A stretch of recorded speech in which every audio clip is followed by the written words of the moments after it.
Around our pub. Good afternoon, everybody. Welcome to the today's meeting of the Education and Youth and Culture Overview and Scrutiny Committee.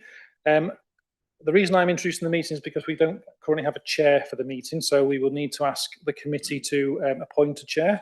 So I will be looking to the committee to make a nomination or nominations for chair, and I saw Councillor Robertson's hand up first. I move Councillor Carolyn Priest. For the sake of clarity, we're asking for somebody to preside for the purposes of today's meeting, not for a chair. Yes, sorry. Thank you, Gareth. Just to be clear, for today's meeting only, because we do have a chair for the committee, Teresa Carberry, who is not present today. So, Councillor Mullin. Okay. And that was to moving second for Councillor Sean Bibby as chair. Any other nominations from the committee? Oh, sorry, to preside over the meeting today. We'll use that term today. Right, so we have two nominations, Councillor Carolyn Priest and Councillor Sean Bibby. So if we can take a show of hands for Councillor Priest.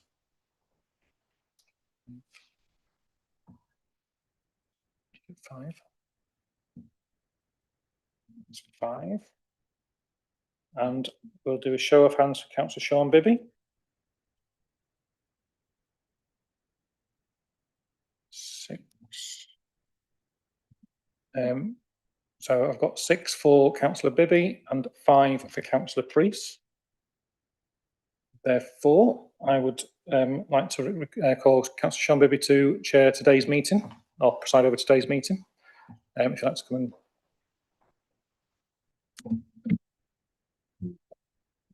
in. Not to be pedantic, Steve, but shouldn't we have announced who was subbing for who before we took the vote? Because the people that have voted aren't actually on the list of councillors that are members of the committee. Well, the meeting needs a chair to actually convene and start. So I believe it was the right thing to appoint the chair first. I'm aware of who the committee is and who members have subbed for, because there's been quite a few this time around. So the chair will now introduce that item once they come and take the meeting. Okay. But thank you for the point.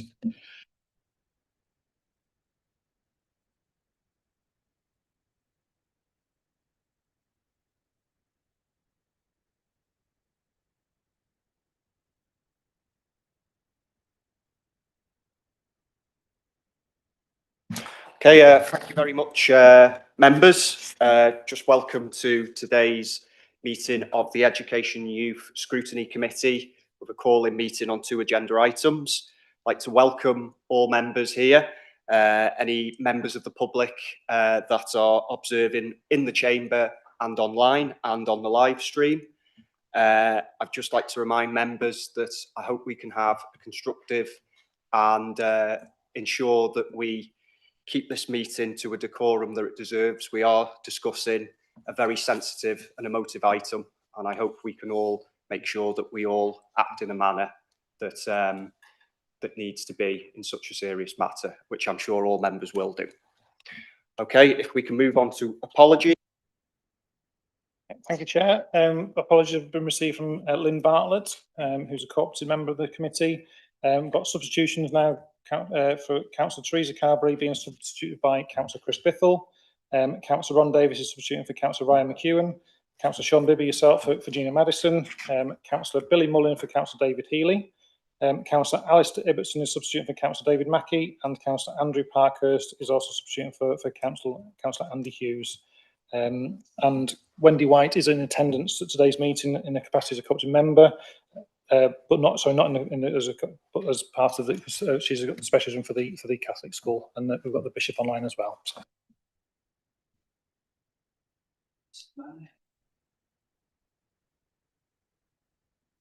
No. My mistake. Sorry, and Councillor Marshall is substituting for Councillor Bill Priest as well. Do apologise. Okay then. Thank you very much. If we can move now to declarations of interest. Is Wendy White? Yes, obviously declaring an interest in today's meeting. Okay, thank you. Interest. Thank you. Okay, if we can now move Agenda item 3, consideration of a matter referred to committee pursuant to call-in arrangements. And I believe that the Democratic Service Manager will be explaining the process. Thank you, Chair. This is agenda item 3 in your pack, so from page 5. It's a very structured process that we follow today. So there's 2 items due for calling. This on the agenda. So there's the decision for 6615, the internal audit report, into notices of motion about school reorganisation, and decision 56616, sustainable communities for learning programme proposal to modernise the Catholic school estate. The process for today's meeting is that the chair of the committee, today's committee, will invite the initiators of the call-in to explain their and clarify their reasons for the call-in. We'll do each item individually. So the first item will be the audit reports. So the chair will invite the members to give their rationale and reasons for the call-in. They can do that individually or as a group spokesperson to do that, but we'll take that at the time. Following the decision makers having made their argument and point, the call initiators would, the decision makers will then respond to those points raised. Following that, the chair will then invite questions from members who can question both the decision makers and the initiators, who will respond to those questions. Following the conclusion of the questions from the committee, the chair will then invite the initiators of the call-in to sum up their case, and likewise the decision makers to do so as well. And then it will come back to myself to go through the options for committee. There are 4 options that committee can make a resolution to include, and that is all that we can do from today. So option 1 and 2 would be to accept the decision. Option 3, refer back to cabinet, and option 4 is refer to council for consideration. I will go into more detail at the point of the meeting when that is the pertinent time. But any resolution has to include one of those 4 options. So if everyone's clear on the structure, we've done this before, so I'll hand back to you, Chair, to lead the debate and discussion around item 4.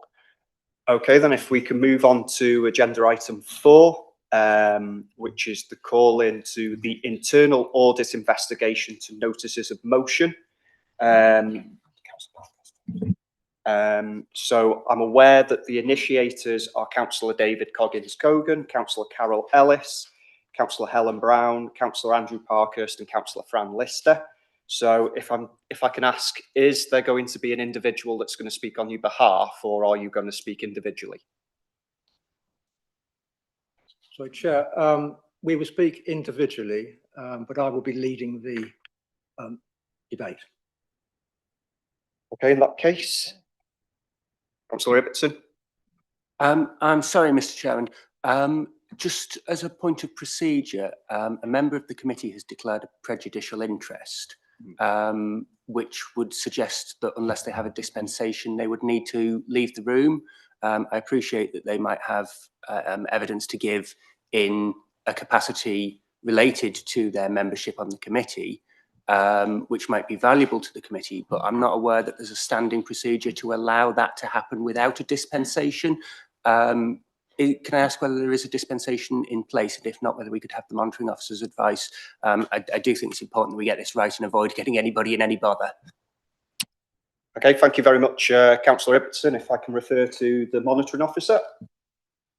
So, thank you. There isn't a dispensation in place, but there is a provision within the code. I'm just calling up the code now, that says that where one has a personal and prejudicial interest, one is nevertheless, if one has been summoned to answer questions, able to come to for the purposes of answering questions. Because, with respect, Councillor Eastwood also has a personal and prejudicial interest in a decision because she took the decision. So technically, she has a personal and prejudicial interest because it's her decision that's under review. Obviously, I'm explaining something for the first time to some people in the room, Chair, but the paragraph 14 of the code, and I was just finding it, says that the people who are called before scrutiny to answer questions on matters in which they have an interest are entitled to attend in order for the purposes of answering those questions. Otherwise, the process wouldn't work, the scrutiny process would not work. So just for clarity to the monitoring officer, Ms. White is attending in her capacity as a decision maker. She is not attending in the capacity as a member of the committee, and as such will not be involved in any committee related. She is here purely in her role.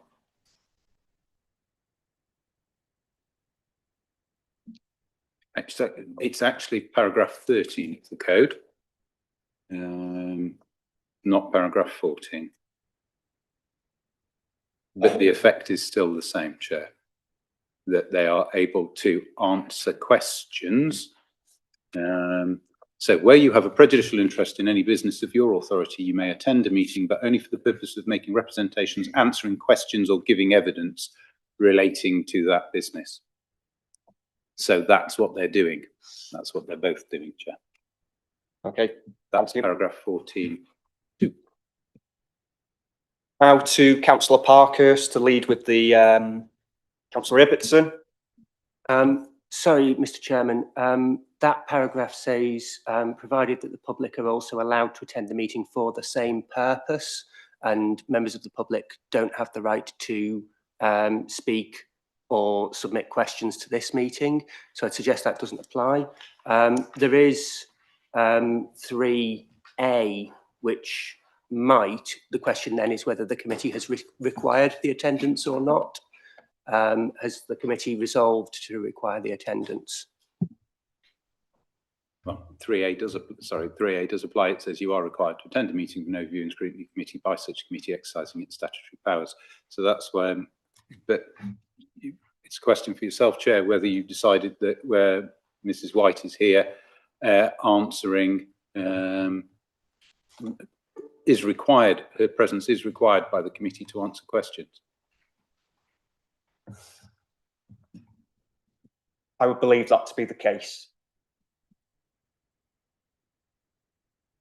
Okay, if we now can move on to Councillor Andrew Parkhurst.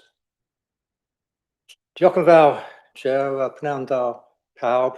I start off by saying that this is not a question of whether we agree or disagree with the proposals concerning the Roman Catholic schools.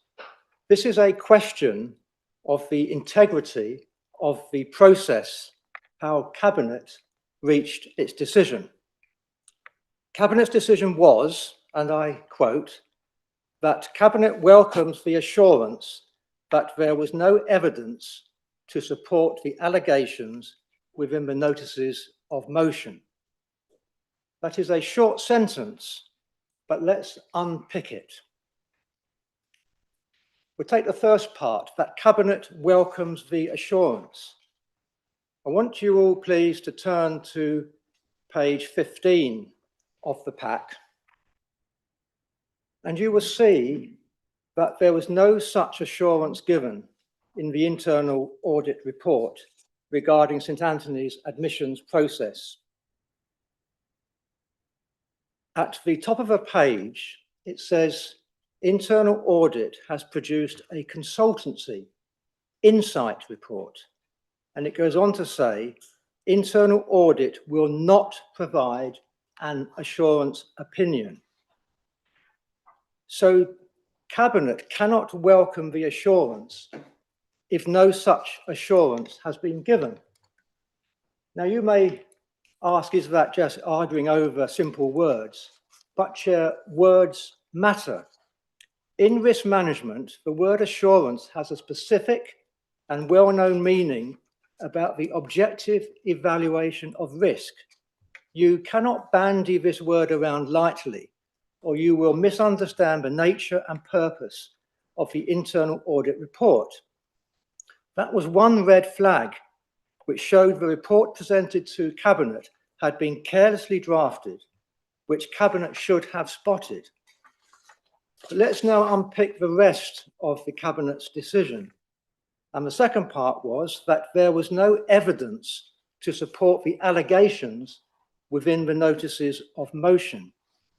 I want to look at just 3 of the allegations within those notices. Firstly, that St Anthony's has been removed from or not made available within the Council's online schools admissions portal. I want you please now to turn to page 21 of the pack. At the bottom of the page, it says that St Anthony's was visible to select on the council's website for school admissions, with the exception of a 6-month period from 10th of April to 27th September 2025. So internal audit found the allegation was correct. Secondly, another allegation was that at least one parent was told words to the effect of, "Do not send good children there," meaning St Anthony's, "it is closing, it has already been decided." Now, at full council on 27th of January, it was acknowledged that a member of staff had misspoken. So this is not a matter of contention. And on page 22 of the internal audit report, this confirms this and identifies 2 occasions where parents had been given this impression. And thirdly, an allegation was, concerns have been raised by staff and trade union representatives that council may be monitoring staff social media posts and online activity about the school closures. If you go to page 29 of the report, it says the school modernisation team routinely monitors publicly accessible social media content. And it goes on to say that it is standard practice. Now, this may be justified or it may not be justified. You can have your own view. But the allegation that social media posts were being monitored was correct. So the point is that based on the evidence presented in the internal audit report, that there was no assurance, there was no assurance given by the internal audit, and secondly, there was clear evidence to support the allegations within the notices of motion. The Cabinet should have read their papers thoroughly, not accepted a recommendation put forward before them as being gospel, but used a spirit of discernment to challenge what was clearly incorrect. This decision must be sent back to Cabinet to reconsider, as it was clearly wrong and perverse. Diolch yn fawr, Chair. Okay, thank you very much, Councillor Parkhurst. Just in terms of the other initiators, have we got anyone that's coming next? Councillor David Coggins-Cogan. Thank you very much, Chair. And thank you to everyone attending, and my thanks to the internal audit team who had to produce the reports. My chief concern is to do with some of the, what I consider to be some of the inaccuracies. I would like to ask the chief officer for confirmation, please, if she could confirm when the consultation opened and closed and when the statutory objection period opened and closed. If the chief officer could confirm those, and I can continue if that's okay, Chair. Yeah. We're just checking those dates for you now. I'm just going to take a few minutes to just get those dates up. So if you'd like to continue, Councillor Coggins-Cogan. Thank you. The reason I'm asking for those dates is that I want to know whether the Cabinet member, and then this question will be directed to the Cabinet member, whether the Cabinet member had made up her mind to close St Anthony's on any of those dates.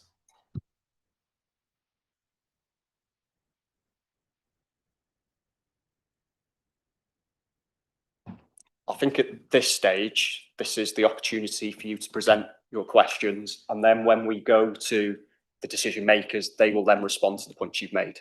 So it's not a case of you ask a question, they respond. You make your points and the questions you want to be asked to the decision makers, and then when their opportunity comes to respond, they will then answer those questions. Just for clarity, Councillor Coggins-Cogan. Okay, thank you, Chair.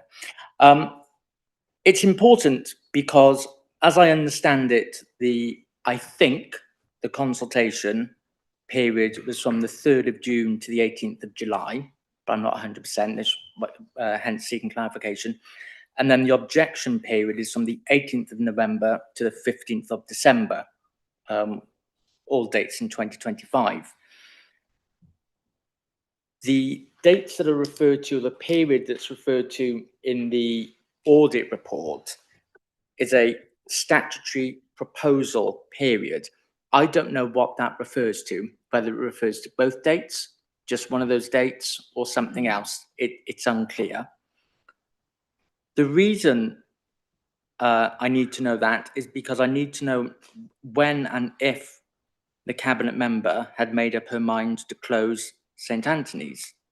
Now, all the way through this process, the cabinet member has been very particular to use the word if, because the cabinet member had not made up her mind, to my knowledge. If St Anthony's closes, if St David's closes, everything is conditional.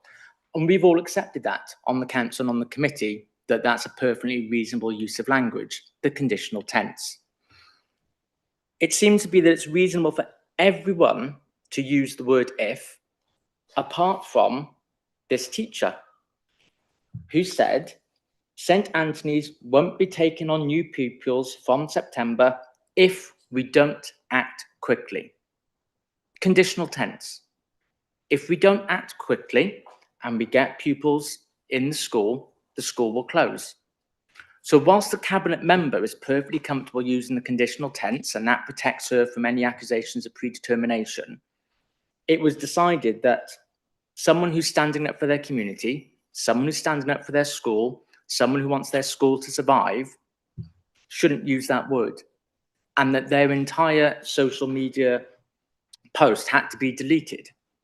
Now, the explanation I've been given is that this routine monitoring takes place, as stated in the audit report, but perhaps not accurately reflected in the cabinet decision, takes place so the council can correct wrong information. If something is egregiously wrong, the council can combat that and put out a statement and say this is incorrect.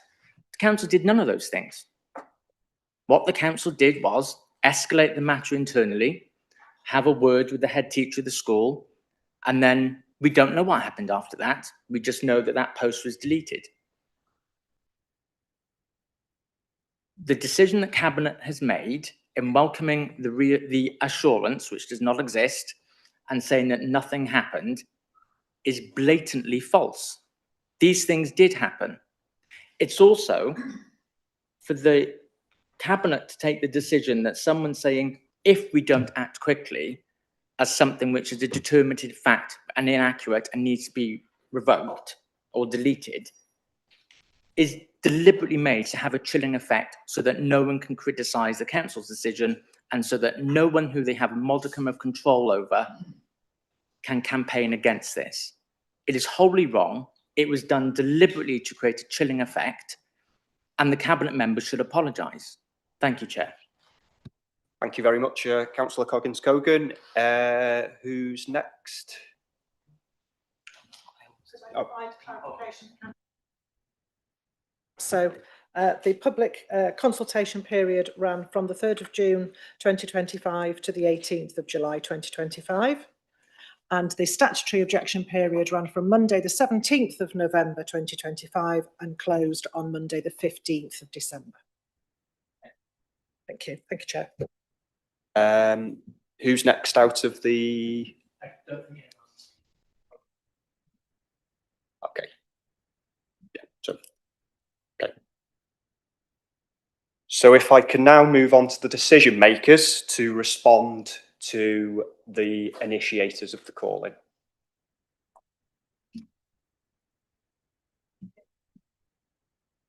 Diolch, Cadeirydd. You'll all be aware now that I've done pre-prepared notes, and I've done it on the basis of the points of the call-in, and I'll take those through point by point initially, and then I'll try and pick up any additional points that were not raised during the call-in, and try and get those covered. Sorry. Sorry. Chair, I think that shows a slight element of bad faith. We're all trying to be here and be courteous to each other. The way the calling was drafted, There was plenty of scope for the points that I have raised and the points that Councillor Parkhurst has raised. They sit very comfortably within the call-in. To suggest that these have just been sprung up out of the blue, I don't think is particularly fair. I also think it would be more useful if our points that we raised today in committee are answered first, and then any points that Councillor Eastwood pre-prepared wants to bring up, they should be secondary. But I do think the bits that we brought up today obviously take precedence and should be answered first. Thank you, Chair. Cabinet member can respond to the points that have been made by committee members and then move on to pre-prepared. But some of those answers need the context of the responses to the initial call-in points. I'll try and cover them as I go. Okay, thank you very much. So the first point is that the Cabinet decision overstates the status of the internal audit reports, and Cabinet decides to welcome the assurance arising from the internal audit investigation into the motions. And this is in relation to the status, isn't it, of the assurance opinion as requested, as referred to by Councillor Parkhurst today. It is correct that the Internal Audit Service presents two types of reports. The assurance opinion reports, which are an independent evaluation of the effectiveness of Council's controls and that data is accurate and compliant. Flintshire Internal Audit Service provides 4 levels of assurance, being red, amber, green and green. They also provide a consultancy insight report, which provides the findings based on an independent and objective review of the controls and the evidence examined. As a result of the work, the reader may or may not gain to take assurance or confidence from the findings within the report. There has been no suggestion within the report or otherwise that Cabinet was being asked to consider an assurance opinion report. The internal audit reports that were appended are clearly titled as being consultancy insight and data analysis reports, and within the first paragraph state that internal audit will not provide an assurance opinion from consultancy insight work. I'm sure we all read the reports and acknowledge that paragraph. On this basis, I consider it to be clear that when Cabinet agreed the officer's recommendation to welcome the assurance, it was in accordance with the accepted use of the word, as used frequently by councillors and officers during meetings, and I confirm that personally that is how I interpreted assurance in this case. And I have noticed since this call-in papers came in that Councillor Parkhurst welcomes assurance from verbal updates from officers, and only this morning Councillor Ellis did the same in relation to a verbal update from an officer. That is the context in which the word assurance was taken, and it is accepted use of assurance. Chair, can I ask that Councillor Coggins keeps his body language and comments to himself? Thank you. In relation to point 2... Excuse me, everyone. I made it very clear at the beginning of the meeting that we show courteous behaviour to each other. So can we make sure that we do that, please? Thank you. Continue. Yeah, Chair. In relation to point 2, the decision creates an inaccurate public record in that the Cabinet decision risks placing on public record that formal assurance had been received in relation to matters arising from motions passed by full council. As I said before, the internal audit report was clearly described, and other than this call-in, there is no suggestion that Cabinet was asked to consider a formal assurance, but the independent review found the processes used were sound. I'll then move to the limits, the point being that the limits of the audit work were not sufficiently clear, and that further scrutiny is required to clarify the distinction between a formal assurance audit and a consultancy insight review. I think I've covered that point already and confirmed that in my view, at least, I was looking at a consultancy insight review, and I welcome that confidence that I got from that. And then whether evidence was found within the scope of the work undertaken and whether wider concerns raised by members, parents, staff and community have been fully addressed. With the notice of motion, the Internal Audit Service specifically looked at 3 questions regarding the admissions process for St Anthony's and 1 question regarding the loss of voice. Please know that each report clearly details what was resolved as a result of the notice of motion in the background section of the reports, and each report also clearly details what was excluded from the review. The process to review these questions and their associated risks for both notices of motion followed the usual audit process by which audit examined the evidence provided to them and the evidence they obtained themselves. This information was examined independently and objectively for information internal audit. Interviewed key officers, and this included officers across the council and the head teacher of St Anthony's Primary School. Information relating to staff and parents was also covered during these meetings. 2 council members were also contacted and evidence requested in relation to the notice of motions raised, and for one member, no evidence was provided. On 4th February 26, to the Chief Officer, Governance was advised that he was waiting for the evidence from the St Anthony's Action Group, and this would be shared by the following Monday. This was further chased up by internal audit on 12th February 26, together with a list of questions. To date, no evidence has been received. For the second member, internal audit received the following information on 4th February 26 when evidence was requested. That during a meeting with some pupils' parents from St Anthony's early last February, the councillors were told verbally by the parents that they had been unable to register their children to attend St Anthony's via the council's website and had to register by going to the school personally to book them in for nursery or reception classes from September 24-25. The parents insinuated to the councillors that this was done purposely to deplete the numbers in the school to force its closure, with the low numbers making the school unviable to remain open. These complaints were only received by the councillors verbally at the meeting with them and not via email or telephone, so there was no proof to provide that their statements were accurate. The findings of the internal audit reviews are based on the evidence gathered and examined during the process. This enabled internal audit to answer the questions raised in the notices of motion in January, and these questions and the answers to these questions can be found in the following reports. For St Anthony's admissions process, the detailed findings can be found within sections 1 to 5 and followed up by a conclusion. For the loss of votes, the detailed findings can be found within section 1 of the report and followed up with a conclusion.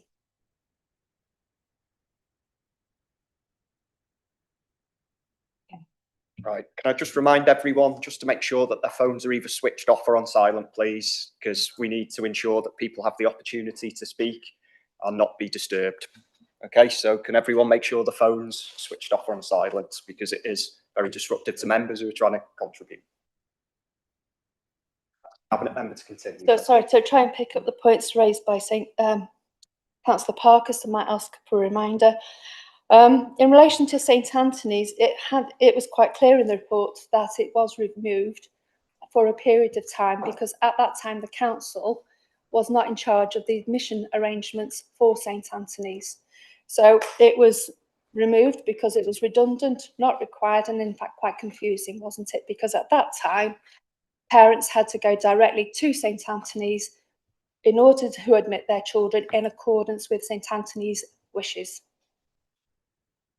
Since the council has been responsible for the admissions administration in September 24 and indicated by the timeline also in the report, it has remained online and visible throughout the period. In relation to, I can't remember what the second one was, I've got the concerns have been raised with trade unions and the individual monitoring. No, we don't do individual monitoring of Facebook accounts. That was made clear in the report as well. It's just general monitoring, as has happened generally across the board, just to make sure that we get everything accurate. If I go back to, where is the, and I found it and then I've lost it. It said, I think from memory, what the Facebook post said, well, if we don't do something, St Anthony's will close. And it gave the suggestion that that decision had been made and only in relation to pupil numbers, which is not the case at all. Councillor Coggins-Cogan is quite correct in that I've not made a decision in relation to this because we haven't completed any process. So any suggestion on social media that a decision had been made or is just reliant on one thing could potentially be misleading. So that was escalated. As we would normally monitor social media posts in council-wide. I think the notice of motion suggested that we were going after individual teachers to look for individual comments and things like that, and that's not the case at all. And that has been that has been tested by the audit report, and a conclusion has been reached. My apologies, Councillor Parkhurst. Can you remind me what your second issue was with the admissions report, I think, wasn't it?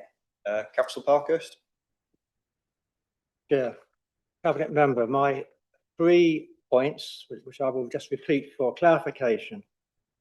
First allegation, St Anthony's has been removed from or not made available within the Council's online school admission portal. Those were the words in the notice of motion. Secondly, at least one parent was told, do not send your children there, it is closing or it has already been decided, or words to that effect. Again, those are the words in the notice of motion. And thirdly, concerns have been raised by staff and trade union representatives that council may be monitoring staff social media posts and online activity about the school closures. Those are the exact words, Cabinet Member. Thank you for the clarification, Councillor Parkhurst. If I can ask the Cabinet Member to Still for the continue. clarification, yeah, I should have taken shorthand at school, shouldn't I? So the one person that was told not to apply was told that by the contact centre, and I acknowledged that on the 27th of January. The audit investigation was quite clear in its parameters and was as per the notice of motion.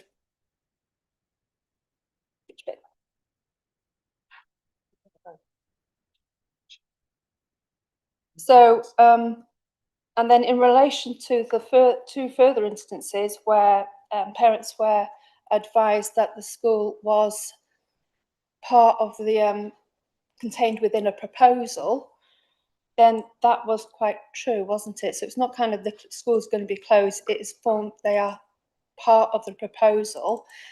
And to be fair, if I was a parent seeking to admit my child and I wasn't told that, I would be equally dismayed.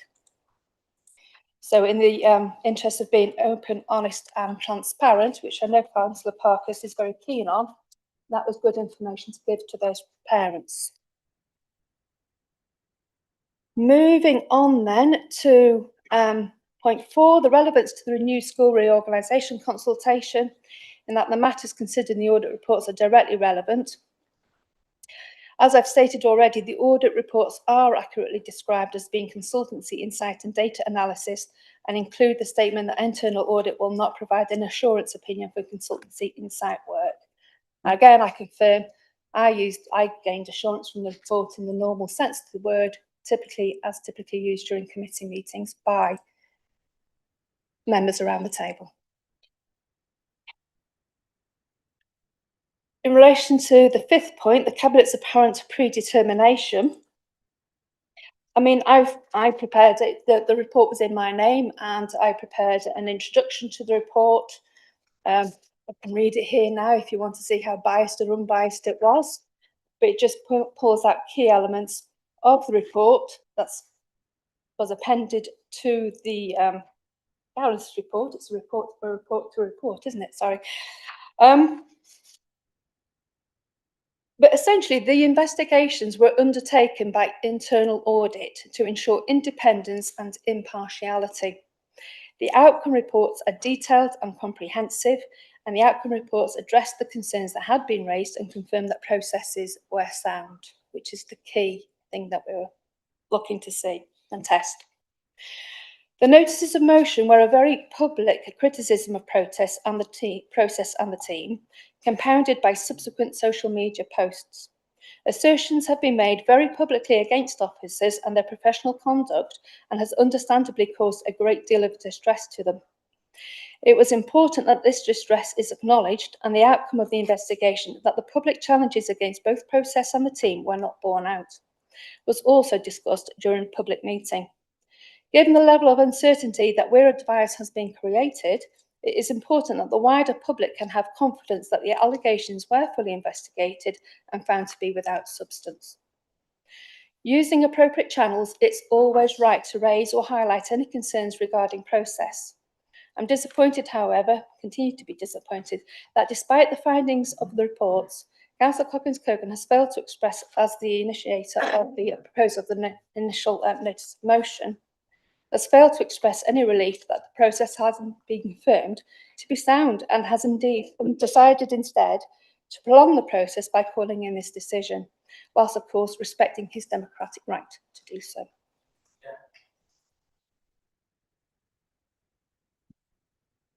Coggins-Cogan. Thank you, Chair. Look, we're not having a to and fro. If there is No, a I'm point gonna of speak to order you, or a Chair. point of clarification. Point of clarification. Okay. Point of clarification. Could the current member remind the committee which way she voted on the notice of motion to hold these investigations?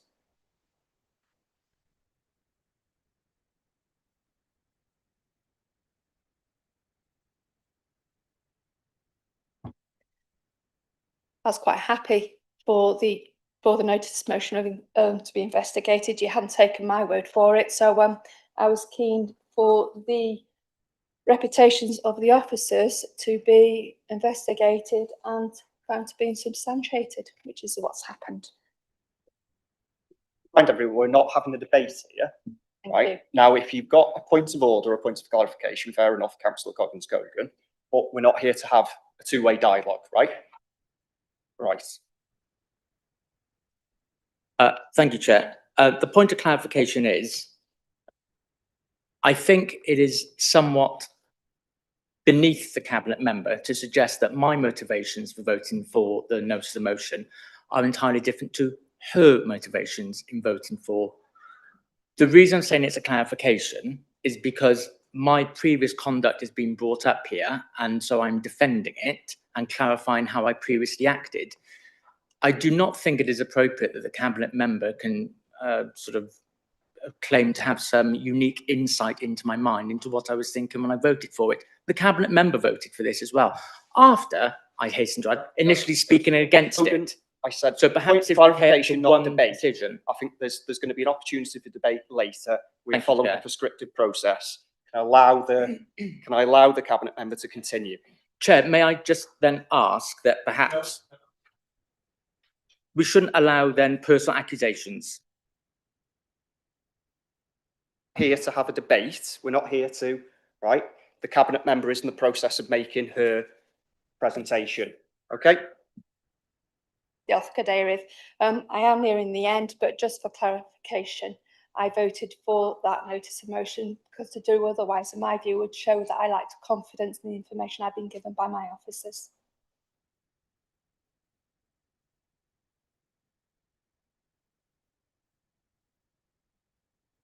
Okay. Is that the conclusion of the decision maker's response? Yes. Yes. Okay.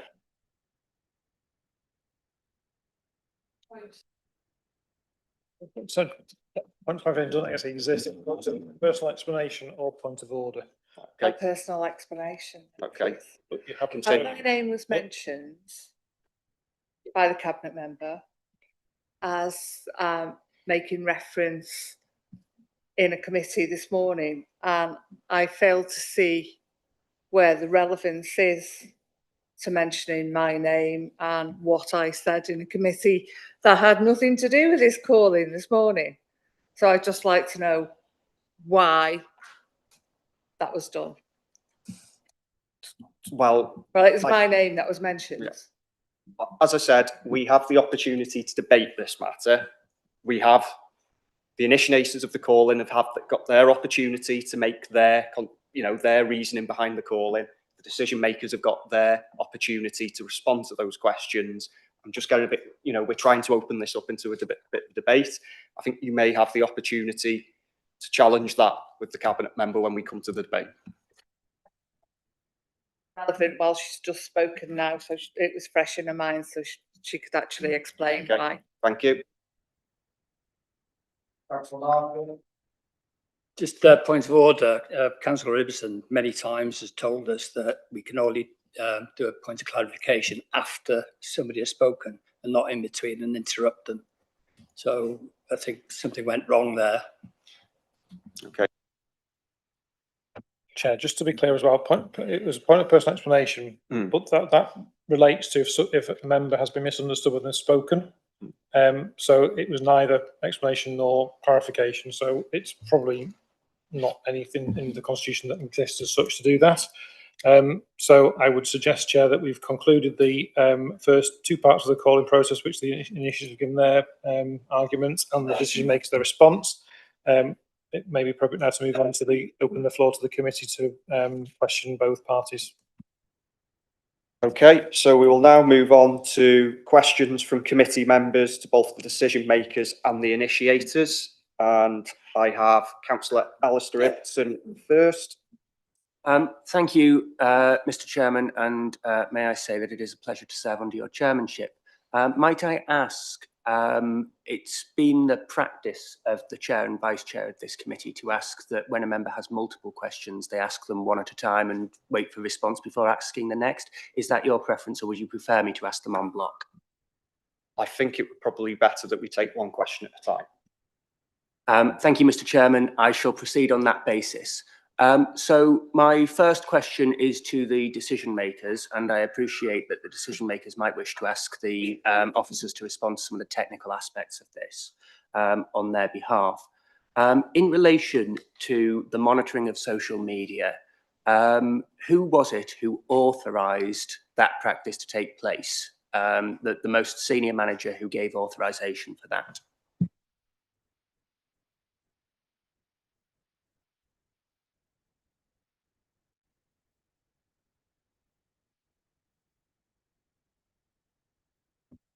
Sorry, are you referring to monitoring of individual social media or just things that are on general public platforms that's open for everybody to see?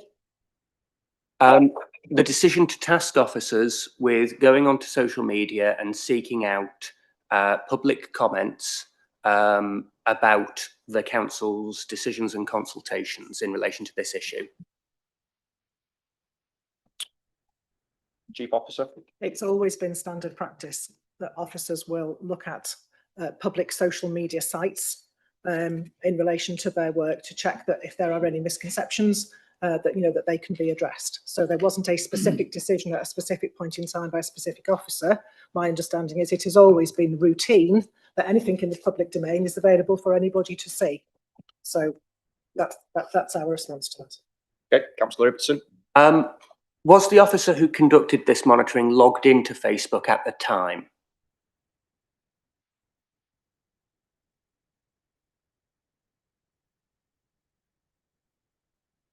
I can't answer that question, Councillor Edison. And right, so if first of all, there's been a decision to monitor social media, and in particular, a targeted section of the public, those people who are living within the vicinity of Saltney, because a particular community, a group of people, quite literally a group in the terminology of Facebook, a selection of the public has been selected to be monitored. And it is unclear, and I appreciate that it is unclear, and I think the report says that limited records were kept, and that is how it is. But it is unclear whether the person was logged into their own personal account to do this, which would enable them to see content that was private whilst they were undertaking a function of monitoring the public. Given that, is the decision maker confident that the requirements of the Regulation of Investigatory Powers Act in relation to the Flintshire, in relation to the council, have been followed in this case?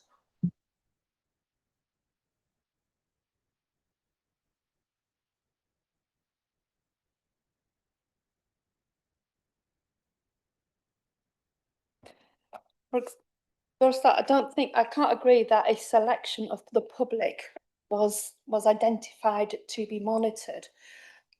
I have Facebook. I don't routinely monitor it, but I see different posts coming up from different areas. I see your posts. I see your posts. I see one of this community posts. All sorts of posts. I'm not routinely monitoring them, am I? And there's no suggestion here that they were being this post was found on this site either. This is a public post, and people who post on social media have their own control over their privacy settings. But if it's public, it's public. I'm sorry, I can't agree. First of all, to clarify, I don't think the Cabinet member has seen my Facebook post, given that I'm not on Facebook. But to be clear, it says that the council has looked at a particular group here, Saltney Old and New. So there has clearly been a decision to look at that group and that group of people. So I come back to my question, which didn't get an answer. Is the decision maker confident that the requirements of the Regulation of Investigatory Powers Act has been complied with here?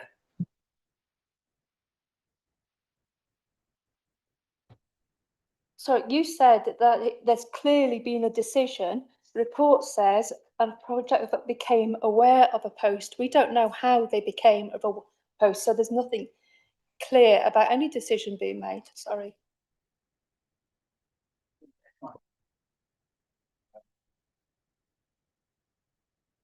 Thank you, Chair. It would need to be systematically checking an individual's public social media account rather than a group account.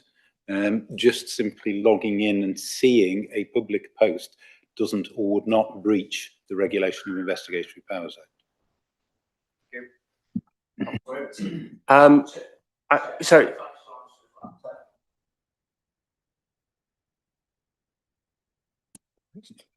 Thank you, Chair. Just to aid Councillor Ibbotson, because there's been some pushback from the decision maker, the audit report itself says school modernisation team routinely monitor publicly accessible general social media content. So this dancing on the head of a pin about, well, we don't routinely monitor, we just we suddenly become aware of things by osmosis is nonsense. The report itself says there is routine monitoring.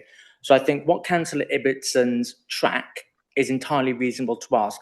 That's what's been happening here, and I think it's disingenuous for the Cabinet member to try and recoil from that position. Thank you, Chair. Okay, proceed, Councillor Ibbotson. I'm not going to stress this point. I appreciate the response from the monitoring officer. In relation to whether it's, whether a group of people triggers RIPA or not, clearly those are individuals within that group who are being monitored. And so if the council decides to monitor, 10 selected people, that is no different whether they're selected because of their membership of a group or whether they are named individually.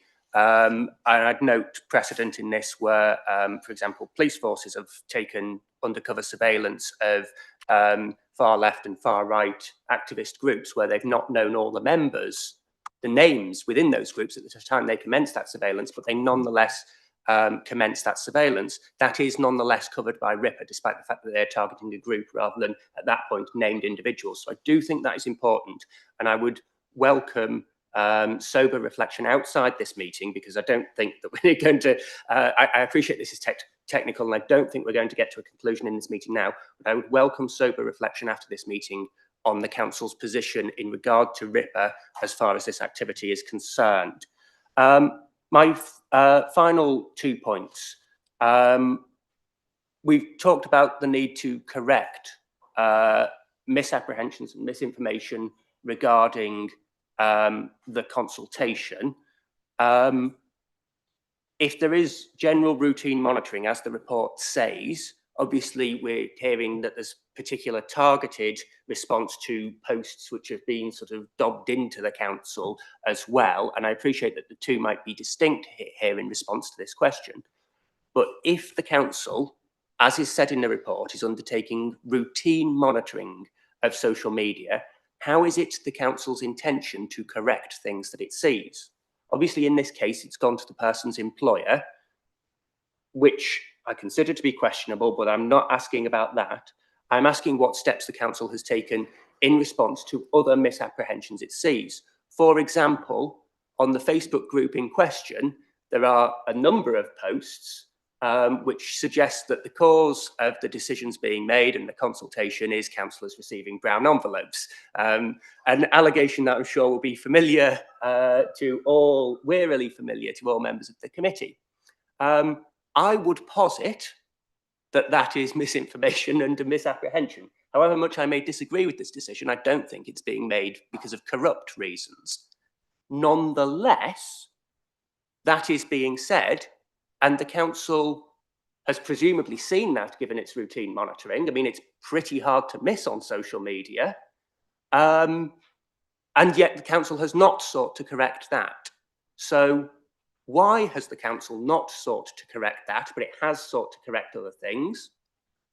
And if the council has not sought to correct that, but it does seek to correct misinformation, can the public take from this that the council's position is that that is not misinformation because it hasn't sought to correct it despite it being an obvious allegation?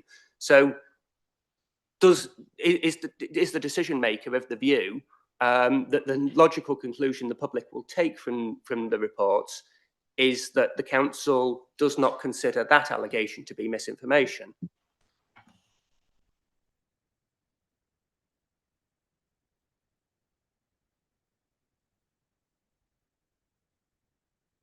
Just trying to unpick the simple point that you're trying to make there, Councillor Robertson. Sorry, and I didn't mean that in a disparaging way at all. It's just like, I was just trying to break it down into the point. I think that what the report was trying to say is that we don't, well, I certainly don't kind of religiously, routinely monitor absolutely everything, but every so often I'll come up across a post. I think generally, and I will be corrected if I'm wrong, if there are some messages, that's why we send our communications team with our press releases so that we can get control, you know, we can put forward what we believe to be the correct version of what we're doing, the rationale behind it. You can't monitor and respond to every social media post to suggest we do so would be disproportionate in relation to it. So I think what the report was alluding to was just general monitoring of public posts in relation to a specific subject rather than specific people, so that if there were misconceptions, we could address them in consultancy reports, in press releases, in briefings to members, or as happened in this case, it was highlighted to the school. It wasn't escalated a great deal, it was just brought to the attention of the school, which I think is reasonable and proportionate. Thank you, Cabinet Member. I'm a little concerned that my question appeared to be somewhat misunderstood there. You referred, the Cabinet Member referred to her use of social media. I'm referring here to the use of social media by officers of the council for the purpose of looking at these things, which is what we're talking about in the internal audit report. Her Facebook use as an individual, as a councillor, is not subject to RIPA. It's not subject to the internal audit review. So I'm talking about from a corporate point of view.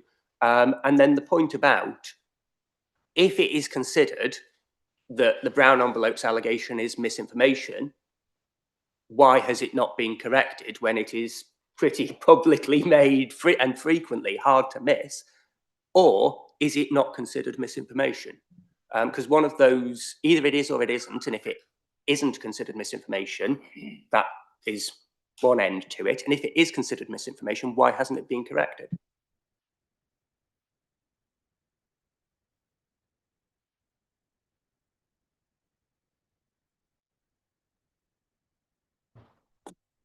I can only speak on behalf of my own portfolio generally, but I believe the council as a whole doesn't specifically and routinely or go out of the way to monitor all social media accounts. If there are allegations of brown envelopes, first they've got to be spotted, and then two, there is a recourse for those individuals, isn't there, to kind of get that investigated by the Ombudsman. In relation to our communications team, there is a specific reference in the report that they've not been asked to monitor any social media posts in relation to this specific subject matter or otherwise. I'm wondering if you're just straying into the realms of disproportionality. Oh, sorry. Thank you, Chair. In somewhat of an answer to Councillor Ibbetson's question about the monitoring, and again in the report, the routine monitoring of the social media posts, what I find instructive is that the only post that was challenged was a post by someone over whom the authority has a certain amount of influence and control, i.e. a teacher in one of our schools. Now, obviously there has been a lot of social media commentary online, not much of it positive about these proposals. Yet the one by a teacher using a conditional tense, asking people to consider sending their children to the school to keep it open, so just fighting for their school, nothing else, that was the one that the Cabinet chose to challenge. I think that is targeted. I think that is deliberate. Thank you, Chair. Thank you. I shall move on to my final question, because I think that this point about what is and isn't considered misinformation, we don't seem to be making a huge amount of headway on. So for my final question, how many hours was spent by staff within the portfolio monitoring social media for these things? It refers to the routine monitoring within the report, and this is standard practice. So how much time has been spent by the portfolio doing that, both in relation to this and more broadly? And what is the cost to the authority in terms of resource time, the financial cost of the resources to do that? Can't provide an answer to that question, Councillor Ibbetson. We don't do time and emotion studies when staff are undertaking their day-to-day responsibilities. They're busy people doing multiple tasks at multiple times. So I cannot give you a definitive answer on how much time may have been spent in terms of that routine review of press and social media around the consultation, nor the amount of time in terms of a cost value of that. It's just not possible. Thank you, Chair. In answer to Councillor Ibbetson's question, I would ask him to contrast the answer you've been given by the portfolio, which is it's seemingly unknowable. We don't know how much time spent that the Cabinet wanted social media posts routinely monitored. Contrast that with the comments the Cabinet member gave at Cabinet, when she gave a very precise number of time of how much time was taken to produce these audit reports. It seems that when the Cabinet has a vested interest into disparaging the opposition to the closure of the schools, the Cabinet member has all the facts at her fingers and doesn't need to skip a beat. When we ask for other information which would balance the scales, the Cabinet member is silent. I would like to suggest that the Councillor Ibbetson reflects on that. Thank you, Chair.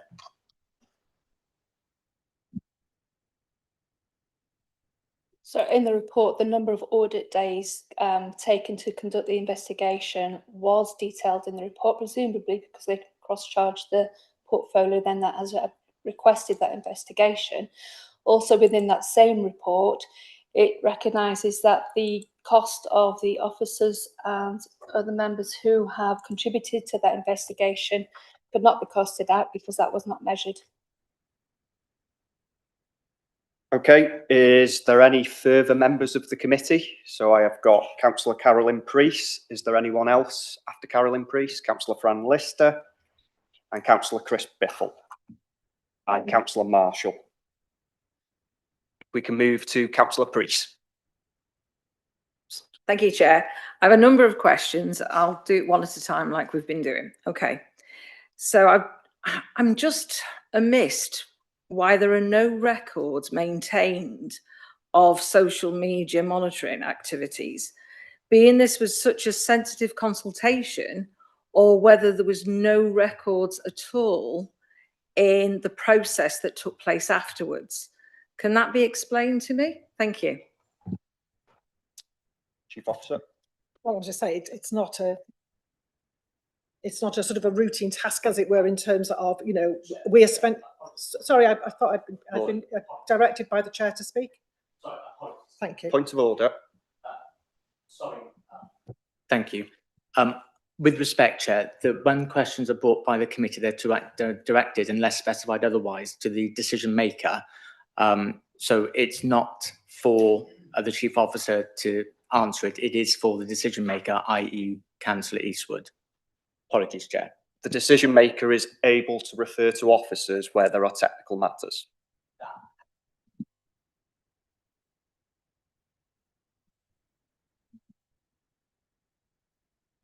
If I could respond to that, Chair. Sorry, I'll just say, sorry, kind of, I would assume, because I don't have, you know, personal knowledge of it, not working in the department, that it's considered to be part of day-to-day activities. But the chief officer will clarify in more detail.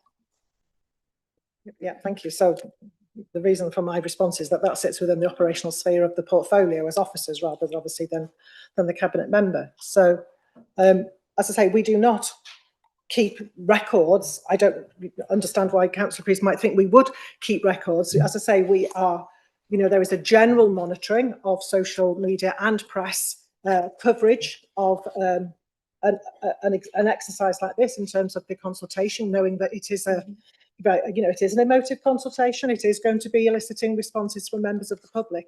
So, you know, things may be seen, you know, as part of those monitoring routine activities, but there is, you know, there is no requirement for us to keep a log of the time spent doing that. So no, there is no. It would be. That's not a good way. It's not a good use of officer time. No, I would agree. So no, there are no records kept, and I don't understand why there would be an expectation that there would be. Okay, Councillor Priest. Thank you, Chair. Why I'm asking that is because of some form of formal process must have taken place, because this was a member of staff's post, and then that member of staff was taken in at some point and told to remove it from that social media. Have we considered the potential effect on that member of staff, as in a formal process must have been taken upon the school to actually get them to withdraw that post? Thank you, Chair. Cabinet member. Diolch, Cadeirydd. First of all, we have, I'm picking up a point from Councillor Coggins-Cogan, we don't actually control these teachers. They're not employed by the local authority, they're employed by their school, aren't they? We don't control them.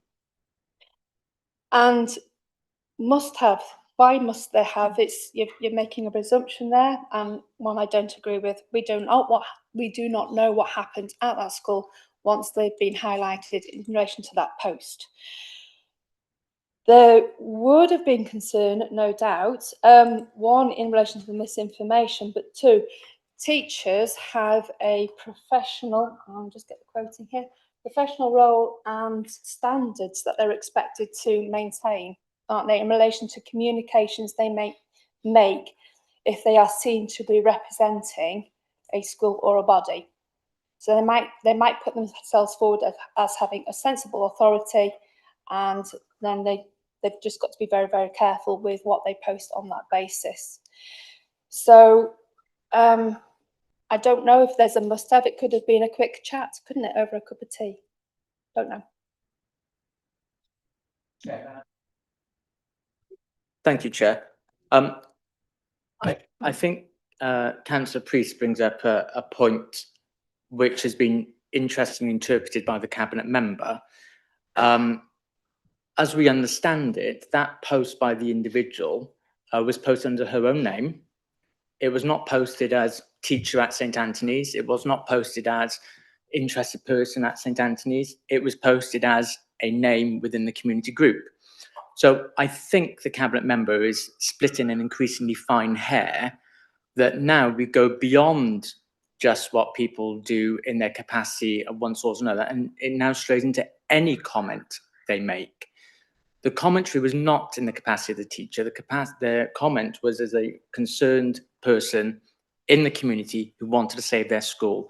And they've also used the conditional tense if in the same way that the cabinet member has. However, what's good for the goose is obviously not good for the gander, because the cabinet member is able to say if, and we all take that in good faith. yet the cabinet member decided that this individual that wanted to save their school and use the word if was beyond the pale. I think that smacks of double standards, Chair. Cabinet member.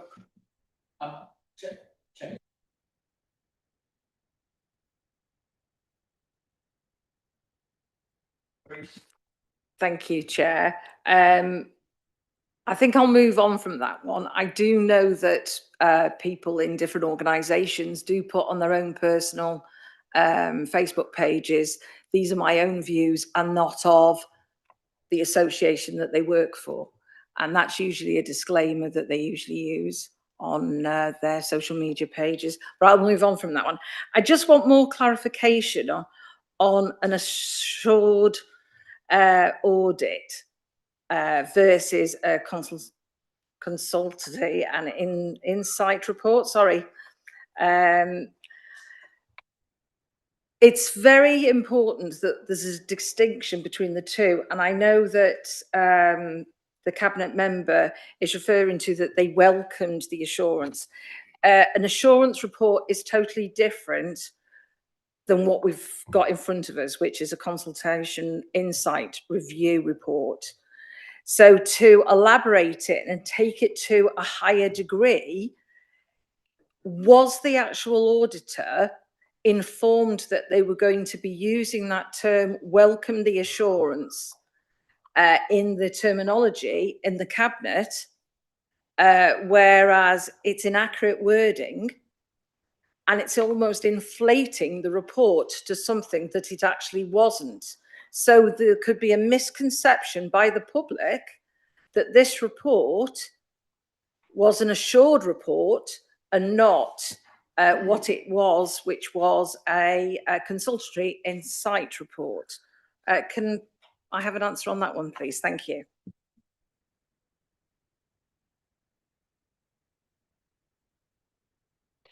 I believe I've already answered. The way that I took the report has been clearly entitled Consultancy Outcome Consultancy Insight Report. I recognise it wasn't a formal assurance report because the report also said that. And I took the word assurance in the normal meaning of the word as has been used by several committee members and council members in the course of day-to-day business. But perhaps Gareth or Lisa could elaborate. Thank you, Chair.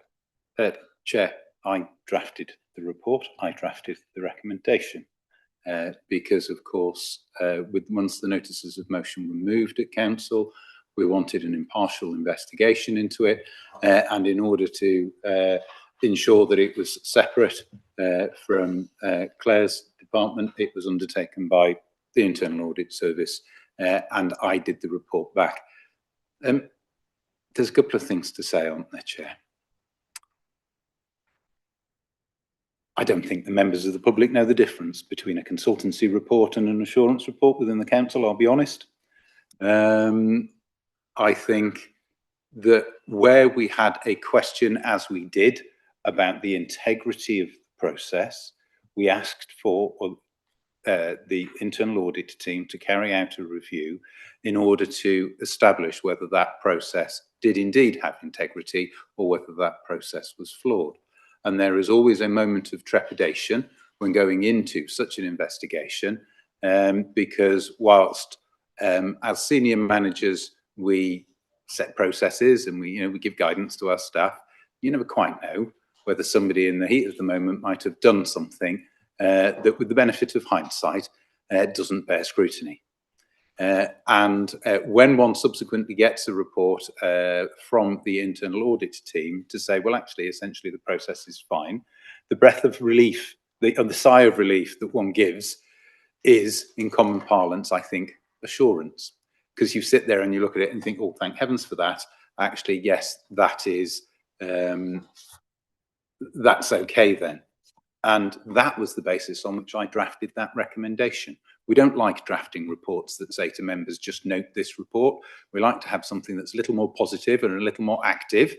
I was sitting there as I was writing that report and thinking, well, what can I say here? Can I say, I could have just said, the cabinet notes the report. But actually, that's like I say, it's a very passive recommendation. I thought that something more was required. And therefore, I put that Cabinet welcomes the assurance which is given by the outcome of the investigation. Whether it was an insurance investigation or not, the outcome of the investigation, I thought, gave assurance that actually the process had integrity. And that is why I made that recommendation, Chair. Thank you, Chair. In response to Councillor Priest's question, whilst I'm sympathetic to the responses we've had, the recommendation is drafted. It's just a recommendation by the officers. No, nothing more than that. It only becomes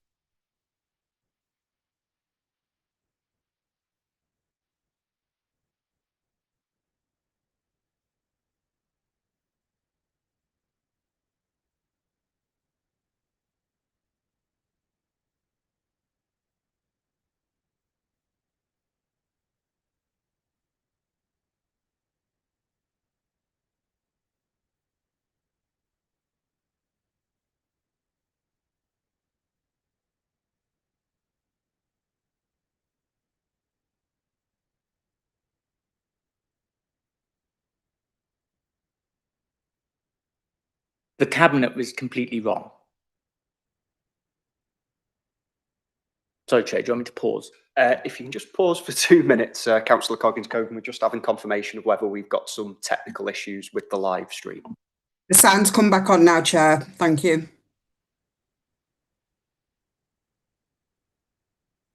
If you can continue, Councillor Coggins-Cogan. Thank you, Chair. At the risk of trying your patience, I'll start again because I'm not sure I got to, but to say that the officer recommendation as drafted, I don't have a problem with because it's just a recommendation. It doesn't carry weight until it's moved and voted on by the Cabinet. The Cabinet chose to move the motion that it welcomed the assurance given.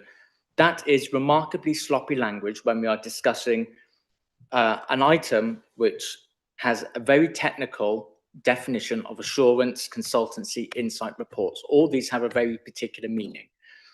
To try and then compare it with what other members of council have voted on today or other days on whether they have assurance is very, very weak when they are not discussing audit or assurance reports.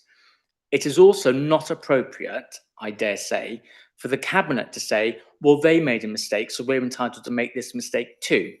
Two wrongs do not make a right, which I know will come as some surprise to the Cabinet. They were sloppy and they should apologise, and they should, when this hopefully is referred back to Cabinet, make the correct decision. Thank you, Chair. Just like to say one of the decision makers, the Deputy Leader, Councillor Richard Jones, has indicated to speak.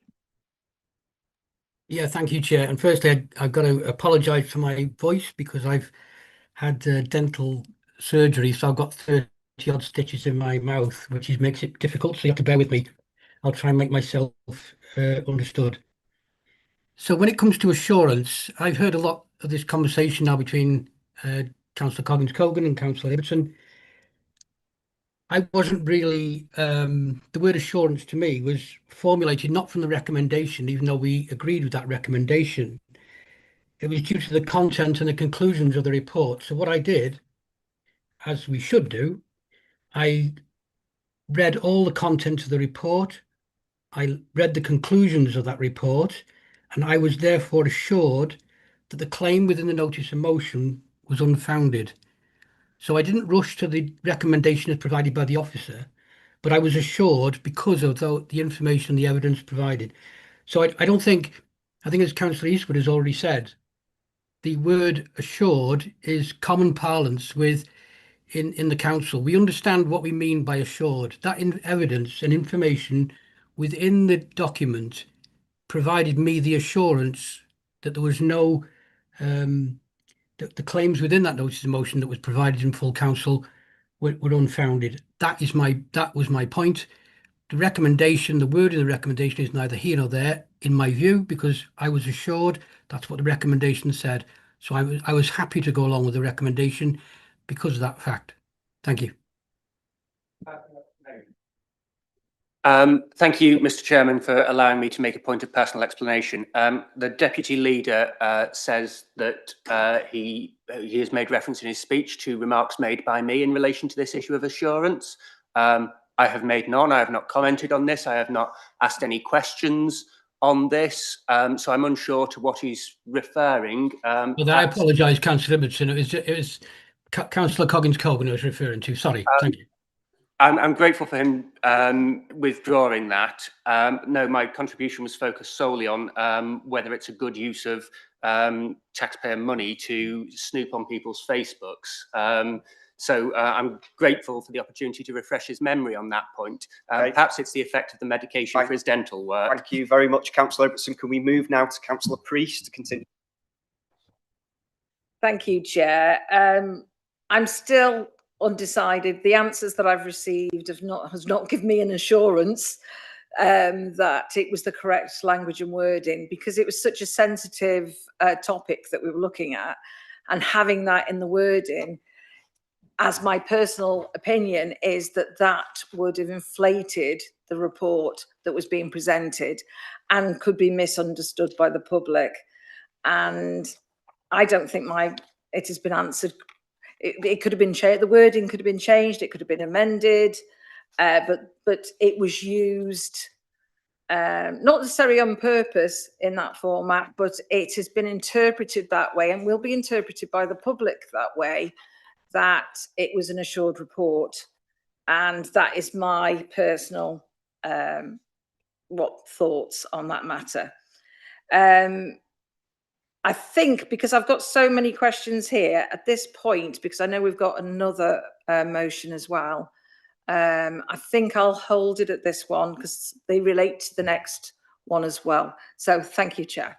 Thank you very much for your courtesy as well, Councillor Priest, for the brevity of the meeting. Can we now move on to Councillor Framley? Chair. Very quick question. We've talked a lot about this Facebook post and the member of staff. When was the Facebook post? What date was it found, please?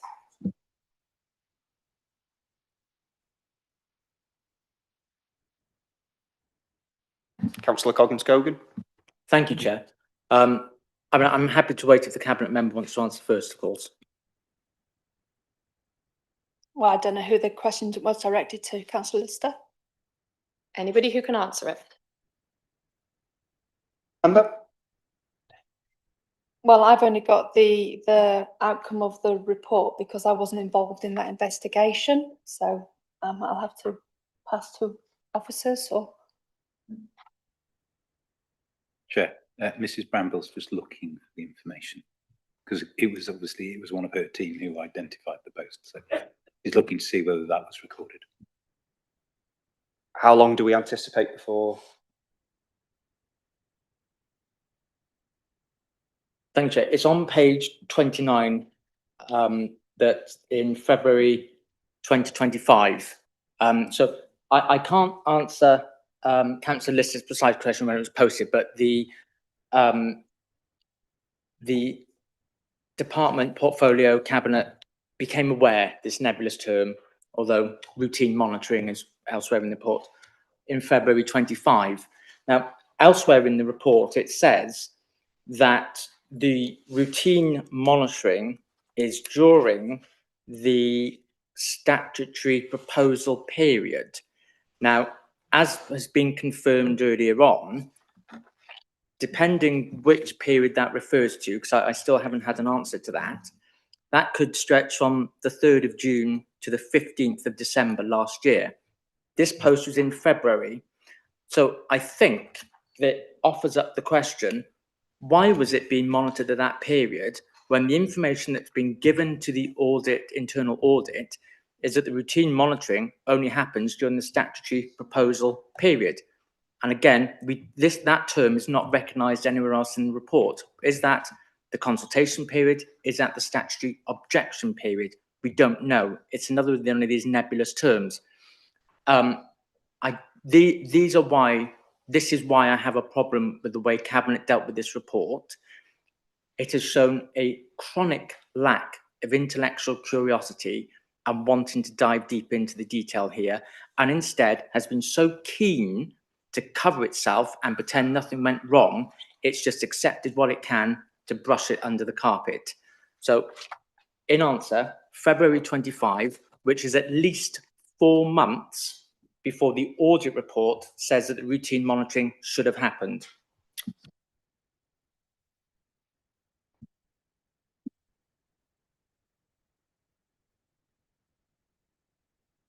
Yeah, thank you very much, Chair. I wasn't going to speak actually, but this meeting is going to go on for quite some time still by the looks of it, and I'm not going to sit here and be insulted all afternoon about saying something like as part of the cabinet I was just now again.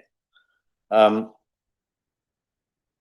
think people are losing sight of what the big picture is, and then we're concentrating on words which legally are very important, obviously. Assurance.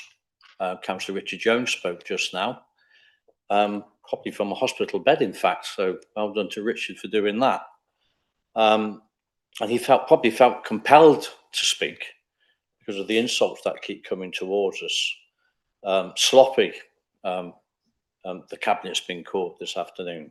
And no doubt preside.com, wherever they are out there, will try and pick up on all these things. But everybody needs to remember that once you go beyond the words, and I was assured, I'm assured today that there's one side saying, yes, we believe our officers, they're professional and they're honest, thank goodness. They're not sloppy. They're doing their job to the best of their abilities, and it's a high ability. Professional people. Us councillors are not all professional people. We have an opinion, and this is my opinion, and there's going to be one side that has one opinion, the other side's got another opinion, and it's probably going to be 6-5 or 7-6, whatever it is later on, and that's the way it goes. And that's your politics side of it. There's opposition, and there's those trying to make the right decisions at the right time. And I'm trying to do that. I'm trying to make the right decision. Now, some people will think I'm wrong, and they're on the other side. Sometimes I'm on the other side, but I'm trying to do my best, as the cabinet is trying to do their best, under a lot of pressure. Cabinet members under a tremendous amount of pressure, I can assure you. And so are the officers. And they're doing their best, and they're trying to do their best for the council. And I think that councillors, and we're all amateurs, we're volunteers, we need to try and concentrate on the big picture and not individual words. I am assured by what's been presented and what the cabinet passed before. Can we make sure that the decision makers and the initiators are keeping to the topic of the questions?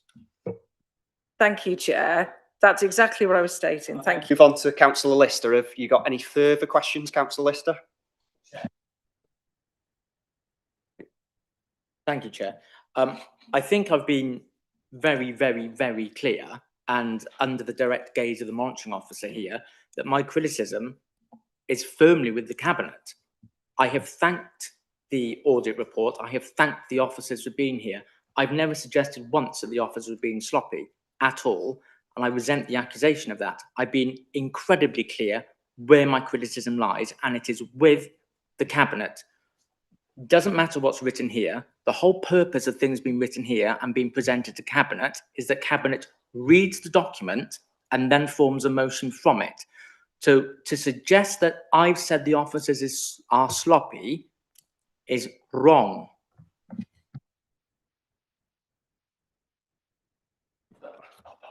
You're doing a great job, Chair, and it's hard. But can we please keep to the actual meeting? I'd like to clarify. I said they were sloppy. I didn't say anybody said they were sloppy, and they're not sloppy. They're professional, and I just want to embed that in. But I'm sure they're being questioned, if nothing else. Okay, thank you. Councillor Lister, have you got any further questions? No, I was interested in the date because this audit report makes reference to the monitoring happening between the 3rd of June and the 18th of July, and the post sits well outside of that period. So I am a little confused and not particularly assured by the report.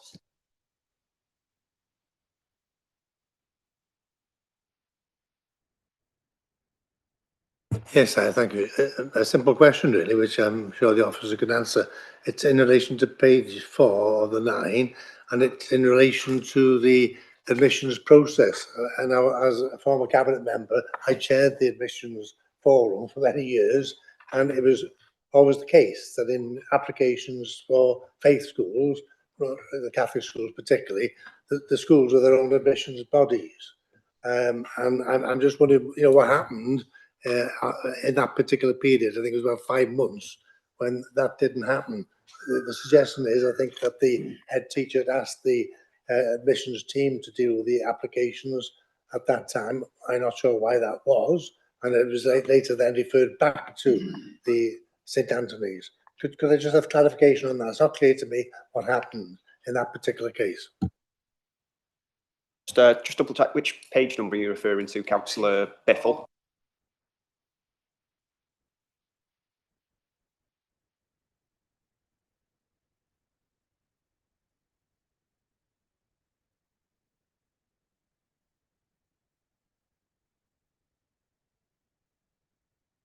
Just give 2 seconds for members to get the relevant page up. It's this one, isn't it? So it's not 30s.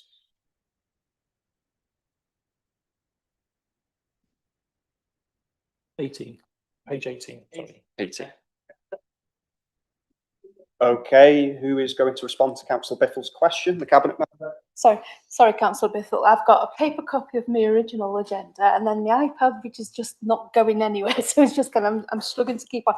So your question is in relation to the 5 months before the. There's a 5-month period, between April and September 24, when the usual process where the school dealt with its own applications, I think, was thrown back to the county for some reason or other. If I read this correctly.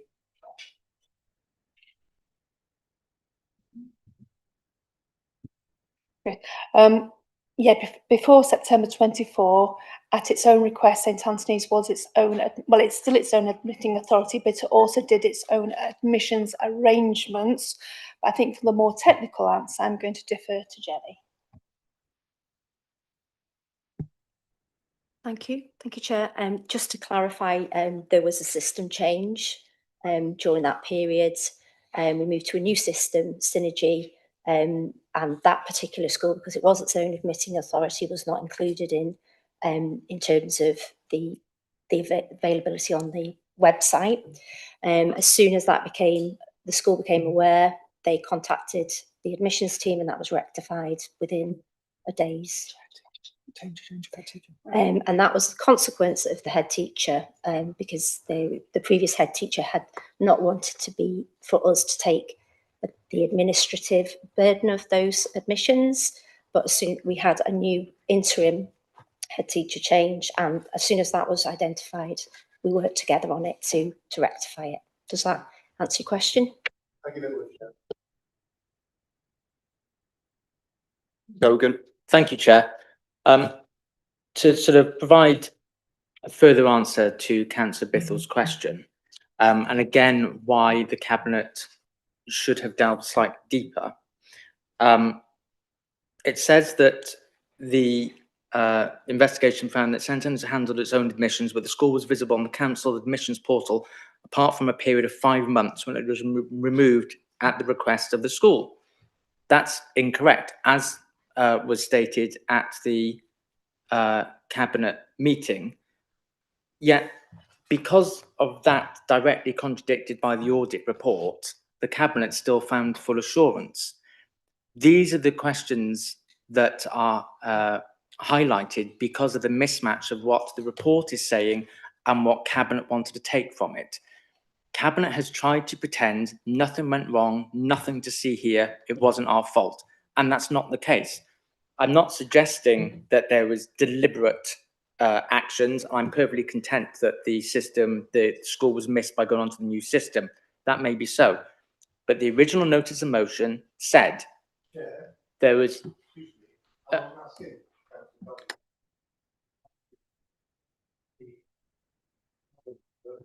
The Chief Officer, and I've had the answer. Thank you.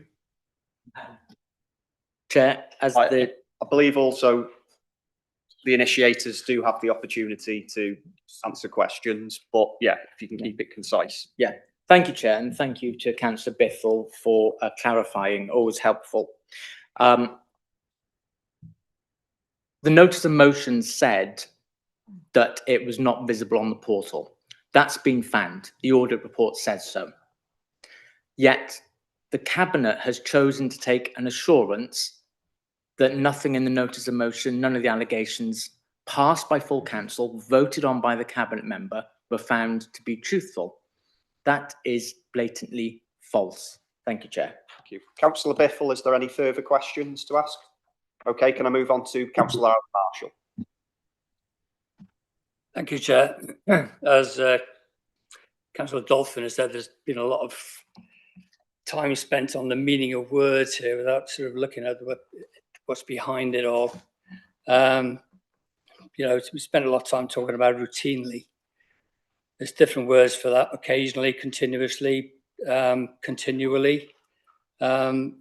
I brush my teeth routinely twice a day, but I don't spend 8 hours on it. So you can do it occasionally. People can, on social media, if they're phone, they're watching television, they can scroll through it, not in work's time. I do that myself. In a past life, I was a compliance and assurance manager for a very large railway project. And we spent about a week discussing 3 words we called the good, the bad and the ugly, which was assurance, acceptance and approve. It's all risk-based, as Councillor Parkinson said. We only accepted things as a client. The contractor prepared documents. They submitted it to us under an assurance process, but we never approved anything. The only people that approved things were health and safety, doing meta statements. So I've got experience of this. So really, as the monitoring officer said, he wrote the report, he wrote the recommendation. It could have been better if that the Cabinet accepts the report and leaves it like that. In terms of social media, there's you know, we've talked about misinformation. There's a difference between disinformation and misinformation. Because I attended a council course on it recently. So disinformation is when somebody knows the truth and turns it into something else. Misinformation is when somebody accepts some information, doesn't check it and passes it on. So I've seen examples of that following the January meeting, where there was a post put on. There was disinformation. I challenged it, corrected it, but the post was hidden so nobody else could see it. That's disappointing because freedom of speech means you can say whatever you like, but it's also available for anybody else to criticise, tell you you're wrong, or just talking rubbish. That's what it means for everybody. After the January meeting, a council meeting, I wrote a personal email to St Anthony's, and I said, had my name on it. I don't know if they know me or not. Good afternoon. Please let me know how to enrol a child for the 2026-27 academic year. They responded a few days later. Good afternoon. Thank you for your interest in our school. If you'd like to enrol your child, please email your child's full details, such as name, address, and date of birth, and I will contact you in early March to arrange a visit to our school. During the visit, you will be able to meet our staff, ask any questions, and complete an application pack. We look forward to meeting you and your child. There's nothing in there about the school closing, and that's in January. They answered that 4th of February to my email, 29th of January, 2 days after the council meeting. I'm not sure if I got a question actually from that. Apart from, it's my birthday today, do you suggest I should do something different sitting here? Thank you. For that.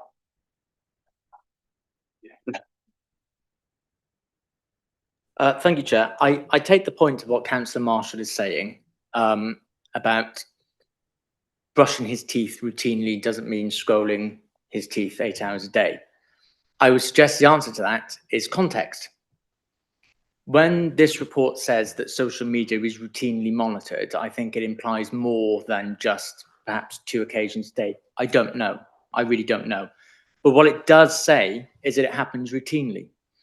That was in the original notice of motion for the cabinet member to confirm or deny on the outcome of the investigation whether social media is routinely monitored. Now, the cabinet member seems to be straddling an impossible divide by saying there is no, we definitely don't do any routine monitoring at all. We're not looking at anyone's posts or anything like that. However, during set dates, we do look routinely at social media. But then even that is false, because the set dates we've been given, this post became aware to the department outside of those dates. So the routine monitoring that's described in here is not only happening within the statutory proposal period, and we're still waiting for that definition, but it's happening beyond that as well. And when I say beyond, months in advance of that. So context is everything, in the same way with assurance. I think when we're talking about assurance, about an audit report, about mistakes being made, assurance was the wrong word for the cabinet to use, but they chose it deliberately to provide them cover. Thank you, Chair. Thank you. Now, if I can ask, final opportunity, is there any members of the committee that wish to ask any further questions? Nobody online? Councillor Davis? Okay. Okay, thanks, Chairman. Can I say you're doing an excellent job? A very difficult meeting to deal with. Just a query, really. Did the then Cabinet member, Councillor Brown, vote against the proposals when they came to Cabinet? If not, why not?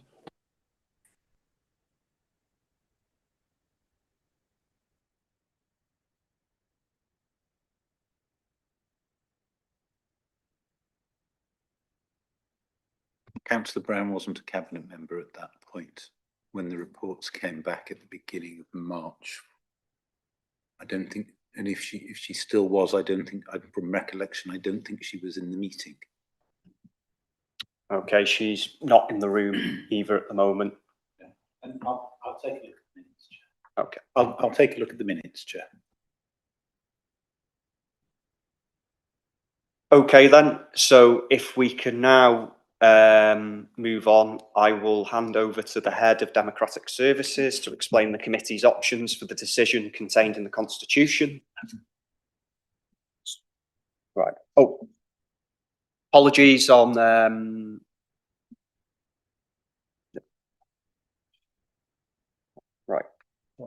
Right. Can I ask the initiators of the call-in and the decision makers to sum up their retrospective cases? So I assume that the cabinet member will make,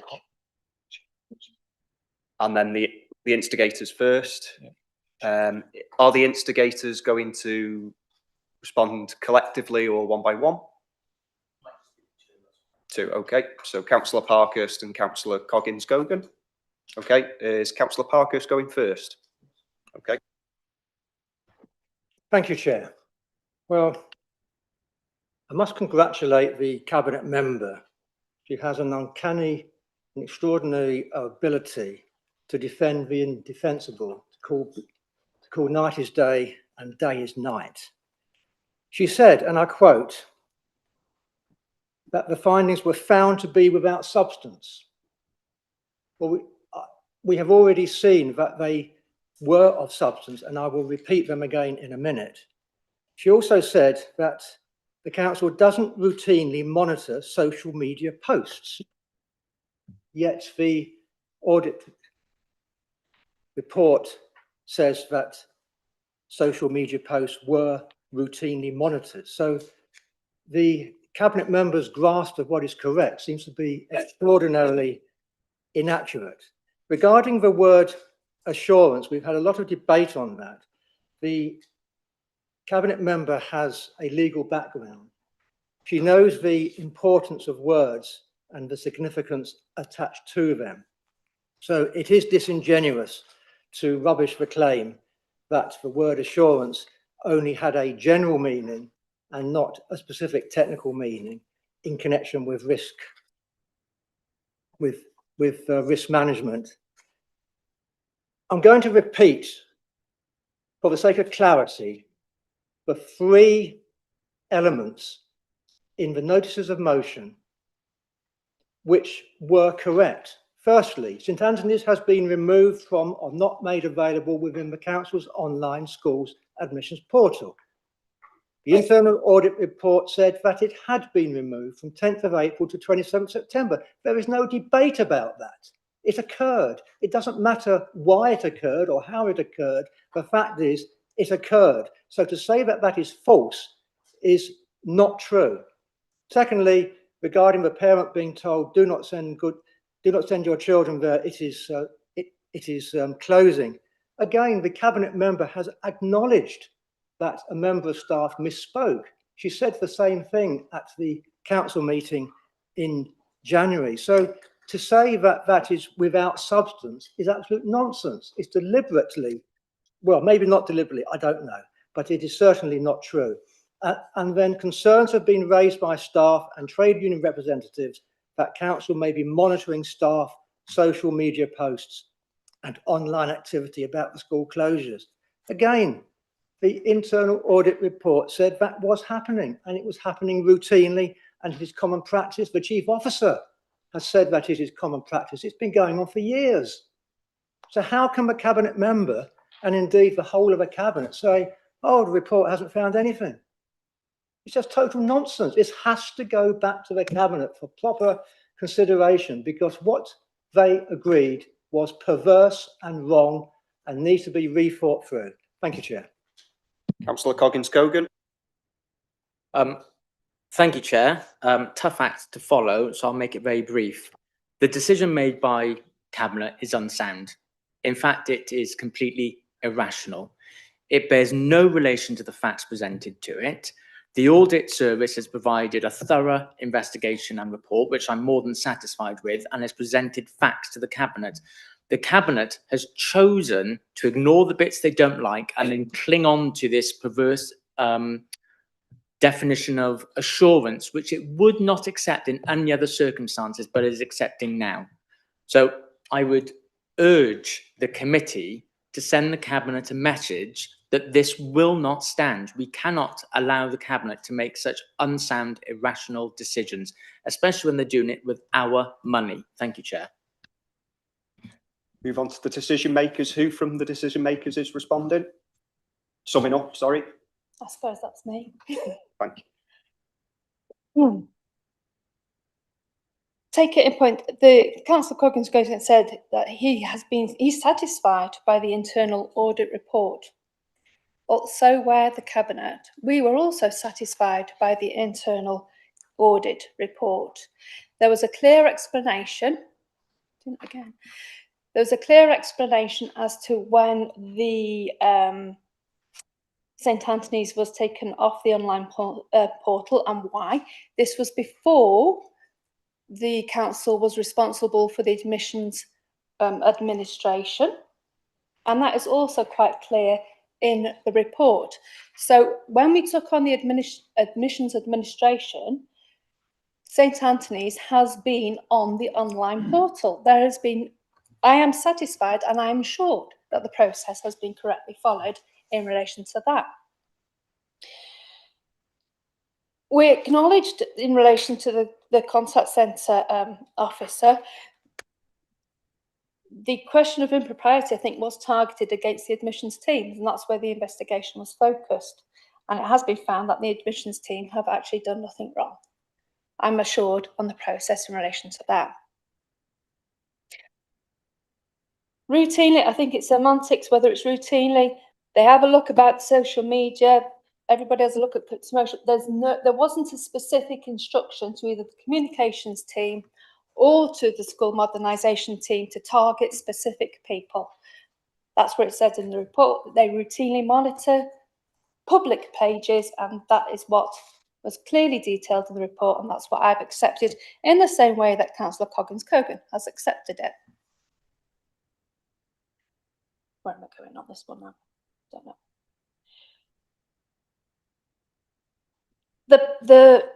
The report, and my legal background and assurance.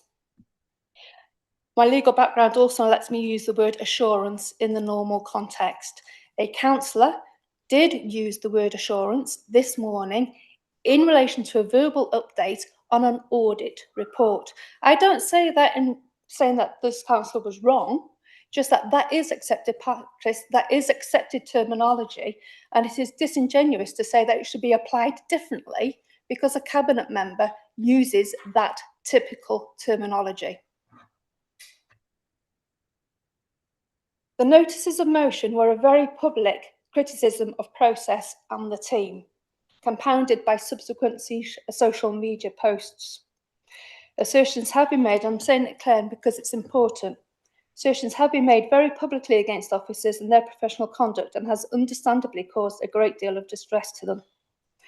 It was important that this distress is acknowledged, and it was important as well that we conveyed to the wider public that the processes were sound. That's what it says, that's the outcome of the findings of the report.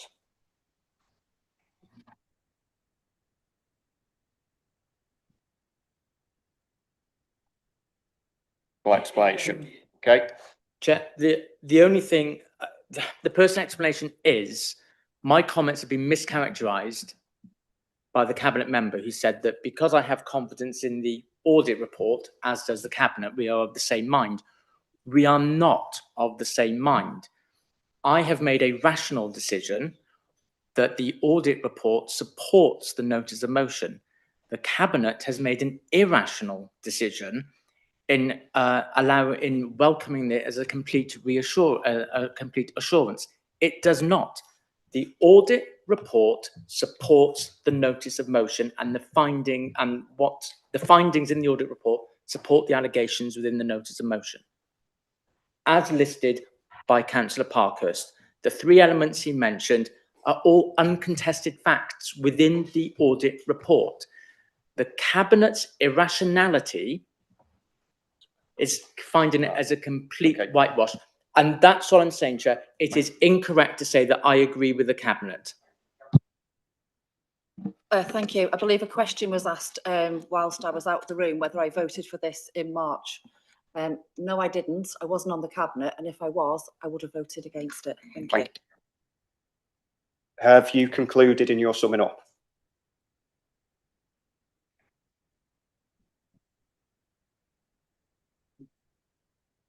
Just a reminder that the reports appended to Gareth's report were appropriately and correctly entitled.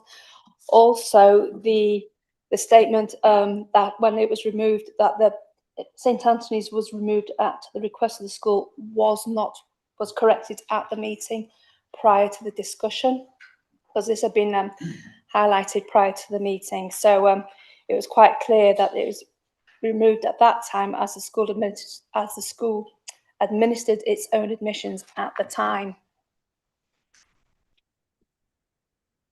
Yeah. Thank you very much. Okay, then if we can now move on to the options. The Head of Democratic Services will explain the committee's options for decision contained in the Constitution. The decision should include one of the four options given. So, thank you, Chair. The committee now has to make a recommendation based on their consideration of the information provided by the initiators and the decision makers. They have four options that need to be included in a resolution. Option one being that if, having considered the decision, they are minded to satisfy the explanation received, it will indicate as such, and the decision will then be implemented. Option two being that if they have considered the information given, they are no longer concerned, is the term used, but not minded to indicate whether they're satisfied with the explanation, then they can move that. They won't actually endorse the decision, but they will accept it. the decision will then be implemented. Option 3 is to refer the matter back to Cabinet for them to reconsider and reflect on the comments from the committee. Option 4 is for the matter to go before full council, noting that if it's referred to full council, then it's not for council to make the decision, it would be referred back to Cabinet, potentially, if that was the outcome of council. So committee will need to make a resolution that can be voted on, and it needs to be very clear what the rationale and reason is for option they're selecting, so that depending on what the outcome of that is, it can be dealt with accordingly.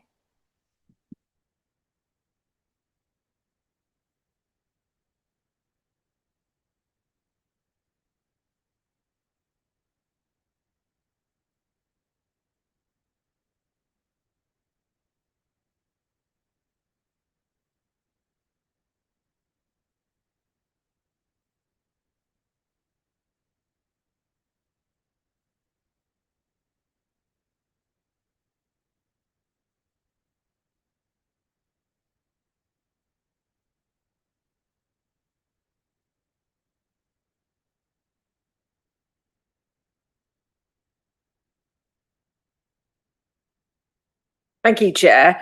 I propose option 3 because in consideration of the audit review that we had, and I'm fully in support of the findings of that audit, and what they found was in agreement with the call-in, and I think it needs to go back to Cabinet. Thank you, Chair.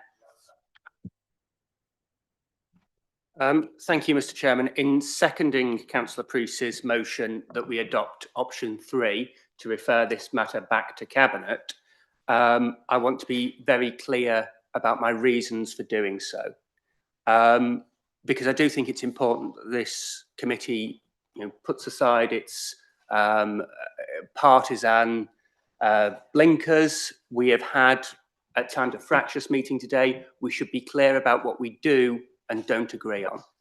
Firstly, on the issue of assurance, I am entirely convinced by the Cabinet members, the decision makers and the officers' arguments around the common usage of that, and I don't subscribe to the argument put forward by the call-in initiators. I think that the Cabinet used that word in good faith in its common meaning, and I think that we can accept that. I don't think that that is a reason to send this back to Cabinet. But looking at page 9 of today's report pack, which is the resolution that Cabinet voted on, the words that give me pause in that are not the word assurance, but the words no evidence to support the allegations within the notice of motion. The 3 allegations within the notice of motion was St Anthony's has been removed from or not made available within the council's online school admissions portal. Everybody agrees that that is true, that there is evidence for that. There might be good reasons why it was removed. Personally, I think that there could have been a better process followed there that would have involved discussion with the school before removing it. I'm sure the portfolio would agree that with the benefit of hindsight, things could have been done slightly differently. But the fact remains that it was on there and it was removed. So there is evidence to support that allegation. The second one, parents who have attempted to apply by email have been told that St Anthony's is responsible for its own admissions and that application should not be made via the council. That is true. Parents have been told that.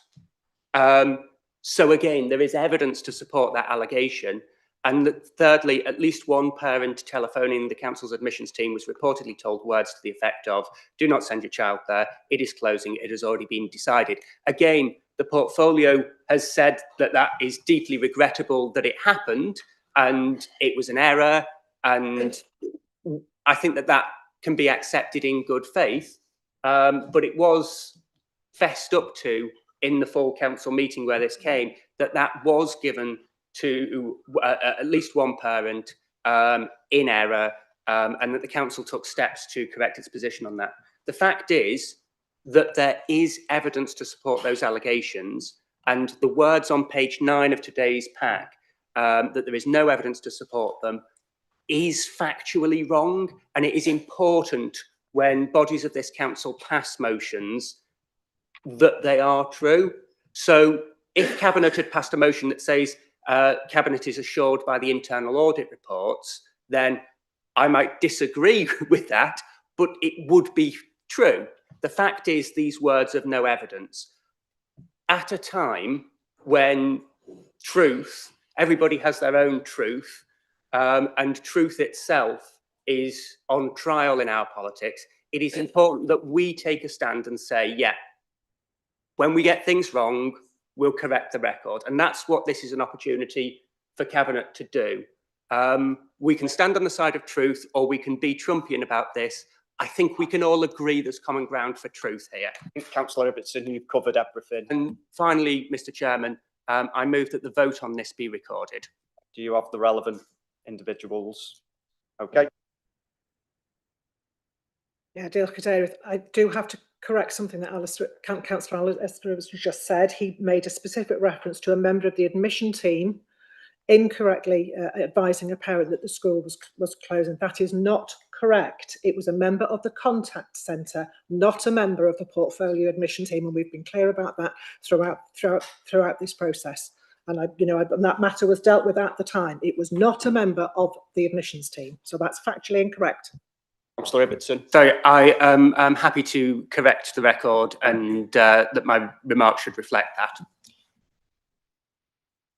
To the vote? No. I will try and summarise the proposal that you need to consider now as a committee.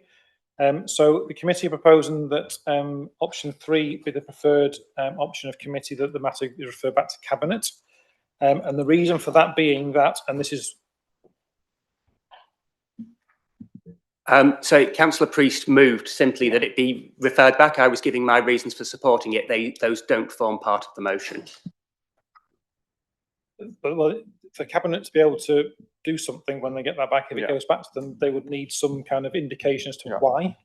So I was kind of taking your point as about the evidence is not supporting that. If Councillor Priest wants to form some words, that would be useful for the committee to consider. Thank you, Chair. Yeah, so go for option 3, that in support of the call-in and the actual internal audit review that was completed, that it was found to be factually correct, the call-in. It is going back to Cabinet to review their decision-making and to set the record straight. Okay, thank you, Councillor Priest.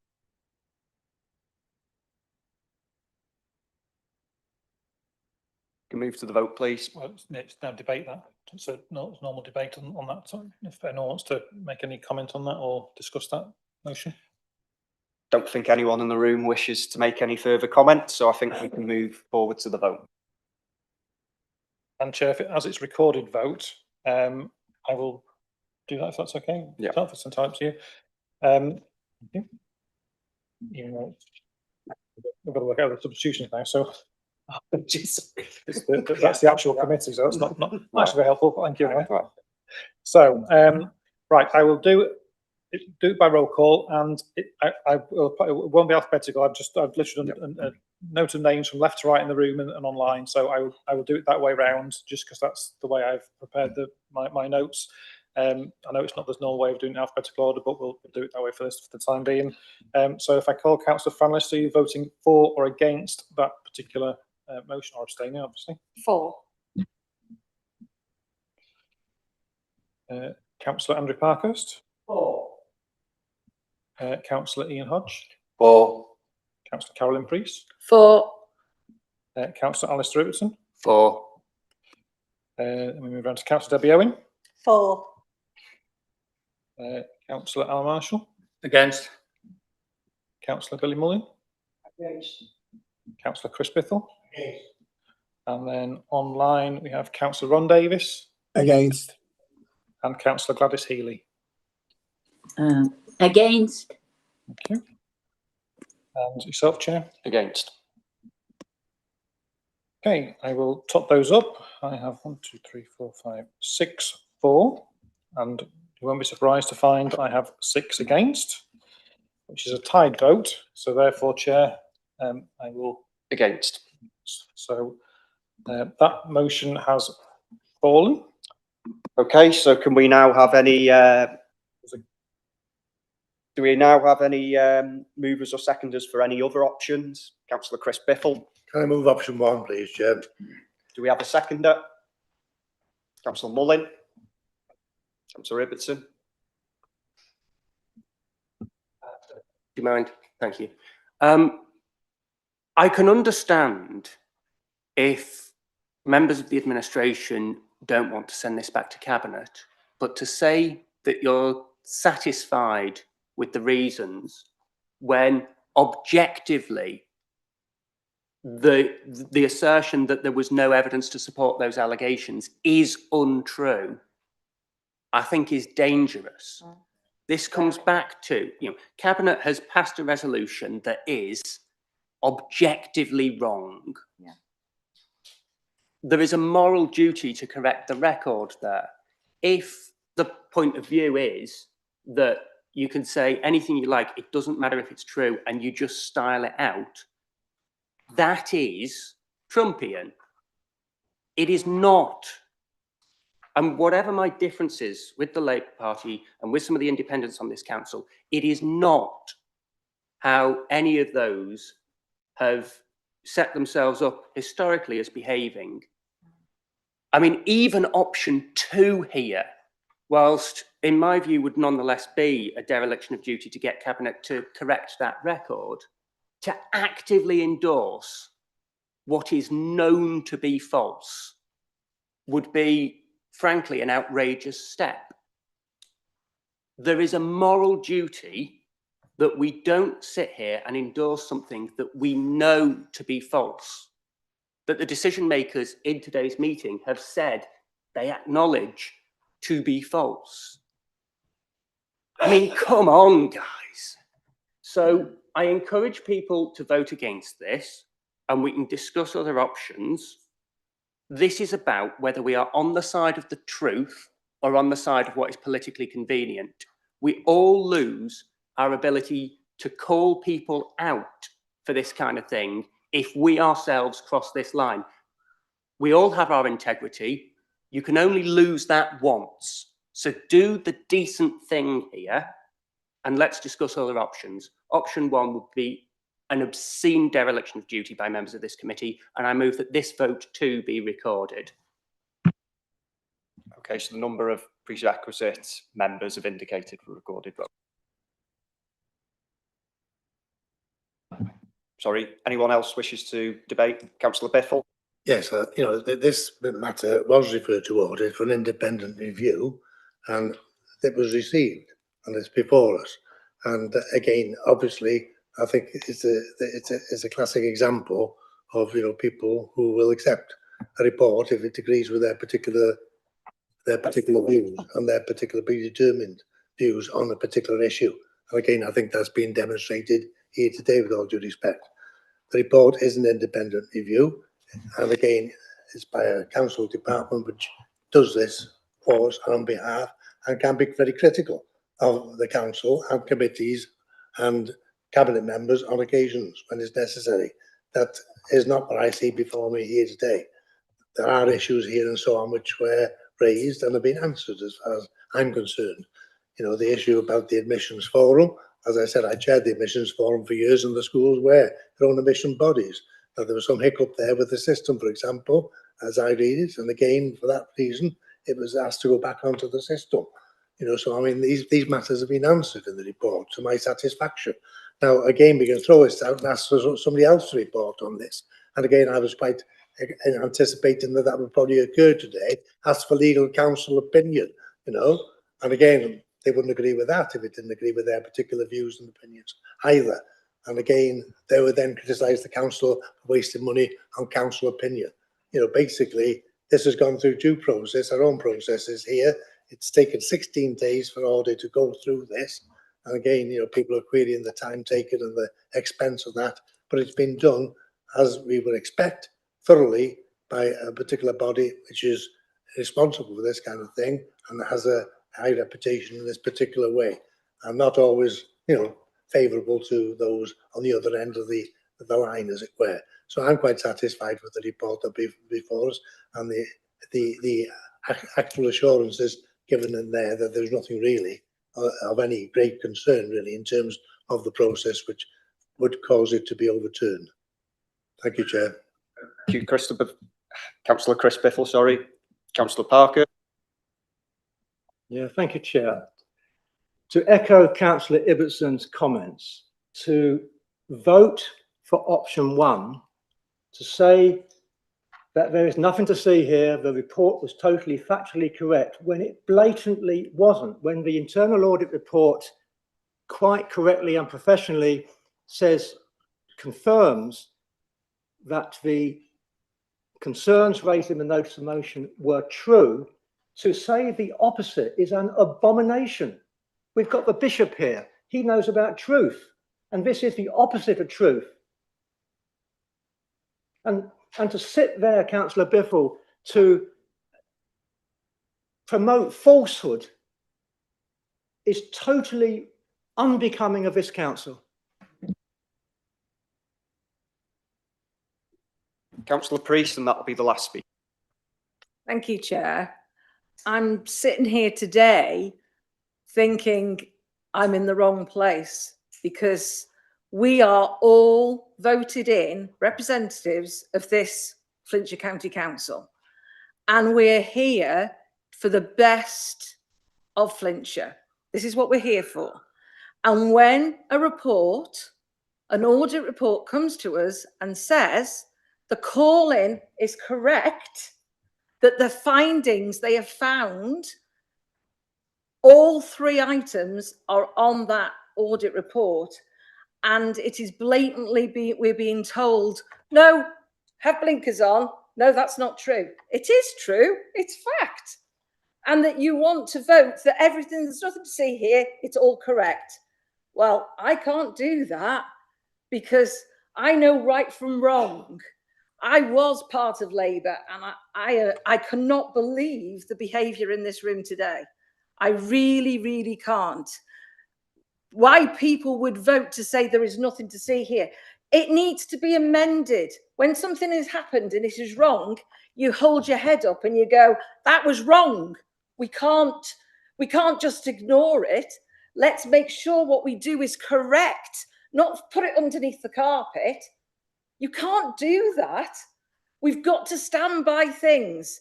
They're not major things, but they need to go back to Cabinet to be amended and then done correctly. We're not talking about the end of the world. We're not talking about, I don't know, this is really bad. It's like, oh, there's a pony. Oh no, it's a unicorn's come in the room. That's correct, let's vote. It just came in the room. No, it didn't. And what we've got in front of us are 3 items on an audit report stating that this is what's happened. It needs to go to be amended. That is correct. We need it to go back to Cabinet. They need to rubber stamp. That was correct. And they amend it. That is all we're talking about. But saying there is nothing to see here, the audit was done very professionally and correct. And we need to vote on for it to go back to Cabinet. And for all common sense, you need to do that. Otherwise, you shouldn't be in this room. That we're here, we're sitting here, what is right and what is wrong. And this needs to be corrected. Thank you, Chair. Okay, can we now move on to the vote, please? Chair, so you're voting for option 1, which is that the committee are satisfied with the explanations that they've received from in relation to the call-in. I will do it in the same order as last time, so not alphabetical apologies, but it'll be from left to right in the room and then online, so we'll do it the same way. So 4 is a vote for option 1, against is a vote against option 1, just to be clear, so you're not as last time. So Councillor Fran Lister? Against. Councillor Parkhurst? Against. Councillor Hodge? Against. Councillor Priest? Against. Councillor Ibbotson? Against. Councillor Owen, Against. Councillor Marshall, For. Councillor Mullin, Councillor Bithell, Councillor Ron Davis online, For option 1. Councillor Gladys Healy, For. Self Chair. For. And we now have 4, 6 and against 6. So I will go to the chair for the casting vote. For. Okay. Therefore, option 1 is passed, and the decision will be limited accordingly. Right, okay, members, I think we will need a 10-minute break. So can we all return to the chamber for 4:25?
Right, welcome back everyone. Just obviously there's members that need to be in other places later on, so can I just ask members to make sure they make their points concise and we keep to the content of the debate. So this is now,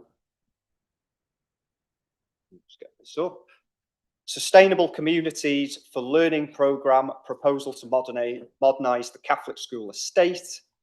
And the call-in has been initiated by the following councillors: Councillors David Coggins-Cogan, Councillor Carol Ellis, Councillor Helen Brown, Councillor Andrew Parkhurst, Councillor Fran Lister, and Councillor Sam Swash. So if I can invite the initiators of the call-in to explain and clarify the reasons for calling in the decision. Now, again, I'm going to ask, is there going to be a spokesperson collectively, or are you going to be making individual contributions? Is there any chance I can just have an indication of which members will be, or will all of you be? Oh. Right, okay. And is there any preference of order? Councillor Parkhurst first, and then I'll move. Okay, so if Councillor Parkhurst, if you can open the explanation by the initiators. The Chair. The Cabinet's decision to commence the consultation to close St Anthony's Catholic Primary School, St David's Catholic Primary School, St Mary's Catholic Primary School, and St Richard Gwynn Catholic High School, and to replace them with a new 13 to 18 so-called super school, was made on the basis of inaccurate and incomplete information and inadequately tested assumptions. So let's examine some of these failures. Please turn to page 63, paragraph 2.08. Third subparagraph refers to schools in Wales being able to access school condition allocation funding. But Chair, this doesn't apply in Wales. Here is the excerpt from the government website, applies to England. It's wrong. If Cabinet was invited to draw conclusions regarding school condition funding, maintenance liabilities, or investment opportunities on the basis of funding arrangements that are not available to Welsh schools, then Cabinet has clearly been misinformed as to the financial rationale for the proposal. Now, if you turn to, also on page 63, paragraph 2.8, fourth subparagraph, it states, none of this renders local authority prudential borrowing unlawful. That is on the basis of Welsh Government funding 85% of the capital cost, with the council picking up the remaining 15%, and then handing over the school to the Roman Catholic Church. Now, the Welsh Government has a guide to the law, published in autumn 2013. Chapter 18, page 2, paragraph 10, in relation to school premises and capital investment, it clearly states, and I have it here, the Welsh Government has the power to grant aid up to 85% of the cost of governors' approved expenditure, with the governors themselves required to meet the remaining 15%. This principle is confirmed in the Diocese of Wrexham's own protocols on capital works.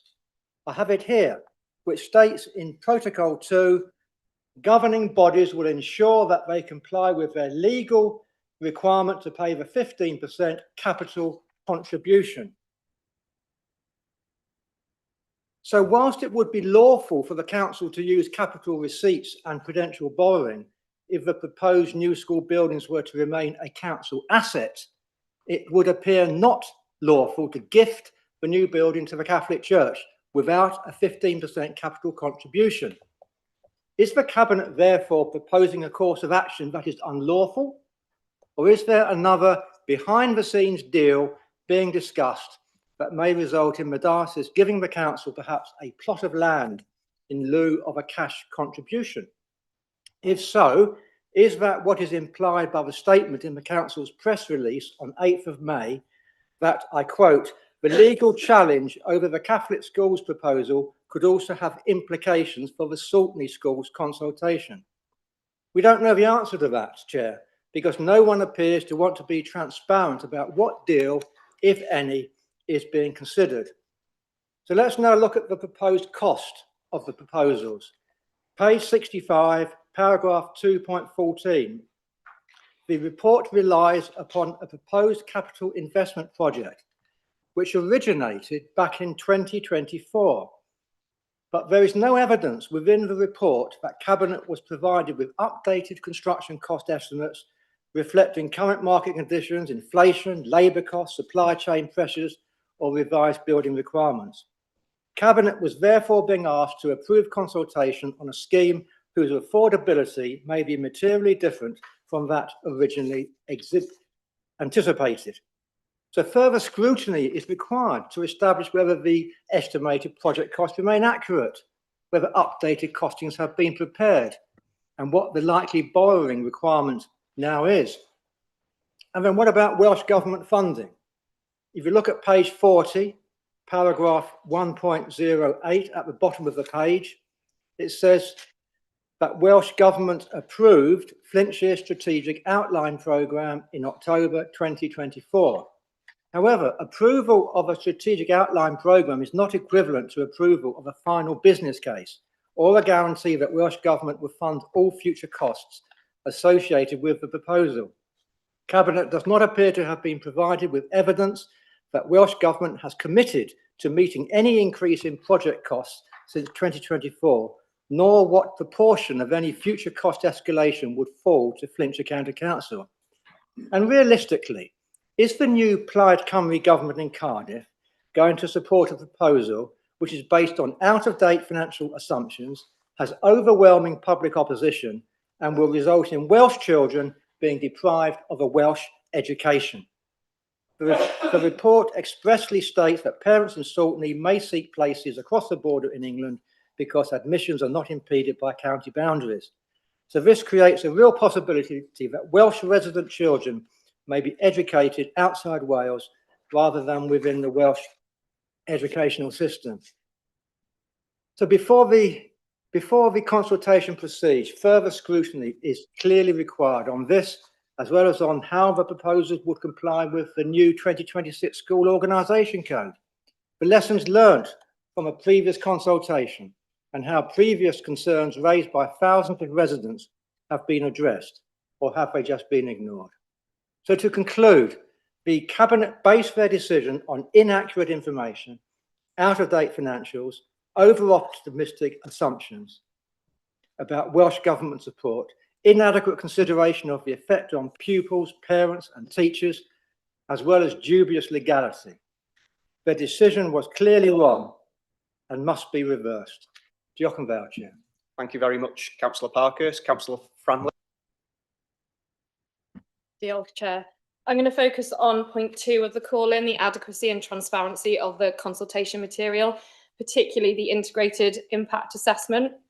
The IIA is labelled June 2026, but it still refers to the consultation period from the 3rd of June 25 to the 18th of July 25. That's on the header of the impact assessment. Can you confirm whether this is genuinely a refreshed assessment or a slightly amended version of the previous IIA? I ask this because, with the benefit of hindsight from the previous consultation, and given the genuine concerns raised by parents, pupils, staff, communities and members, I would have expected the IIA to directly address those risks. I would have expected it to test the difficult issues: who is affected, how badly are they affected, what is the real world cost, and whether the proposed mitigations are actually meaningful. Instead, we appear to have been presented with an assessment that gives significant weight to the positives whilst failing to properly address the harm. The IIA should not simply sell the proposal, it should stress test it. I could go through every heading, but I'll focus on 3 examples because they do show a pattern. Under A Healthier Wales, the IIA presents a modern building as positive for mental health. I think that's a very bold assertion. In my experience, positive mental health is far more likely to be nurtured by good support systems, trusted relationships, and the people within the building, not simply the building itself. The IIA does not properly assess the negative emotional impact of a school closure. Some children will lose a familiar school, trusted staff, friendship groups, routine, and a place where they feel safe. I've actually seen this firsthand working with students from the now closed Flint Mountain School. Even years later, when these pupils were well into their secondary school careers, some had not fully rebuilt the trust in the system. The impact was particularly noticeable for those pupils with ALN, where the students themselves attributed being uprooted from everything familiar and the process being entirely out of their control to some of their SEMH difficulties. These decisions have a real impact on real people. I'll go on. Under a more equal Wales, the IIA assumes equality will be improved because the new school will offer better facilities and a broader curriculum. But equality is also about access. If pupils have longer journeys, parents struggle to get them there, families can't easily attend meetings, children can't attend after school activities, then the proposal may actually create new barriers rather than remove them. The IIA has not tested whether the proposal genuinely improves equality of access. It simply assumes that a larger school with better facilities must be better. Under a Wales of vibrant culture and thriving the Welsh language, the IIA states that the proposal will not negatively impact the Welsh language. I do not accept that. For Saltney families, the practical alternative may be a Catholic school across the border in England, particularly if transport to Flintshire Catholic provision is not available or affordable, which it currently isn't under our transport policy. Their nearest appropriate Catholic school is in England. The statement that the proposal will not negatively impact the Welsh language is false, because if children end up being educated in England, they lose access to incidental Welsh and the wider Welsh curriculum. There are many more examples, and from page 79 onwards, the IIA repeatedly uses language such as could, would be considered, will be supported, policy framework, separate assessment. These are broad assurances rather than tested mitigations. What's missing is the hard evidence. Who's affected? How many are affected? What are the costs? Cabinet made the decision to restart consultation on the basis of an impact assessment that, in my view, is not balanced. In my view, that falls short of due diligence. Cabinet should not simply accept an impact assessment at face value, particularly on a decision as sensitive and as far-reaching as school closures. The role of the Cabinet is not just to receive a report and endorse its conclusions, it's to test the evidence, probe the assumptions, and satisfy itself that the difficult consequences are properly understood. Not only the benefits, and there are some, there are some benefits to this proposal, but you've also got to understand and acknowledge the risks, the cost, and the harm. If elected members and decision makers are not going to challenge in the interest of the public, then who will? This is exactly the kind of process that damages public confidence. It's no wonder engagement with politics and faith in politicians is at an all-time low. Thank you, Councillor Lister. Councillor Ellis. Thank you, Chair. I would echo what has been said, but I would also say when it comes to halting the consultation, we see within the report that the consultation was brought to a halt, but we've not seen the outcome of that challenge, or the challenge has not actually been mentioned anywhere that I can see. And if I'm wrong, please correct me, but I cannot see the outcome of that challenge. And I can't see that the consultation process is any different now than it was originally. And the community gave us all the reasons why they were opposed to this closure of schools and this new super school, the struggle with the transport, but we've got no information of how these children are actually going to get to that school, going from Saltney and small children. How's that? You know, there's no structure. And when it comes to the cost, we're looking, aren't we, at 7,900,000 million. It'll be an awful lot more money now, won't it? Because everything's increased, the price has increased of building materials, transport, everything has increased. But I'd also ask as well, because I can't, apart from wanting to know the outcome of that of that legal challenge, I would also like to know, in the report it mentions St David's, when that's closed, and the church hall that is attached to that school is well used by the community. But there's no reference to what will happen there. It's the heart of the community. And it says that it could be relocated elsewhere, but doesn't say where that elsewhere is. And it will be the effect upon that community, the loss of that school and the hall. It's the emotional effect, as has been mentioned, you know, not just on children, on families and whole communities. It doesn't seem to actually be acknowledged. I wanted to send children saying, oh, well, your option is, if you're in Saltney, go to England, get educated in England. Like, that's the way out, that's okay to send Welsh children to England. If that's their choice, yeah, but they're not given a choice, are they, really? They're given a choice, go to Shotton, go to Flint, or go to Chester. And I just don't think that this is right. Morally, I don't think it's right. I don't think it's right. I really think there needs to be an awful lot more work and consideration done. You know, we've been through this process before, but we don't seem to have learned anything from it. We're back in the same position. But that is just my view. Okay, thank you, Councillor Ellis. Councillor Swan. Thank you, Chair. I'd like to focus my remarks on points 4 and 5 of the call-in, namely the adequacy of the financial information presented to and endorsed by Cabinet and the unresolved questions surrounding value for money for this project. At every stage of this process, members have been asked to make decisions on the basis of financial information, as Councillor Parker said, that is incomplete or inconsistent.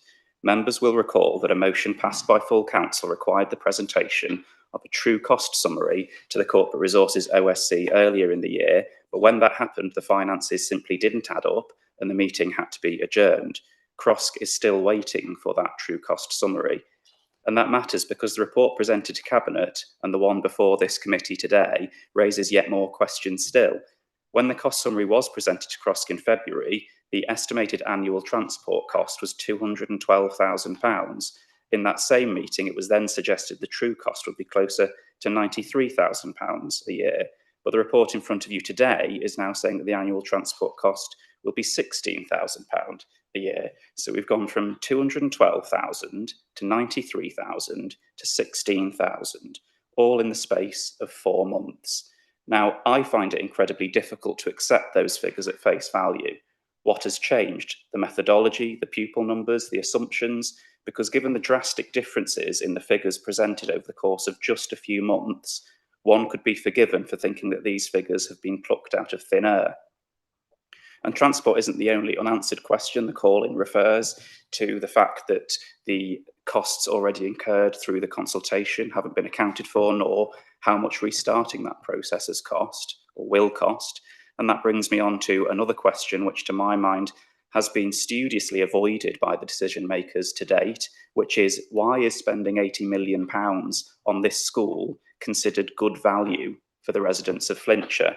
Members of this committee are being asked to endorse the commitment of tens of millions of pounds of public money to construct a school which was opposed by 96% of respondents at consultation and which will ultimately be owned by a third party rather than this council.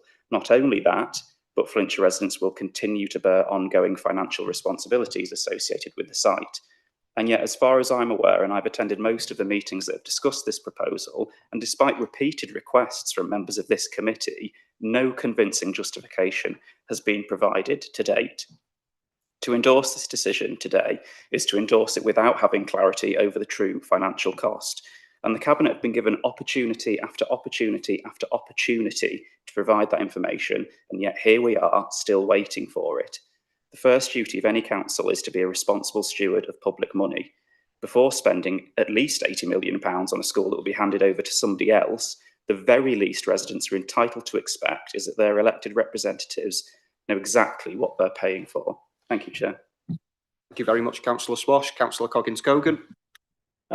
Thank you, Chair. My colleagues here have made my life easier because they've raised many of the points I want to raise, so I can just build on some of them. In relation to the transport costs, I share Councillor Swash's concerns, going from £212,000 to £16,000, drop of £196,000. Now, to be clear, these transport costs still exist. It's just that we're shunting them onto the poorest families in Flintshire for them to pay them instead of us paying them under our discretionary travel. People in Saltney that I speak to regularly do feel as though it's the forgotten town, and there are some of the poorest areas within Flintshire are there. We're now going to dump these travel costs onto those families and say, quite literally, on your bike. Make your own way to the school. We're taking that school away from you, and also the other school as well. So we're going to close 2 schools in your community, leave you with 1 school, and if you want different provision, it's over there on the other side of the county. I think that's reprehensible.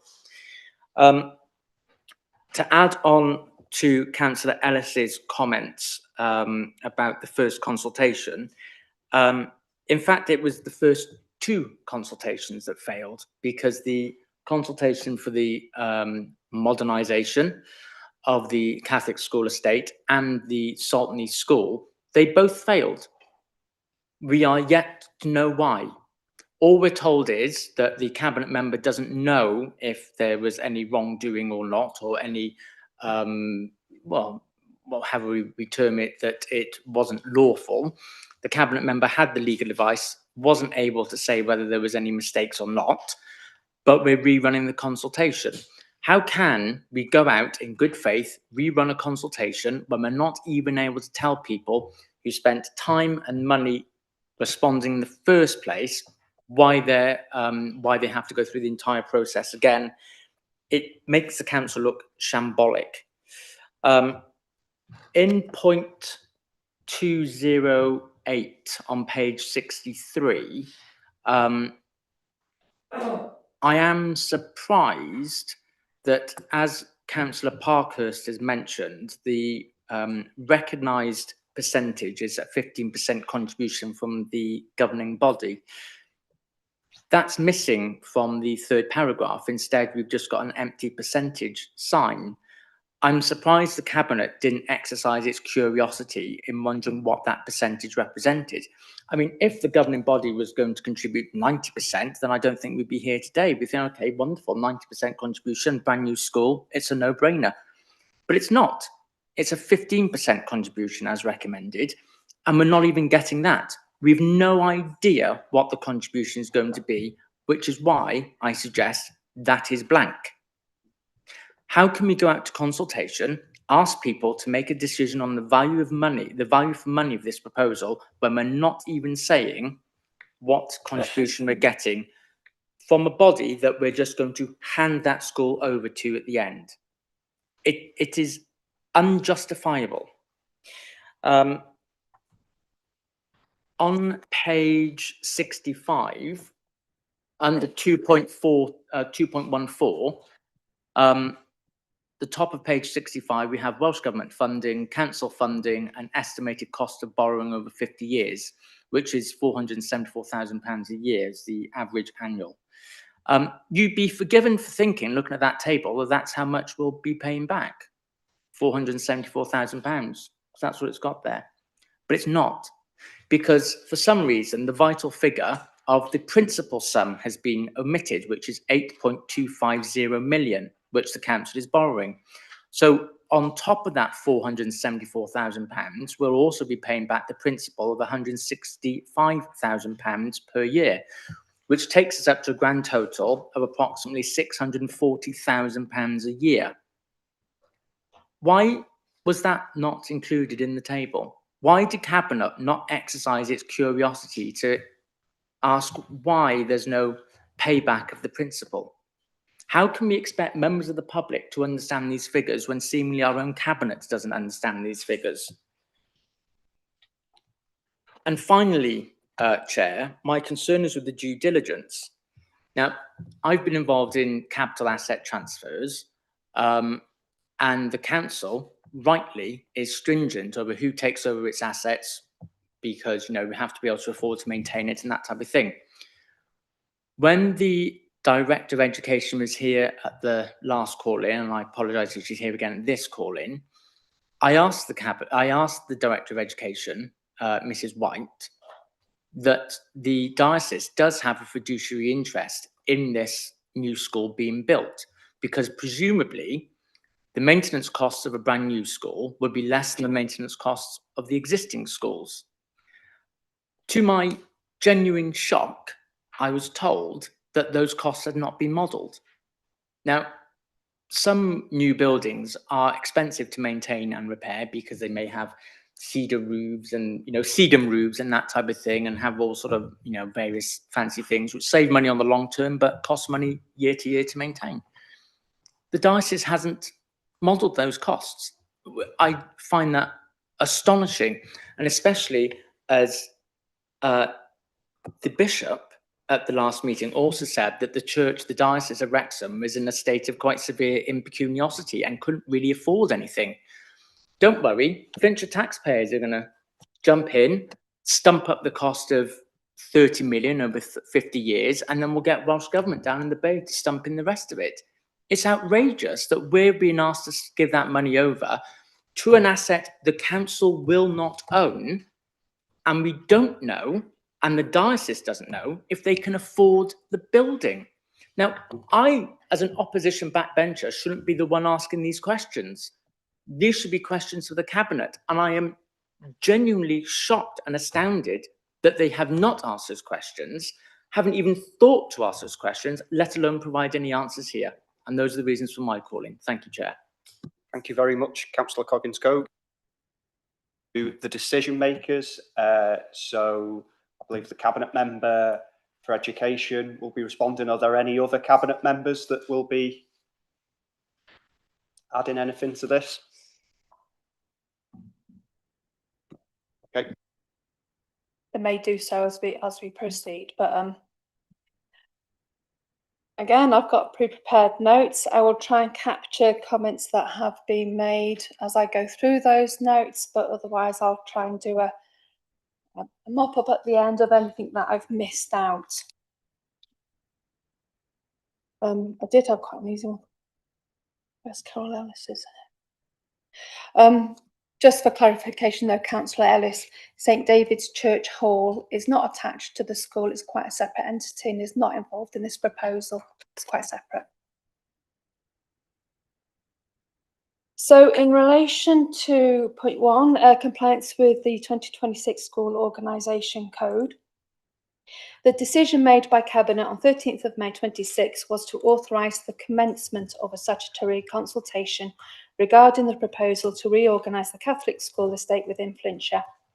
The draft consultation document was not included in the pack brought to Cabinet. This is in line with usual practice and is consistent with the report taken to Cabinet on 18th February 25.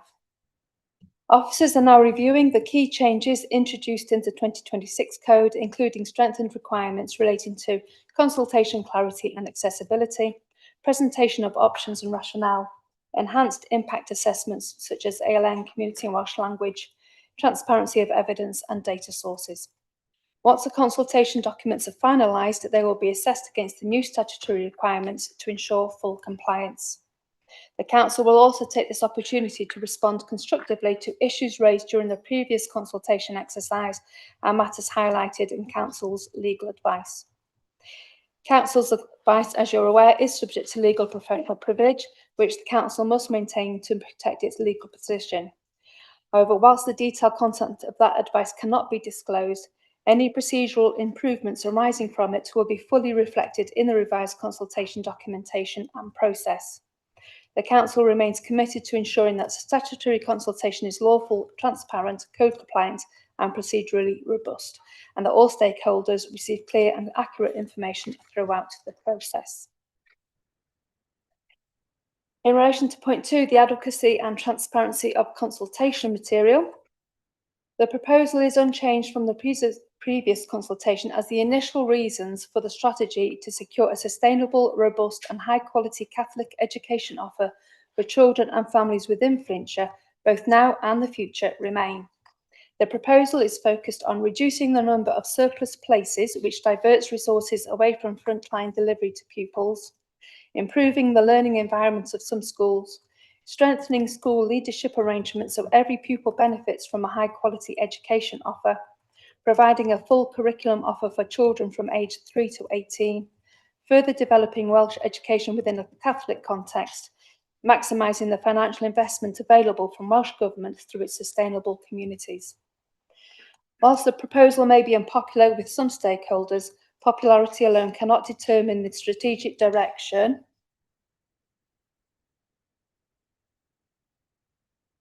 the Council must act on the basis of evidence, statutory responsibilities and long-term sustainability.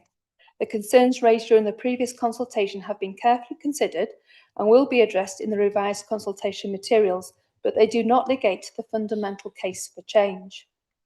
The purpose of the forthcoming statutory consultation is to ensure that all voices are heard and that the final decision is informed by full and transparent assessment of the issues.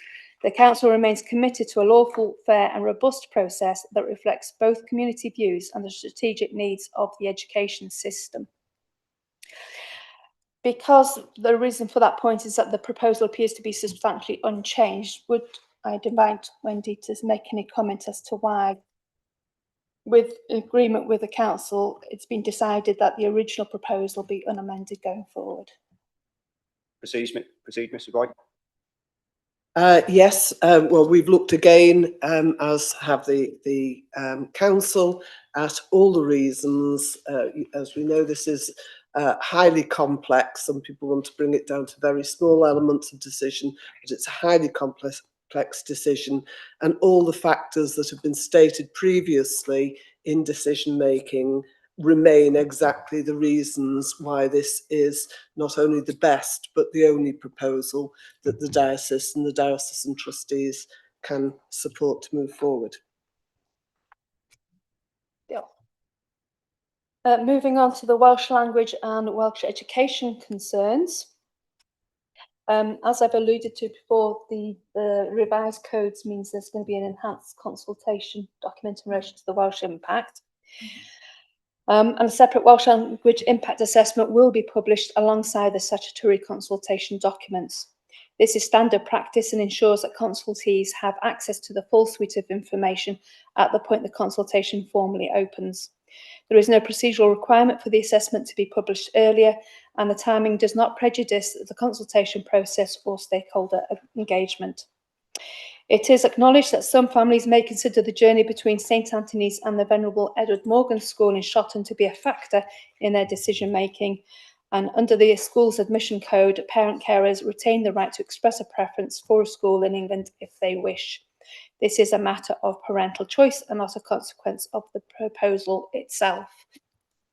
In relation to that, we've also got, it might be possible that some parents are attracted to a brand new school with 21st century facilities in it, and that might actually encourage them to stay within Wales, because historically children and pupils at St Anthony's, they don't go to St Richard Gwyn at the moment, so hopefully it might encourage them to actually stay within Wales and go there.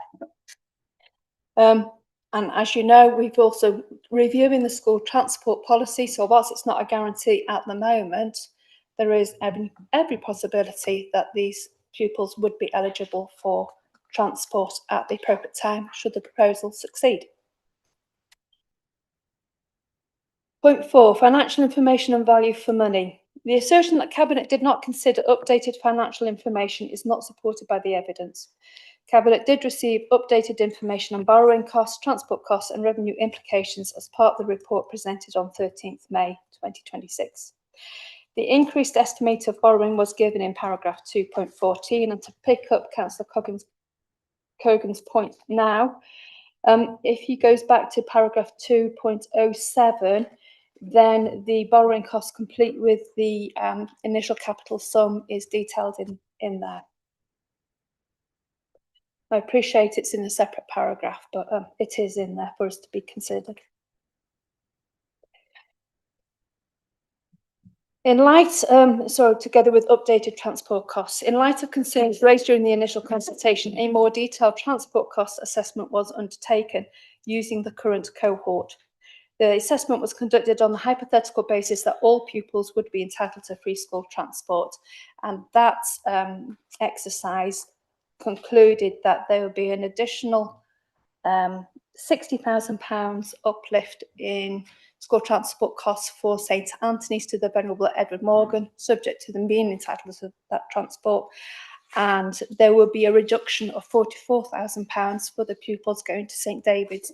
There is an existing cost of £74,000, which evidences that many of those children already take advantage of the free school transport, and there was a projected cost saving on that. And that is where the 16. So we don't normally do a granular assessment in that. It's normally not required as part of the consultation, but in light of the concerns raised in relation to the transport costs and the risk assessments and who, sending these children, lots of them are already accessing those transport arrangements. And that's the reason why that more detailed assessment was made. And is an example actually of how we have listened to comments made during the consultation. With regard to lifetime costs, we're already aware that there may be an increase in business rates. However, there should be a cost savings on repairs and maintenance when comparing a new build with the existing buildings, two of which are over 50 years old, one is over 60 years old, and the other is over 70 years old. It's also worth noting that the current repairs and maintenance for the 4 existing school buildings are estimated to total £1.456 million, which is a significant amount when compared with the overall budget of just £3.195 million agreed for this year to be allocated over 78 schools. £1.456 million equates to over 1% council tax and would be public money being spent on end-of-life assets. Sorry, is it all right for Wendy? Yeah, just to add something on the cost of upkeep, because that's come up a couple of times, and I think Councillor Coggins-Cogan asked about that. The cost of upkeep of one new building, of a new build, is likely to be substantially less than the cost of upkeep of 4 old buildings that are largely in poor repair, and as the Councillor for Education has just said, over 50 years, sometimes 60 or 70 years. Unlike state schools, voluntary aided schools, of which Catholics are one, have additional responsibilities for some aspects of the build upkeep, and therefore financially support the cost of keeping those schools open. And that's not just for the Catholic children, of course, that's for all children that attend the Catholic schools, many of whom are not Catholic, but all of whom are Welsh children and from Flintshire. And so the Church and the Governor's take an additional burden of responsibility for that. There are also some funds in the Welsh Government, which I think Councillor Parkhurst felt there was nothing to support it. That's not correct. There are funds in the Welsh Government that are specifically for voluntary aided schools, and only voluntary aided schools can access them. That includes such areas as cramp funding, and also there's a VA sustainability funding process, which has been in the region of between £5 and £10 million a year over the last 3 years. Thank you. Yeah. The impact of reduced surplus places, which diverts budget away from educational frontline services, was also reported within the pack. We value all and any consultation, and given the level of concern regarding the proposals, appreciate the opportunity to provide further detail to stakeholders, and the cost of further consultation must and has been balanced against The potential for more equitable distribution of per pupil funding across Flintshire. Please note that the funding per pupil at St Anthony's is currently £7,671 per pupil. At St David's, it is £7,232 per pupil, whereas the funding per pupil at St Mary's is only £4,855, and the average across all primary schools is £5,360. There is some disparity there. The need to reduce surplus places. This is a statutory requirement, and as can be seen from the disparity in pupil funding, a failure to address the issue of surplus places will result in other schools within Flintshire continuing to subsidise them, which has an impact on their budgets. The risk of overall school deficit is increasing and has been raised to a corporate risk level of 5, and it is imperative that we do what we can to mitigate against increasing school deficits, to help maintain breadth of curriculum and quality of education, as well as raise levels of engagement. These issues have all been discussed with concern at Scrutiny, and quite rightly, we need to do something about it, and this is part of those measures. The opportunity to mitigate difficulties in recruitment, a concern raised in one of the questions put to me as a Cabinet member by a member of the public. And the opportunity to develop our school estate with continued investment, with a view to ensuring all our Flintshire pupils have access to modern, fit-for-purpose buildings, equipped with the latest technology, from IT equipment to the state-of-art ventilation systems. The proposal also has the potential to remove 431,506 kilograms of carbon emissions, I never know how to say that measurement, from the school estate network, which is a significant contribution towards our overall objective. The impact on the 100 or so pupils attending both St Anthony's Saltney and St David's Mould is acknowledged, but please note, this proposal has the potential to benefit over 1,100 pupils currently attending St Richard Gwyn, Flint, St Mary's Flint, the Venerable Edward Morgan Shotton and St Winifred's Hollywell. It's also worth noting that the majority of pupils who transition to St Richard Gwyn come from these 3 primary schools also, and they deserve for this potential investment into their education to be properly and fully considered. And that means continuing the process through to the final determination, whichever way that goes. Point 5, funding responsibilities and capital contributions. The respective financial responsibilities of Flintshire County Council, Welsh Government and Diocese are well defined, are set out in the Cabinet report and have been confirmed through officer correspondence. Cabinet did consider this information, and the proposal does not create unplanned financial exposure for the Council. In relation to, I think, comments in about 208 and the funding that might not be available in Wales, the purpose of that paragraph, in my view, was to explain the lawfulness of prudential borrowing in these circumstances, which has been discussed many times before and through the Treasury Management Workshop, have I got the title of that one correct, where there was independent verification that this was actually lawful borrowing on behalf of the local authority, even if with the potential of it being gifted to the diocese. That has been covered specifically. I remember Councillor Parkhurst asking the question during the workshop. Where am I? Yes, the Council sought legal advice on the financial and land-related implications of establishing a VA school. This advice is subject to legal professional privilege, which the Council is entitled and required to maintain. However, while the detailed content of that advice cannot be disclosed, the Council can confirm that the financial responsibilities of each party are clear, no additional or expected liabilities fall to Flintshire County Council, and any necessary clarifications arising from legal advice will be reflected in the consultation documentation. Point 6, transport access and safeguarding. Cabinet did consider the impacts on travel, safeguarding, ALN, attendance and access to Catholic education. The strengthened evidence base demonstrates that the proposal improves long-term access to Catholic education. Safeguarding and ALM provision will be enhanced. Transport arrangements remain lawful, equitable and consistent with policy, and that families across Flintshire, including Mould and Saltney, retain clear and supported access to Catholic education. Again, it's worth noting at this point that no final decision has been made. This decision by Cabinet was to give authority for a new statutory consultation to commence only, during which there will be a full opportunity to discuss, consider, sorry, I need a bit more water.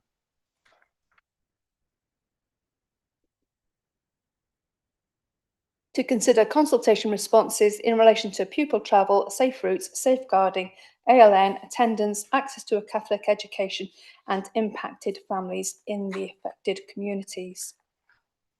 In relation to point 7, educational standards and learner benefit. The consultation document will clearly outline how the Council believes the proposal will at least maintain education standards, but with the aspiration that they can be further improved. A consolidated 3 to 18 school on a single site allows funding to be spent on direct educational delivery rather than running costs associated with old buildings and wasteful surplus places. The new state-of-the-art school, with what would be a fantastic modern teaching and learning environment and technologically advanced facilities, would make it a very desirable place to work. And I can test that actually with our school, yeah. Being part of a larger team reduces workload for teachers because they have other colleagues to plan with and share expertise. The ability to run single-age classes rather than multiple year groups in one class reduces demands on teachers to plan an appropriately differentiated curriculum to meet learners' needs. Specially designed ALN spaces and resources will support learners with additional needs more effectively, taking into consideration current ALN requirements. Removing the primary-secondary move between school mitigates the potential anxiety of transition from Year 6 to Year 7, where some pupils struggle to adapt and may decide to leave mainstream education and choose elective home education instead. And it was discussed this morning, wasn't it, how that's rising and is a significant pressure on the Council. A single school allows for the development of a seamless curriculum offer from 3 to 18, supporting better progression of skills and creates opportunities to strengthen consistency approaches to key matters such as attendance management, positive behaviour management and approaches to well-being. Combining small groups of pupils into more reasonably sized classes also provides opportunities for larger friendship groups with a better gender balance and greater opportunities for pupils to be involved in team sports, which can be challenging to offer when numbers are very low. And I'm sorry if my recollection is accurate, but I think that was a point made by our young people during the Young Future workshop. So that is the voice of our children. So I think we do need to give proper credence to that. The proposal provides a clear evidence-based case for maintaining and improving educational standards. When compared with the status quo and other alternatives, the preferred option delivers the strongest pupil benefit, the most sustainable model of Catholic education, and the best use of public resources. Moving on to point 8, the post-16 provision.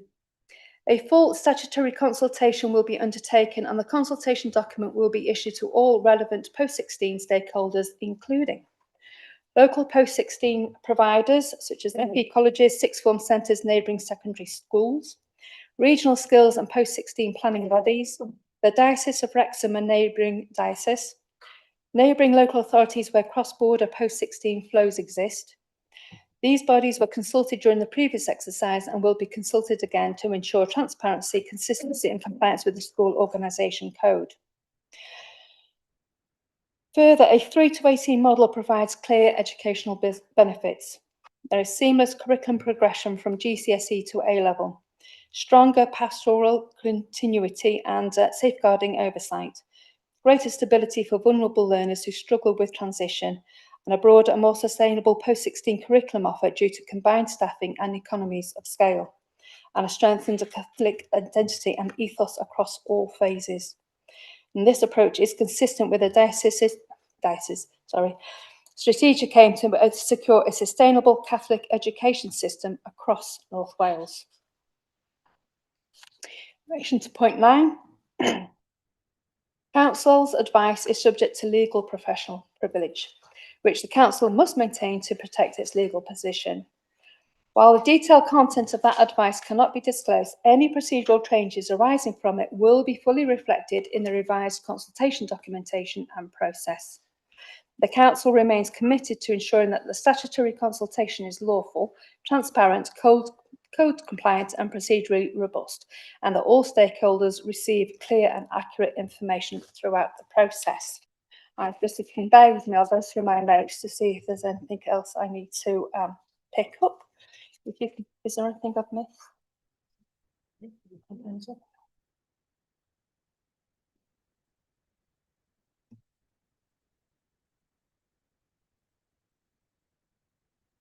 Okay, whilst the Cabinet member is checking, if I can bring in the Deputy Leader, Councillor Richard Jones.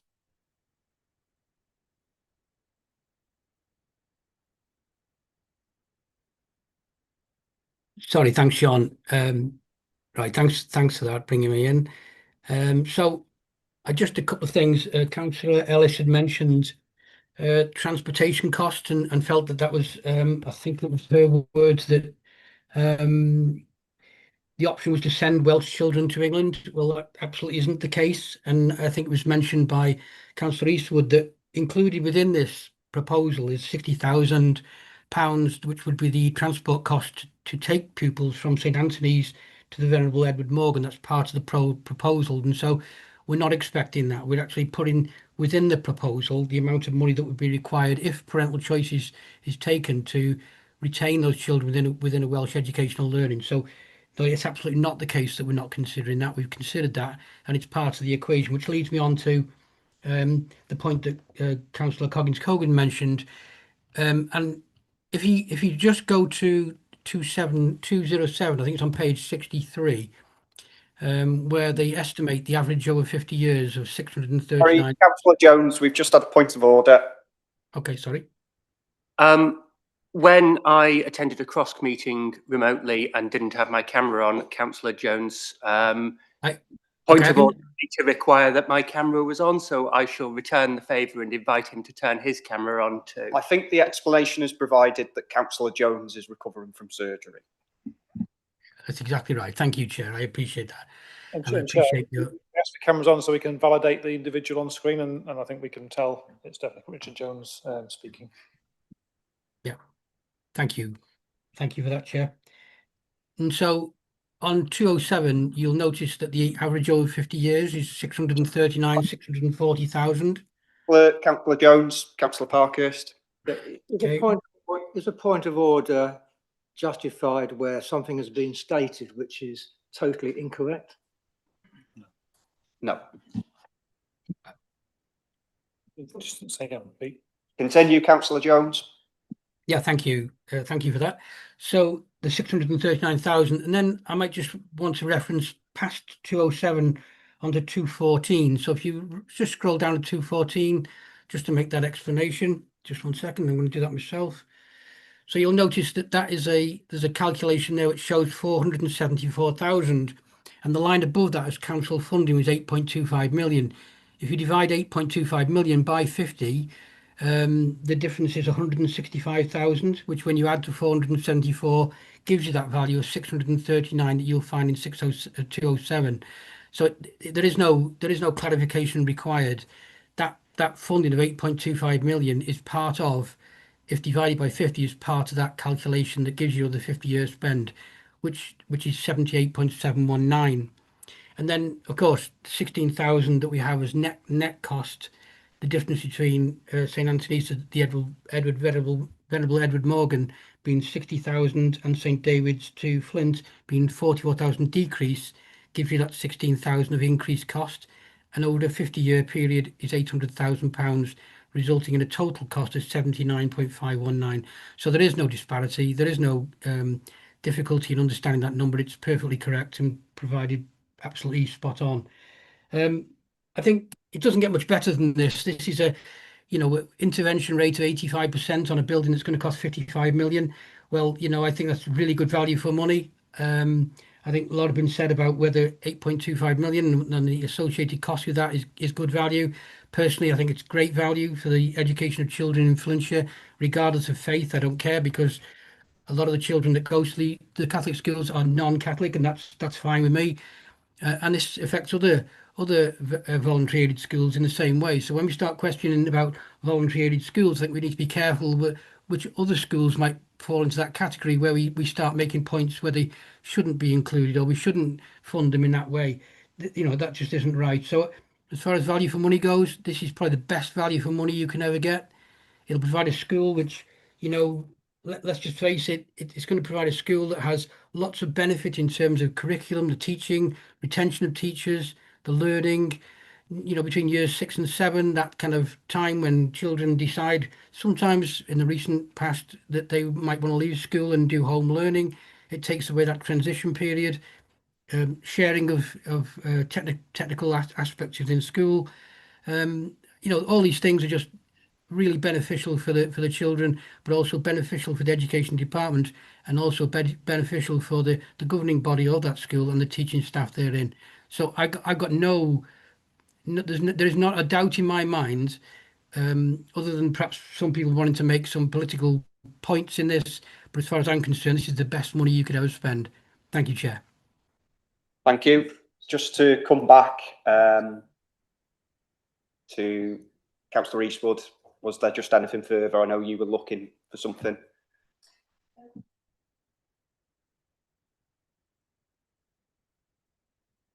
No, I can't think of anything that I've missed, but no doubt there'll be a question or somebody will tell me if I have, in which case I'd be more than happy to answer them. Okay, thank you very much. Now we move on to the opportunity for members of the committee to question the decision makers and the call-in initiators. Can I just make a request? Firstly, can we, when we're asking our questions, just specify to whom they are targeted to? So whether that's the decision makers, the initiators, or possibly both. And, you know, let's remember also with time, can we keep our questions concise, relevant to the debate, and let's, okay, keep that. Okay. Yeah. I don't think the calling rules specify that when I mean, a member of the committee can say, I want an answer from the cabinet member, but as a signatory to the call-in, I am entitled to answer it as well. There's no provision which says that the answers are restricted to one side or the other. In the same way, a councillor friendly to my side, the correct side of the argument, may ask me a question, but it would absolutely be appropriate for the cabinet member to answer it as well. So whilst the committee may direct a question, it would be available to both sides to answer it. Thank you, Chair. Councillor Biffle and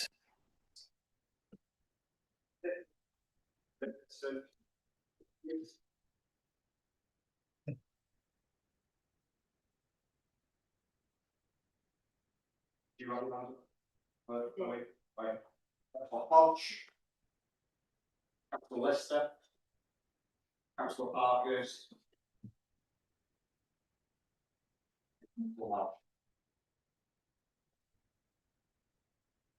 Right, so if we can move to Councillor Biffle, please. Yeah, thank you, Chair. I mentioned earlier I was some 13 years Cabinet Member for Education, and during that time, you know, I certainly was involved in school closures. We closed down 5 schools, 4 primary and 1 secondary. Those particular processes weren't the happiest times in my life. They were very challenging, and again, you know, the kind of issues and questions and accusations that are being made now are made then. So it wasn't a very easy time for me, or indeed for the officers heavily involved in this.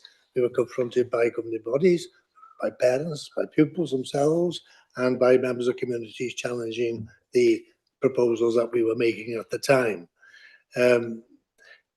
Despite those challenges, we proceeded with the proposals, I'm pleased to say, and we closed them down. And the alternative arrangements have been working and working well and without the forecasted detrimental effects. It's going to be the end of the world. According to some, villages would die, communities would disappear, and so on and so forth. I've been down this track before, and here we are again. We've got a golden opportunity here, really, in terms of dealing with these particular problems we have now. The figures are before us and the report and so on, the number of surplus places we've got, over 5,000.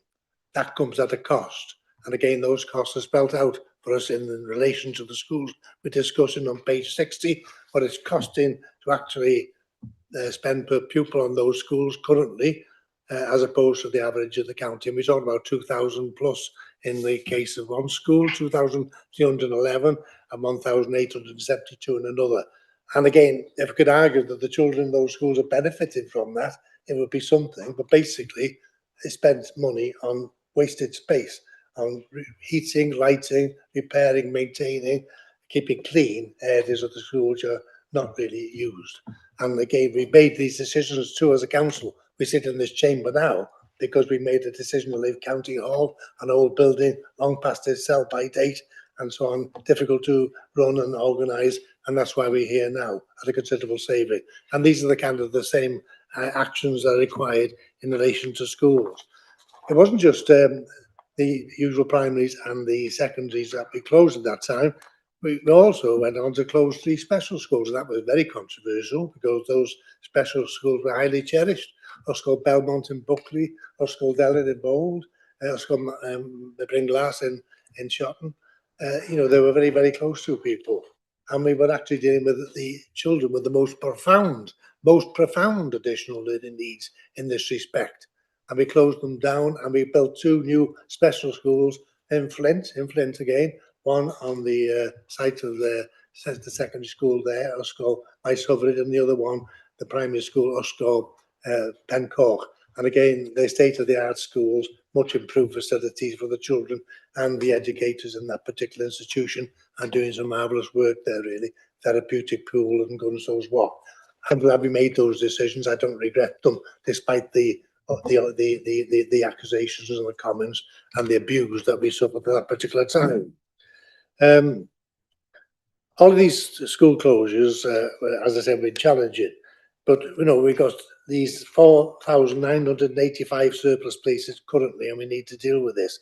And some of them are before us today in relation to this particular exercise. We often accused, really, as a council, of not doing enough about waste. We should be tackling waste more than anything. And, you know, some of the people who have signed this particular document are those people who made those kind of accusations. And basically... Excuse me, Councillor Biffle. Yes, you asked us to be precise and to be asking questions.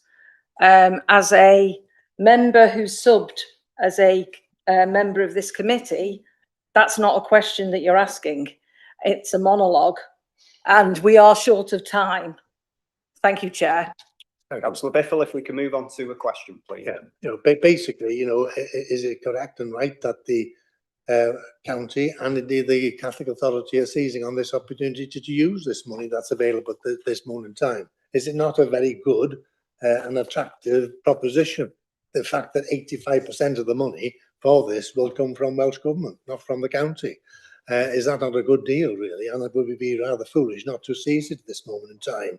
Is it not the case that we have a new government in Cardiff, which we've been reminded of now? It may well take different priorities, and this particular deal could, in the future, not be there, could it not? So is it not right and proper that the diocese and Flintshire seize this opportunity while it exists and actually get these new schools up and running? I've got other things to say as well, but, you know, basically, the issues have been, I think, covered by others in this respect, but it's a golden opportunity. We should be seizing upon it, and we will benefit as a consequence of that. The travel issues, is it not the case that these children are travelling to the existing Catholic schools at the moment? Yes, they are. Is it not the truth that they will be travelling in the future to these schools if they are built? Yes, they are. So basically, there's no change and difference in that, okay? And parents will still have the choice. They'll still have the choice. Mention has been made of the children going across the border to Chester. Is it not the case? It's a question, by the way. Is it not the case that children have been going across the border to the Catholic high school in Chester for years, from Broughton and from Saltney? Is that not the case, Chair? It is. So there's no difference there, really, in that respect, except.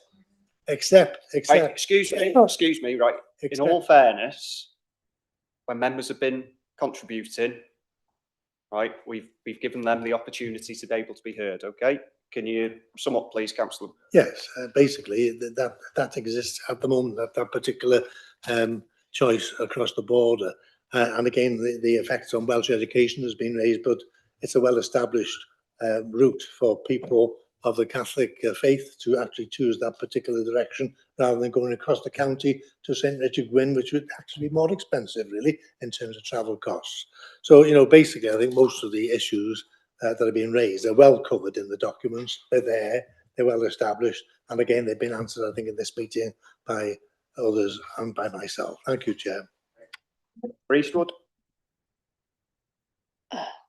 Diolch yn fawr. Thank you very much, Councillor Bithell, for effectively summarising the key points of the case that we're making. I do think this is very good value for money. I think it is needed. I think it'd be an incredible investment that will benefit thousands of pupils, some of which are in the more deprived areas of Flintshire.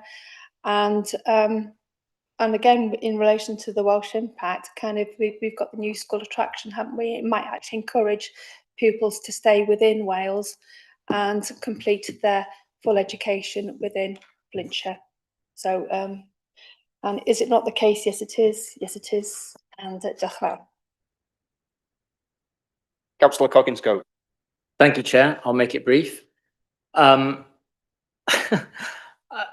It's one of the more dense points I've heard in this chamber that, yes, people travel to their school because the people in Mould travel to the school in Mould. I think Councillor Bithell might be familiar with that school in Mould, although he's utterly abandoned it. The people in the other towns in Saltney, they travel to the school in Saltney. Chair, sorry. Thank you. It's a perverse point to make that because people are prepared to walk to their local school, they will also be then prepared to take a bus to the other side of the county. I'm surprised that Councillor Bithell has made that suggestion. He knows better than that. He's a respected, long-time councillor, and I think he is now plumbing the depths of credulity by making such a comment. Is this value for money? It's terrific value for money for the diocese, which is not putting up any money and is going to get a brand spanking new school. My primary concern is for the education of children, and I think children are best educated in their communities, and I think taxpayers deserve to hang on to the assets they have paid for. We are going to give away at least £77 million, and then we're going to pay for it over 50 years. How a councillor of such long-standing experience can think that is value for money, I think is astonishing. Thank you, Chair. Thank you. Councillor Debbie Owen. Just a quick question. I realise this is about the Catholic school, but all our schools, or a lot of our schools now, especially in my ward, are over 50 years old. So are we, as a council, going to be looking at rebuilding those schools? Where are we going to get that money from? Because the schools are paying a lot of money for repairs out their own budget. Councillor Eastwood. I confirm there is a rolling programme of school modernisation. So I think it's, if I'm correct, it's done by area by area. There are a limited number of projects that you can do at any one time because it's a very small team. But all the schools are, you know, there is a rolling programme. So we've spent, it's £145 million over the last 10 years modernising and developing our school estate, and that will continue. Councillor Coggins-Cogan. Thank you, Chair. Just to answer what Councillor Owen has said, and to build upon the answer you've just heard, £145 million over 10 years. We're proposing to spend half of that on one school and give it away. That is not value for money. That is taking taxpayers for a ride. Yes. Sorry, when I say 145 million, that's 145 million capital. That does not include the borrowing costs. Councillor Coggins' figure there, 17 million, includes the borrowing costs, so that it's apples and pears a little bit. Chair, personal explanation. I apologise, Councillor Owen. 145 million over 10 years, and this is going to cost £55 million. So there we go. No, that's the cost to the public purse. We can argue over what's costing these people here and those people there. The cost to the public purse is 55 million, excluding interest. You cannot argue that it is value for money.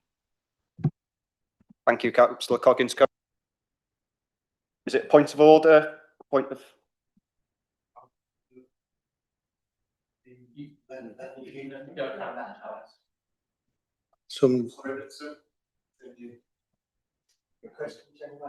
Sorry. Thank you, Mr. Chairman. I shall try to be brief, conscious as I am that social and health is in here at 2 o'clock tomorrow afternoon, so we've got to be out by then. If I can turn to page 65 of the bundle, the transport costs there are listed at £16,000. On page 6 of the report on this subject that was put before the Corporate Resources Overview and Scrutiny Committee on the 9th of March, the same figure was listed at £212,000, both of those annual costs. I am delighted to see that the Cabinet have managed to get a 92.5% saving in just a few months. Would they care to explain how they managed that? Sorry, Councillor, but I thought I had explained how we've managed that. Generally, under a consultation, you do a broad stroke approach where it's kind of, they took a high level, I'm not going to say estimate of the projected costs. Having listened to the concerns raised during the initial consultation, a more granular assessment was done of the actual transport cost. Clearly, you can't project accurately because we don't know how many pupils, where they're going to live, whether they're baptised or not. But we try to do a more granular approach towards that transport assessment. Based on the current cohort of pupils, that came up with a transport bill of £60,000 to transport pupils from St Anthony to the Venerable Edward Morgan.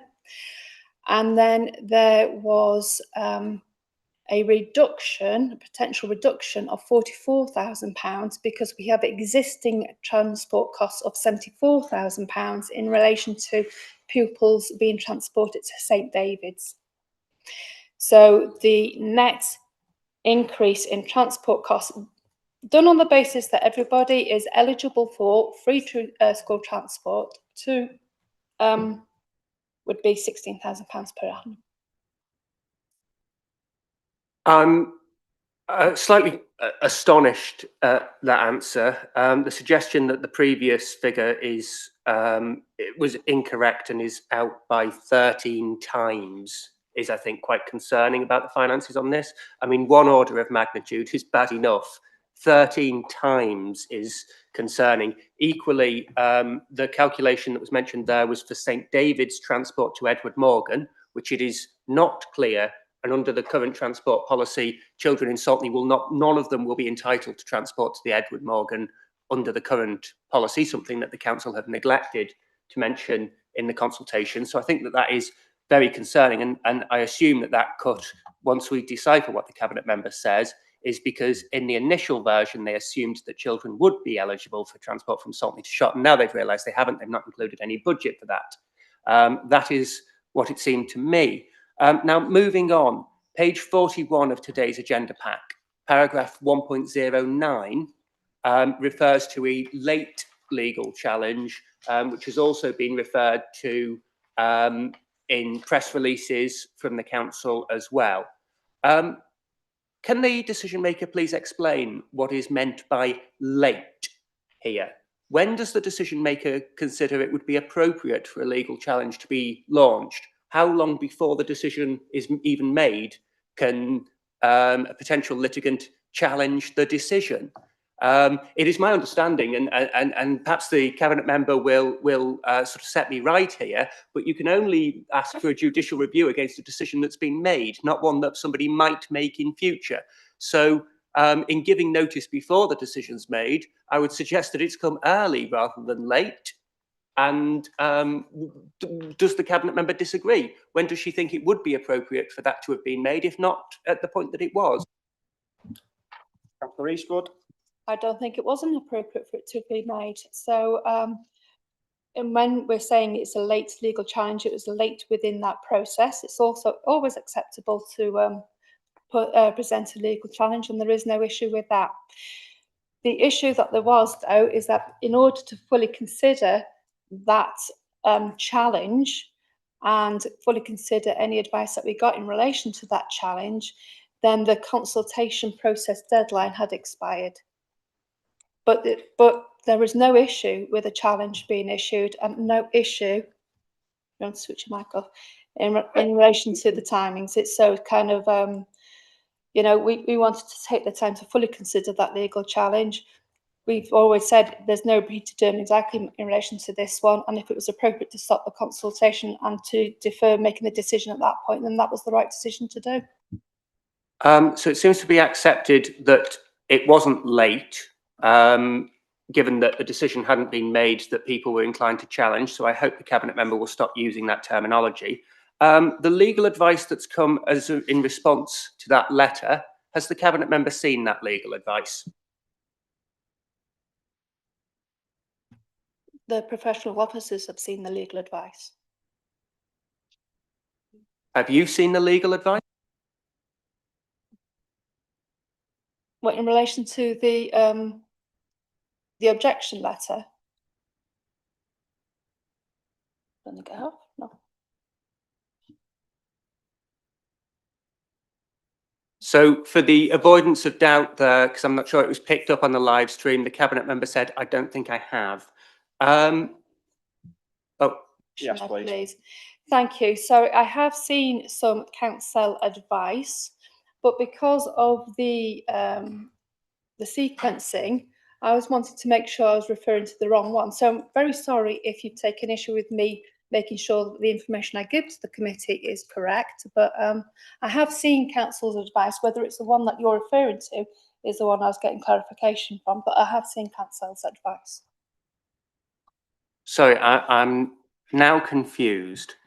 The legal advice, which it says that the delay to the process which caused the previous consultation to no longer be valid because it took time to get and to process that legal advice, have you seen that legal advice? Not legal advice generally, but that legal advice. Have you seen that?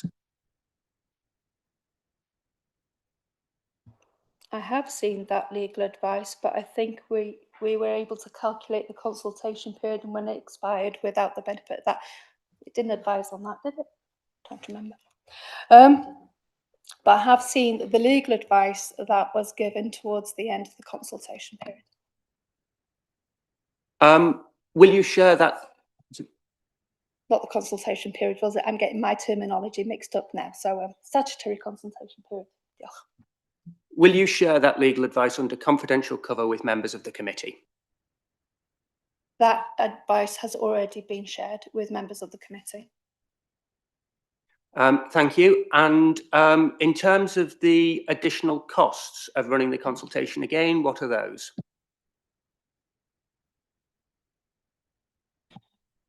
We can't determine those, can we? Because it'll be dependent on responses, objections, call-ins, the whole process. It's kind of, there is no definitive cost that we can attribute to that. Okay, how much is the first consultation cost? It's not been calculated down to a granular level. Ballpark figure? No, sorry, can't give it. Thank you very much, Mr. Chairman. No further questions. Councillor Priest. Thank you, Chair. I know we're actually going quite late now, but I'll be as brief as I possibly can. We've talked an awful lot about different aspects of this proposal. including the actual numbers of falling numbers within the actual current schools. And I would just like to know why the proposed new school capacity is set at 1,185 when the current combined roles of each of those schools are already significantly below that number. That's my first question. Councillor Eastwood.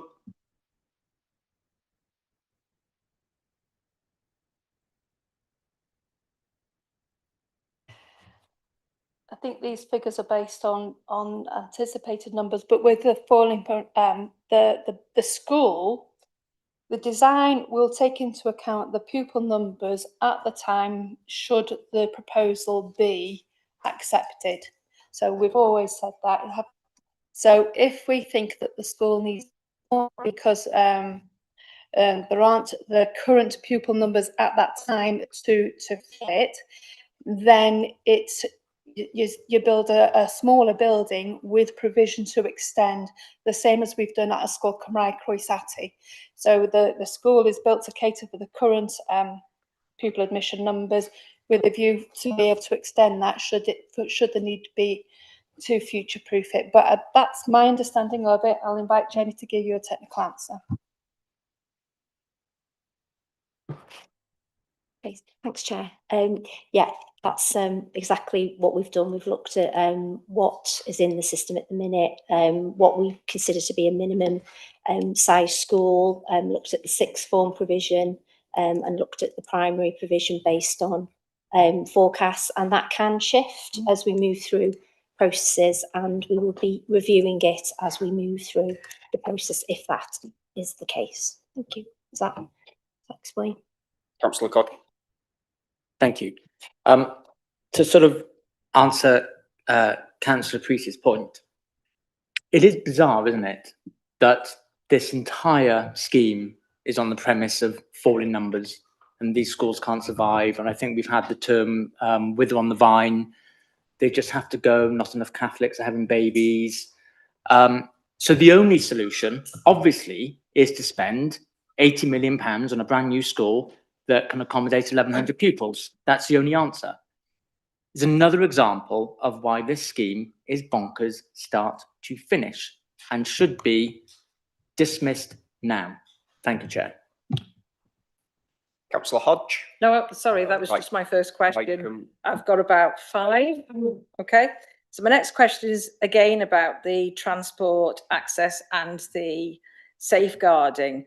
Now, I have gone on a lot of these meetings about safeguarding and how dangerous that road is in Saltney. And I think some parents did a walk recently just to actually highlight how dangerous and how mentally disturbing it was for the young children walking to the school, because a lot of them will not be able to afford, as we've already heard, they will have to pay for transport costs. Now, I did ask last time, and I've asked every meeting that we've had on this, has the safe route assessment now been completed? Safe route to school assessment been completed for this? Because without that, this shouldn't be continued. Thank you, Chair. Councillor Eastwood. So can I just, are you talking about the safe routes assessment for Saltney? All of the ones that are being closed, that have got to then move on to another school, we should have been doing the safe route assessments for all of them. So all contingencies, there should be more than one safeguarding assessment for all of them. Should have been completed at this stage. We're at stage 2 now. This is the second consultation. So that should have been, that's like one of your foundation tick things that you should be completing before, so you can answer questions then to actually the public going forward. Thank you. Thank you. First of all, this is not stage 2. This is stage 1 of a fresh statutory consultation. We're taking the benefit of the initial consultation, but this decision that's being called in is a decision to commence a new statutory consultation. So we're at stage 1 of that process. In relation to safe routes assessments, then details of those will be provided in the fresh consultation documents.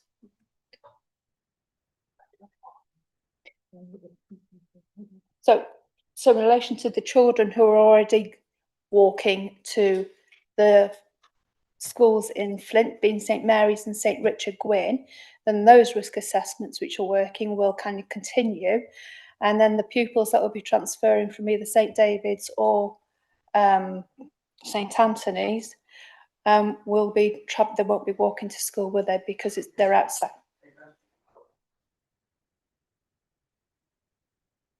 In which case we can take that into account in the consultation, can't we? We can respond to that, and the consultation provide that reassurance.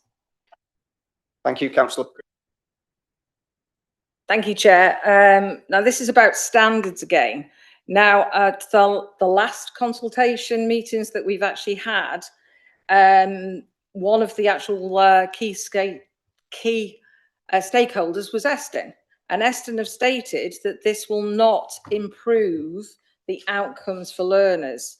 In fact, if we go on what's actually happened in Denbighshire, the 3 to 18 school has only just come out of special measures.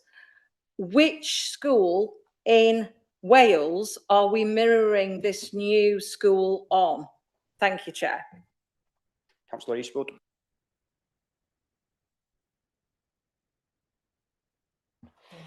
I'm not aware that we're actually mirroring it on any school in Wales, but I think it is generally accepted. I think I've heard somewhere that it's becoming the new model of education within Wales because of the reasons that I've already covered in my initial presentation. In relation to the Eston comments to the previous consultation, they will be invited to issue fresh response to the new consultation should we get to that point. Just in response to Councillor Priest, I imagine that Eston, as a professional body which overviews educational standards, will come to the same conclusion. We've heard today from the Cabinet member that this consultation is almost an exact rerun of the previous one, with the exact same reasons, the exact same rationale. So anticipating that Eston was coming to a different conclusion, I think is slightly bizarre, and I think it was the right question to ask. Thank you, Chair. Councillor Priest. I think this one's my last question. You'll probably be quite grateful of. This is to do with the post-16 provision.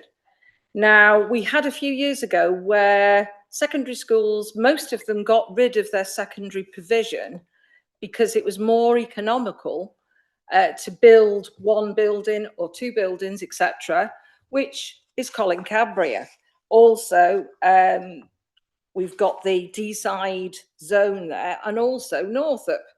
Now, they have spent millions on the development of these sites.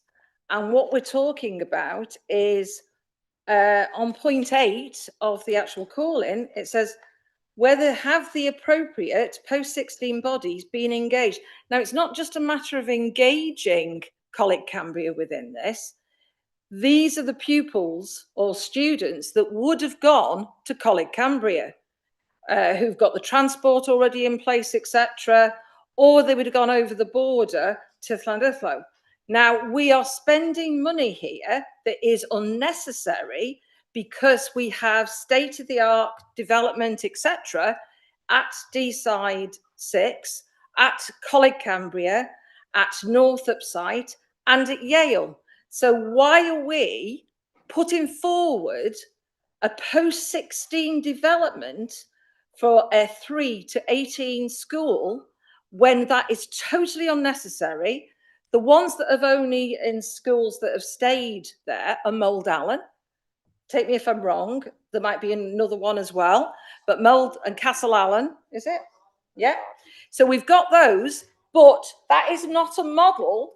I'm sorry, that is not a model that we have been going forward with.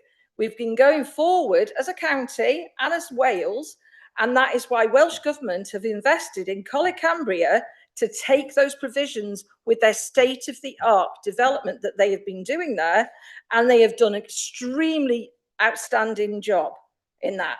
So that amount of money that we are spending on this new development is totally unnecessary. Thank you, Chair. Councillor Eastwood. I think I'll invite Chief Officer to make a comment, but initially concerns have been raised, haven't they, about access to a Catholic education. So in response to those concerns, to maintain access to a Catholic education, then we are proposing a sixth form in the Catholic secondary school. I'll invite Claire though to give technical answer in relation to sixth forms that we've maintained. Okay, I just need to correct a couple of things that Councillor Priest has said. This council made a decision, I think it was in 2016, to review its post-16 provision, and its determination was to maintain a mixed economy of provision. So yes, whilst a number of sixth forms were closed to consolidate into the D-side sixth provision, we have 6 schools in Flintshire. 6 of our 11 secondary schools have post-16 provision. So we do have that offer right across the county. So it's incorrect to say there's only one sixth form provider. That's not true. We have 6 secondary schools who have post-16 provision. And one of those obviously is St Richard Gwyn. So there is existing post-16 provision at St Richard Gwyn, which this proposal protects and makes sure that we have that offer of a Catholic post-16 offer, which I think, as we discussed previously, Mrs. White, if I recall, is one of the very few in North Wales. So that is why it is a part of this proposal. It's actually the only one. Thank you, the only one in North Wales. Quickly, Councillor Priest. Thank you. Apologies, the others are there. However, what numbers are we talking about at Richard Gwyn at the present time? Because that's something else that will affect, and we're going to be spending all of this money on a new develop. We're actually making something that doesn't need to be there. Thank you, Chair. Councillor Hodge. Oh. With respect, the provision is already there. All we're doing is replicating that provision within a new building. We have that commitment to Catholic post-16 education in Flintshire. Councillor Hodge, and I appreciate you. This is your first opportunity to speak in the meeting, so. No problem, Chair. I will be brief. This proposal on page 37 forms part of the strategic approach to the Catholic education initiated by the Diocese of Wrexham. That suggests there is a full strategic review going on. When will be advised of the rest of the strategic review, and will that affect St Winifred's or Edward Morgan? That's my first question. And the second one, this process requires 46 million from Welsh Government. Given the change of government, how assured are the Cabinet that the funding from Welsh Government is ring-fenced and will not change, therefore deflating the whole project? Thank you. Thank you, Councillor. Just to take your first point, if I could, just like any LA, the diocese continually reviews its provision across the 7 LAs that we work with in North Wales. So this is just part of a full review that's ongoing. It's exactly the same with the other 14 LAs in Menevia and Cardiff as well.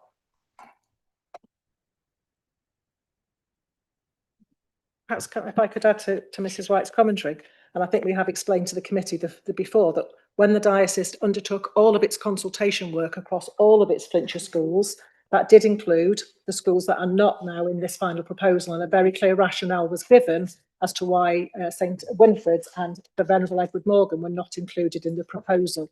It went through a long process of consultation because those 2 schools are viable schools, as they currently stand, they are viable within the network. The 4 schools, obviously, that we are discussing here, as we've discussed on many occasions, have a variety of reasons why we think they are not viable as in their current organisational model.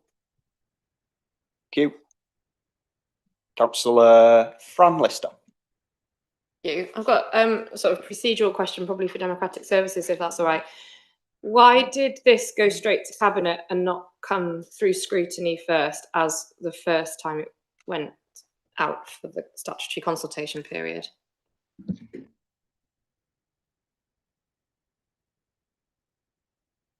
There was no meeting in the diary to allow that to happen. Is it a requirement of the process that it goes through scrutiny before Cabinet? Just ask another thing. Yeah. So I read the promotion of community spaces as being a positive of this proposal, using new builds to house meetings, small event, childcare, adult learning, that kind of thing. So it's quite topical at the moment, because in my ward, a new extension was put up on that premise that it would also be a community space. However, in practical,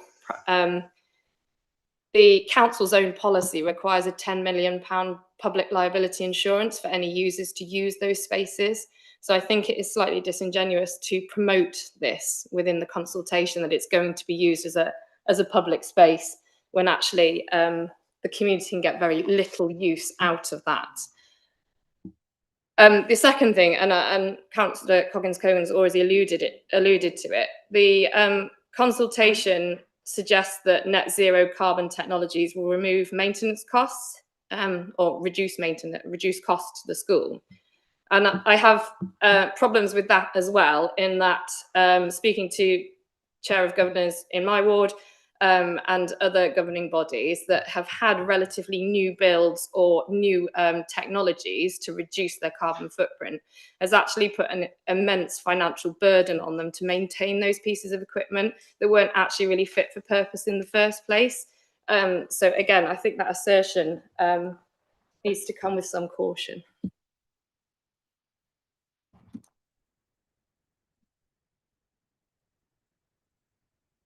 Sorry, I think my assertion was in relation to the removal of carbon emissions from the school estate network, not in relation to the maintenance or potential maintenance in relation to those. Hopefully, if some equipment has been expensive to maintain, we'll learn lessons from that. But my comment was in relation to the carbon emissions removed from the school network estate. Can I please also go back to the question asked by Councillor Hodge in relation to how confident we are in relation to that future funding? We have put the SOP in, where we're hopefully we'll be able to, well, we have to go through the consultation process, won't we, in order to move to the next stage of approval. But there's been no indication at the current time that funding would not be available. Councillor Lister. Just to say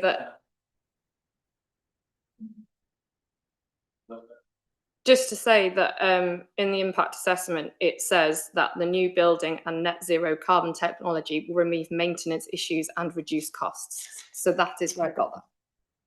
Thank you, and I apologise. Well, Coggins-Cogan. Thank you, Chair.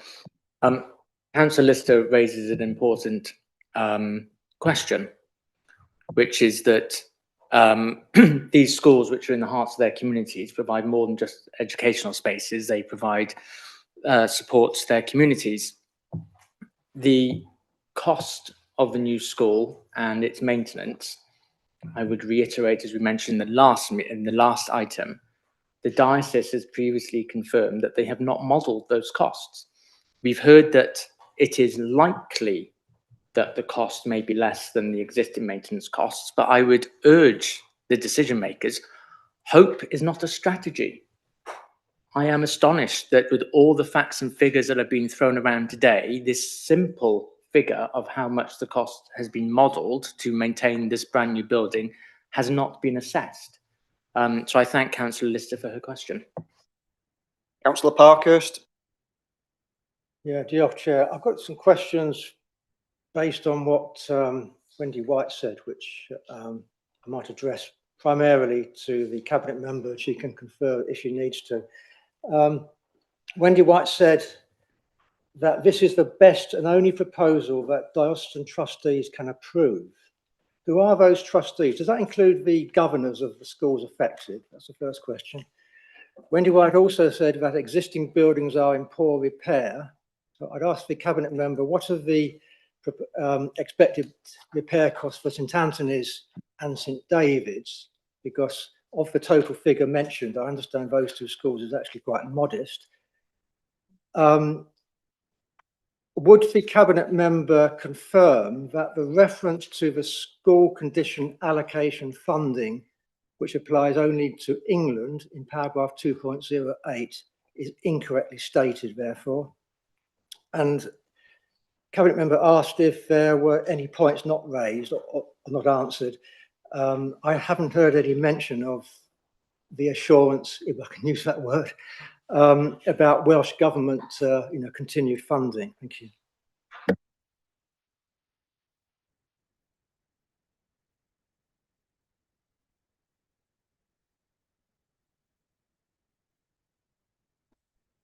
Councillor Parkhurst. The trustees of the diocese are not governors of the schools and as a separate body, from what I understand. If you bear with me, I'll go through my notes. Focus ones of them. I've written down.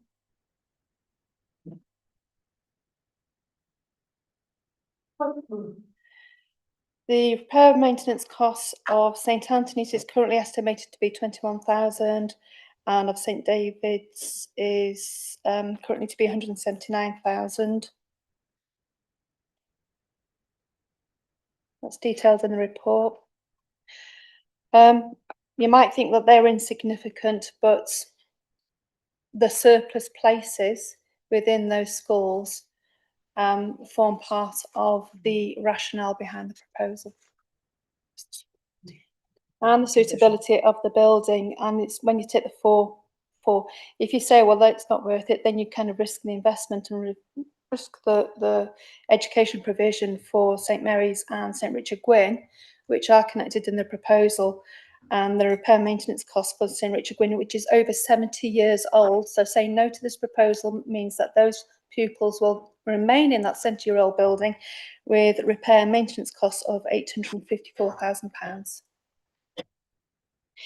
In relation to the assurance from Welsh Government, sorry, I thought I had responded to that with Councillor Hodge, is that the SOP has been approved in principle, and then in order to proceed to the next stage of approval, then the consultation process needs to be, the statutory consultation process needs to be completed.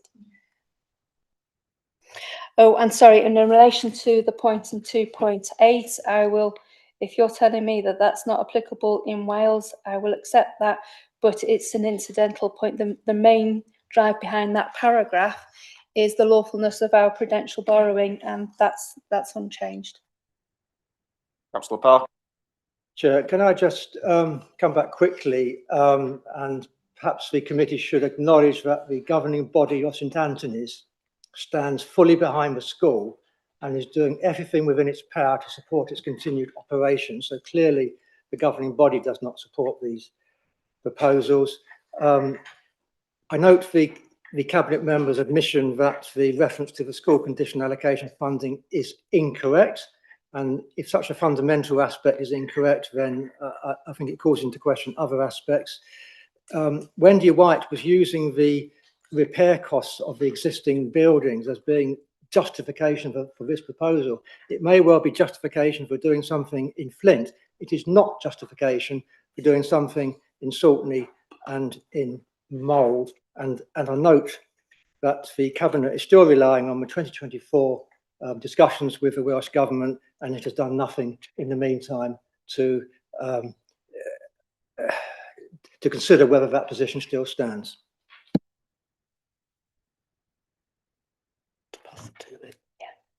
I think I'll pass this on to Wendy White.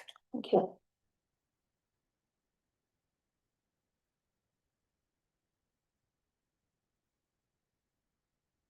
just responding to Councillor Parker's comments, in 2.8, it's not referring to an English funding stream, it's referring to the CRAMP funding stream through the Welsh Government.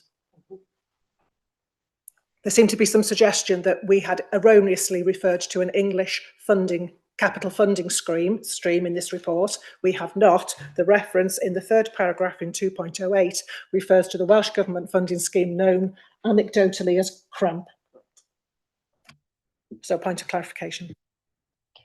Could I also pick up on the point that Councillor made about the governors of a school, because there seems to be some confusion about that. The decisions about education, Catholic education, are made by the bishop in relation to the discussions by the trustees.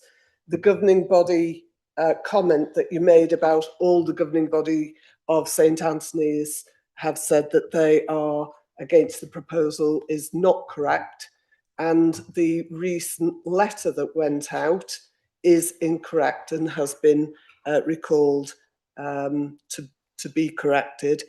And a number of the governors in all of the schools are foundation governors, and they have signed to undertake the remit of the bishop, who has a view not just for one school, but for all the well-being of all the schools in the diocese. And that is actually what foundation governors have signed up to support. So there are some inaccuracies and misunderstandings. I think not, I would say, your fault, because some of it is about what is put out publicly that is inaccurate. Hogan. Thank you, Chair. Just to sort of expand on the question that Councillor Parkhurst has asked about the governors. Don't forget, of course, the governors were informed of this via a YouTube video. That was the level of respect and courtesy that they were afforded. These volunteers who have given their time to serve their community and to serve their school, they were informed that their schools were up for consultation for closure via a YouTube video. I think that gives an indication of how much their views are valued when they were given a very limited opportunities of a Q&A afterwards. And it was a pre-recorded YouTube video. It's how they learnt that their schools were potentially, if were going to be closed. Right. Yeah, we have revisited this on a number of occasions. And you'll recall, I'm sure, that there were a number, I think it was 9 different meetings with the chairs of governors of all 6 schools and the head teachers. We've revisited many times about their request to make sure that those initial meetings were confidential. We've also revisited a number of times that the reason that it was agreed by those chairs of governors, by Flintshire and by the diocese and by the heads, that the information would be put out through a film was twofold. One was to ensure that every school heard the information at exactly the same time, so no school could feel that they were the poor neighbour that heard it through the grapevine. And secondly was to ensure that the same message not only was given to all of the different stakeholders and parties, but that they could actually go and revisit it again as many times as they wanted to. There was a provision, and there will be a provision again, to then ask further questions and have further discussions with both the diocese and the council. And as an example of the way that we do listen, we're changing the way that that's going to be done this time in terms of giving far more time to each of those groups and allowing more, or accessing more questions, because the time limited was too short last time, and I think we've acknowledged that and changed that. Thank you. Councillor Marshall. Diolch yn fawr. I've got a number of questions, so I'll try and go through them one by one, really. We've spoken quite a lot about the cost of the building, the transport and the children, how it affects the children. What we haven't spoken about is how it affects the teachers. So my understanding is that as the number of pupils decrease in a school, you end up having to amalgamate 2 years together or maybe 3 years together. So is there an abundance of teachers wanting to educate multiple years in the same classrooms? Or is it really scarce trying to get them in? Are they easy to recruit, which I'm taking as the answer is no. Would they become overworked and want to move to a single age school? So the larger school, Flint, would allow teachers to just teach 1 year instead of 2, so it releases the stress off them. So that's my first question. Sorry, I'll start. Yeah. So as I said in my presentation, the ability to run single age classes rather than multiple year groups in one class reduces demand on teachers to plan an appropriately differentiated curriculum to meet learners' needs, and it does reduce their workload. And I should imagine, not having been a teacher, it makes it more dynamic because you're trying to educate a similar ability level, aren't you? But I'm going to let the former teacher give a more technical answer for you. Yeah, former teaching head of multiple age classes in a small school, whilst also being the ALNCO on the lead for safeguarding. So hopefully I'm qualified to answer. Yeah, it's really challenging. And I really, having experienced it myself, I know how difficult it is. If you think about, the average developmental age of one sort of year, I think the research says, if you thought, it's an 18-month spread, perhaps from those that are less developmentally to those that perhaps were more able. So one chronological year, you've got an 18-month spread. You then start multiplying that for 2-year groups, for 3-year groups, for 4-year groups. You can see how much of a demand that is going to place on a single teacher to appropriately differentiate the curriculum to meet the needs of all of those learners.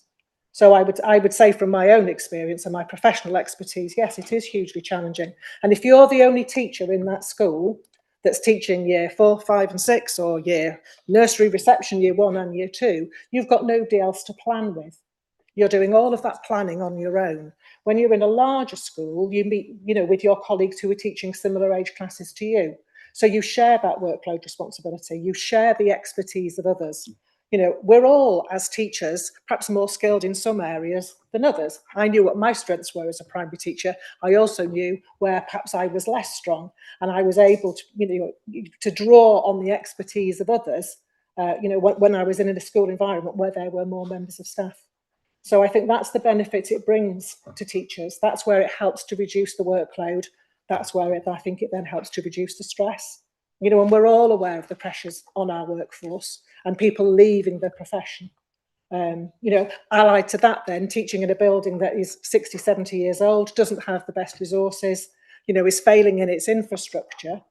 The feedback we get from staff when we do move them into a new building is absolutely phenomenal. The boost that it gives them in terms of their well-being and their sense of value and their excitement to be able to deliver that curriculum with all of the modern tools of the trade around them in a building that's comfortable, fit for purpose, hopefully would encourage people to stay within the profession and make posts in that school more attractive. Councillor Marshall, is there anything else? Yep. Regarding the money and the cost of the schools, in my last life as an engineer, I worked on what was the Crossrail project, now called the Elizabeth Line. It was also called the £15 billion railway, which ended up being about 16 or 17 billion. My view of having been on there is that the cost escalated because the clients kept changing their mind about what they wanted, changing the specifications, the contract. So I've been through this. Now, what you should remember, I don't know if you've been down to London on the Elizabeth Line, it's wonderful. It's really fantastic. And nobody now complains about the cost of it. They just say how good it is. And I think this could happen with this school as well. worried about the cost now, but when it's in use, people forget about the cost. Money devalues, so to keep its value, you need to buy something of value. So some people buy liabilities, fast cars and stuff like that. Others buy houses to rent. So this school I see as an asset, and we're transferring money into an asset. And it's an asset that will provide education for thousands of children over the next 50 years. Existing schools are old, and the liabilities with increasing repairs of 1.3 million, which could increase to 2 million, because it's not easy to get tradesmen to go and work on existing old buildings, because as soon as they start work, they find something else. So spending this money on repairs instead of education is folly, really. So we should spend it on educating children rather than giving it to roofers, plumbers and plasterers and bricklayers, which are all expensive trades. This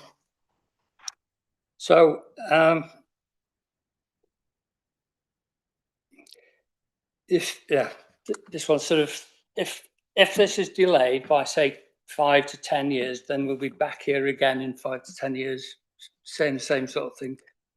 But in the 5 years, the cost of the school will have increased. Will the Welsh Government grant be available? So where's the money going to come from? They say that the best time to plant a tree was 20 years ago, and the second best is today. I think the same philosophy applies to schools as well.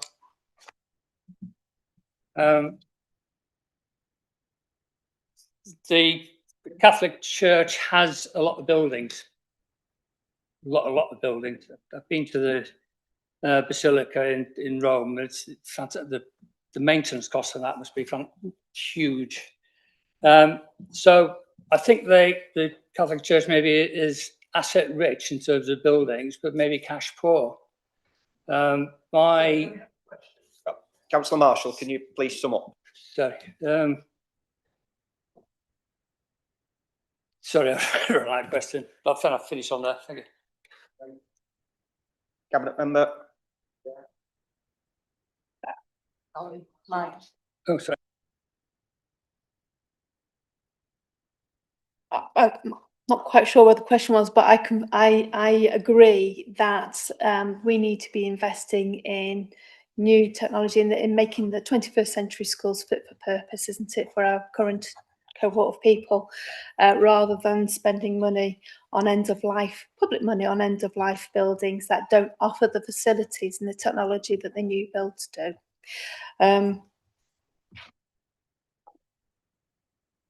Yeah.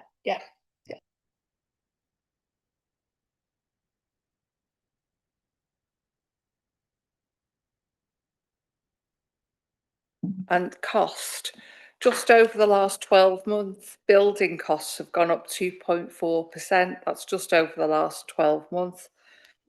And if, for instance, you had 80 million, not borrowing 80 million, but if you had 80 million in 2004, the worth of that now would be 83, almost 83.5 million. So the costs go up. Yeah. 80 million in 2004, the worth of that today is 83 million. That's how much.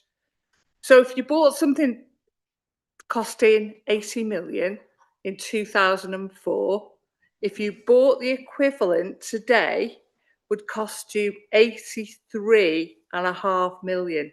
So that's how much the money's going up. And the building costs on top of that are going up 2.4%. But you mentioned the Catholic Church, they're not paying for any of this. The taxpayer is paying for it, not the Catholic Church. It's the taxpayer, and the costs are increasing year on year. That's the point I'm trying to make. And it's not money to spend. This authority is borrowing that money. They haven't got that money in the bank to spend. I just wanted to clarify that. Thank you. Right. Very Councillor, quickly. the final speaker in terms of question. No, it's just clarification. When you said 2004, that was a long time ago. Do you mean 2024? Okay. Last word now on the questions. Thank you, Chair. Just to respond to what Councillor Marshall has raised, he's quite correct that with government, public sector, capital projects, the price goes up quite often because of changing requirements. That's exactly what's going to happen here. We've already heard that. At the moment, the requirement is for 1,100 places. It's already been discussed that that's going to be most probably revised down, very unlikely to be revised up, but revised down. So the price will change, and not often in capital projects does the price go down. When Councillor Marshall mentions the Elizabeth line, it's a flawed analogy. I understand what he's saying, but the difference is we still own that asset. We paid for part of it to be built. A lot of it was done with private money, but we paid for it to be built. We still own that asset. That will not happen with this capital project. It will be handed over. It will be gifted over. It will no longer belong to the council. That's the value for money aspect that I have. And finally, earlier on, when the Director of Education for the diocese was discussing the sort of costs of the buildings, it was mentioned that it will be cheaper than the poorly maintained buildings that we have now. By building this £77 million new super school that is unwanted by 96% of respondents, surely we are incentivising low to zero maintenance. Because don't worry, in a set number of years, we'll just turn around to the council and say, well, we can't afford it now every year. It's too expensive. You build us a new one. That's why this is a fundamentally flawed plan. I do not have a problem as a baptised Catholic, not practicing, but a baptised Catholic. I do not have a problem with building a school for Catholic children. That's fine. I have a big problem with using public money and creating a private asset out of it. It is wrong. Thank you, Chair. Right. Is it a point of order or a point of clarification? Because the thing is, Councillor Biffle, if I allow you to speak, I've got to go back round the room of the committee. Right.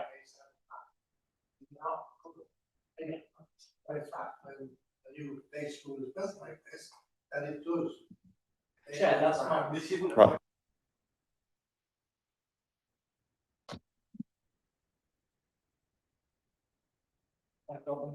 Right. Right, members, we're coming up to 6:30 now, right? And we've still got quite a lot of the procedure to go through. So can we make sure that this is done as concise as possible? Okay.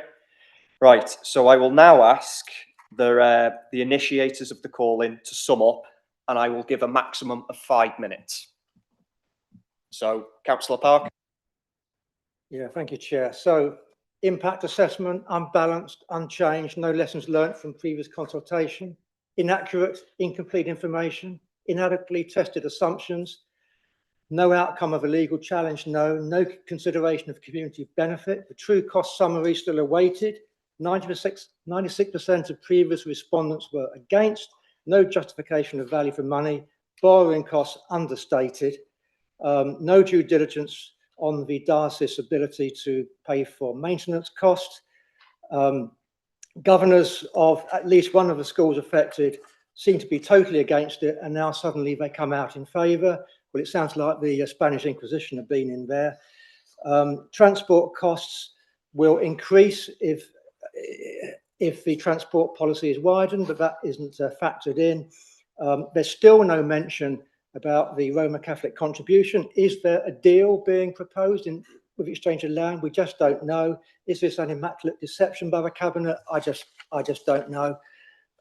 Repair costs have been overstated. We've had the correct figures for St Anthony's and St David's. It doesn't run into the millions, as we heard before. Welsh Government funding is unlikely. Carbon emissions mentioned. Well, what about transport? That's going to contribute to carbon emissions. Councillor Biffle said, I'm pleased to say we close them down in relation to school. And with regard to the special schools, he said, glad we made those decisions.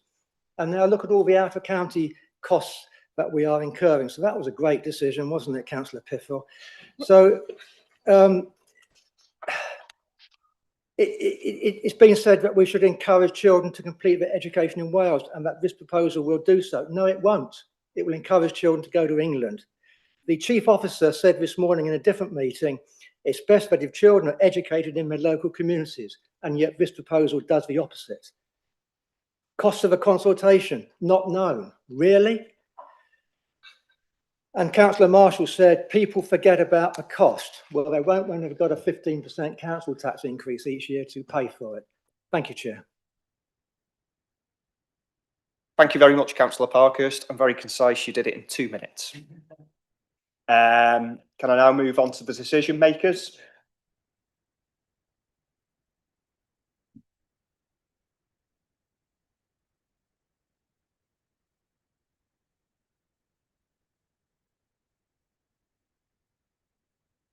Going back, looking at the impacts.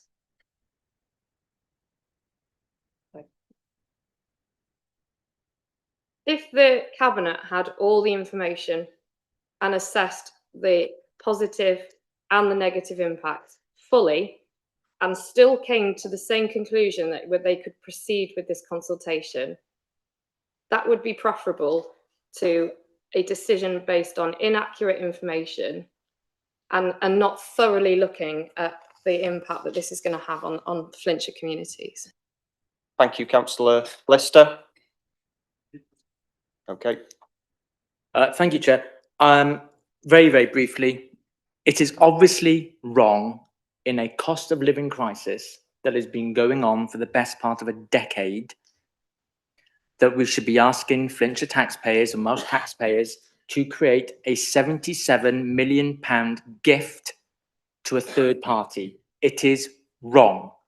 That money could be better spent in other ways to support the schools.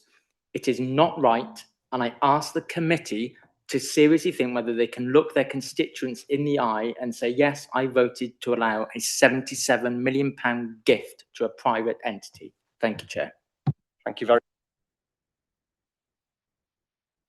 Sorry, if we can move on now to the decision makers. And again, 5 minutes. Take that long, Diolch. Just a reminder that this decision is just to start a new statutory consultation. It's not a final decision. It's not the having considered all the responses or the objections. It's just to start a new statutory consultation period. If nothing is done, small schools face reduced capping capacity. Ageing buildings present security challenges. And of course, these ageing buildings that we will have to spend public money on don't belong to us either. They belong to the diocese. Split site leadership increases risk. A single modern site improves safeguarding, not weakens it. The calling does not identify any procedural, legal, financial or educational deficiency in the Cabinet decision because the Cabinet had updated financial information, clear analysis of alternatives, evidence of educational benefit, transport and safeguarding modelling, a strong rationale for a 3 to 18 Catholic school, clarity on financial responsibilities and a lawful basis for maintaining legal privilege. The proposal is strategic and it benefits Flintshire pupils. Remember, it's our learners, our Flintshire learners who are going to benefit from these facilities if we get the proposal through. Thank you, Councillor Eastwood. I'm finished. Oh. Sorry. It is important to be clear, listening to concerns does not mean abandoning a proposal that is educationally sound, financially responsible and strategically necessary. The challenges facing the Catholic school estate surplus places, ageing buildings, recruitment pressures, inequitable funding will not resolve themselves. Doing nothing is not a neutral option. It carries real risks for pupils, staff and the long-term viability of Catholic education in Flintshire. The proposal needs to be fully and properly considered, which is why the authority to commence a new statutory consultation was given. Diolch. Councillor Richard Jones. Yeah, thank you, Chair. I just want to reiterate some of the points, the benefits of what we're doing. And as Councillor Eastwood has said, this is just to start a new statutory consultation. So we end up with a brand new school eventually if this proposal goes ahead, with fantastic beneficial design features, zero carbon building valued at 55 million, fit for purpose for the next 50 years, with an intervention rate of 85% from Welsh Government. It provides benefits to the breadth of curriculum, diverts money back to the frontline delivery for children through reduction in surplus spaces. The repair and maintenance bill of 1.5 million across these total buildings would not be necessary to spend. There's a benefit to teacher retention, provides a seamless transition through education from 3 to 18 years, replaces 4 schools that are between 50 and 70 years old with a single school that will be good for the next 50 years, improves the ALN provision, reduces anxiety between years 6 and 7, and reduces the possibility of children moving to homeschooling. It also provides a single governing body which benefits governance, and it considers the suitability of older buildings for that next 50 years. It also benefits the class sizes and single age classes, resulting in reduction of teacher workload and provides larger friendship groups in time. It also reduces reliance on agency cover for teachers because they've got more cover, more resource available. If there are increasing costs, that variation can be is it a normal process that can be expedited through to Welsh Government during the lifetime of the programme. That's a normal process, and we understand that goes on in time. So the only thing we've got to do to get this is to spend 8.25 million of capital, which will cost 639,000 a year. I consider that good value for money, a real benefit for the education of children in Flintshire. Thank you. Okay, thank you very much, Councillor Jones. Can I move to the Democratic Services Manager, who will explain the options for decisions contained in the Constitution, the decision including one of the 4 options below contained in the Constitution. Yes, thank you, Chair. As before, committee have now had the opportunity to question the initiators and decision makers. They've heard the summing up and the arguments for and against. Committee now needs to reach a resolution which can only include one of 4 options. I won't read them in full because they're the same as what were earlier. So option 1 being that they, having considered the decision, they accept the explanation that's been given for the decision to be implemented. Option 2 being that they've heard the information and evidence given and they're no longer concerned, but they don't necessarily endorse the decision. That would also allow the decision to be implemented. Option 3 being to refer the matter back to Cabinet, for reconsideration of the decision. And option 4, refer it back to Council for them to debate. Again, Council would not be able to overturn the decision. They could just they would discuss it and decide what to do. Subsequently, maybe refer back to Cabinet afterwards. Any resolution needs to give some clear steering guidance as to why they're making that recommendation, for the committee to be clear what they're voting on. So I'll hand back to yourself, Chair. Right, do we have any proposals?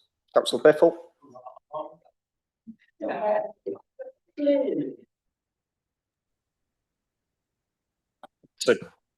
Thank you, Mr. Chairman. I move option 4 on the basis of the rationale set out in the call-in documents, and I move that the vote be recorded.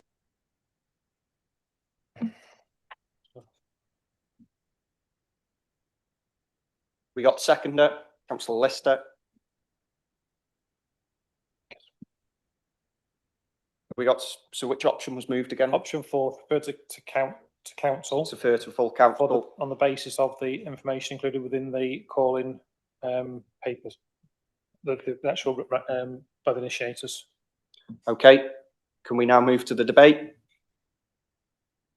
Anyone wants to say anything? Right, we'll move to the vote. Chair, if we do, I'll take the vote if that's all right myself, Chair, as before. And again, I'll do it in the sort of order that the committee is sat and online as before, so it's flows easier.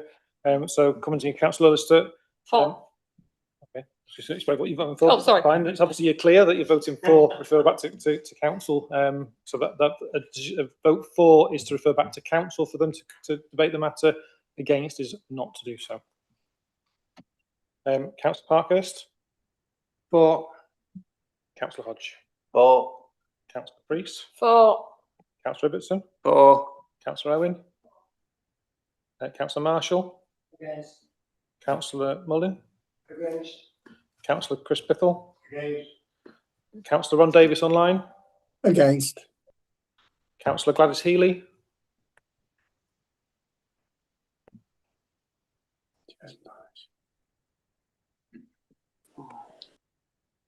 You nearly had it then. That's it. Against. And yourself, Councillor Bibby. Against. Now that is 6 for, 6 against. So we come back to the chair for the deciding vote. Against. So against, so that motion has fallen. Right, do we have any further? Councillor Bithell? Do we have a seconder? Councillor Mullin? Do we require a debate? I move that the vote be recorded. Okay, do we have the prerequisite? Yes, we do. If we can move on to the vote of option 1, please. Okay, this is again a vote. So to be clear, 4 is to accept the decision for the committee to accept that they've been given satisfactory information to that they're satisfied with the explanation given by the decision makers. So vote 4 is to accept that. Vote against is that you do not accept that the explanation given the committee. And again, we'll move around the room in the order as previously. So Councillor Lister. Against.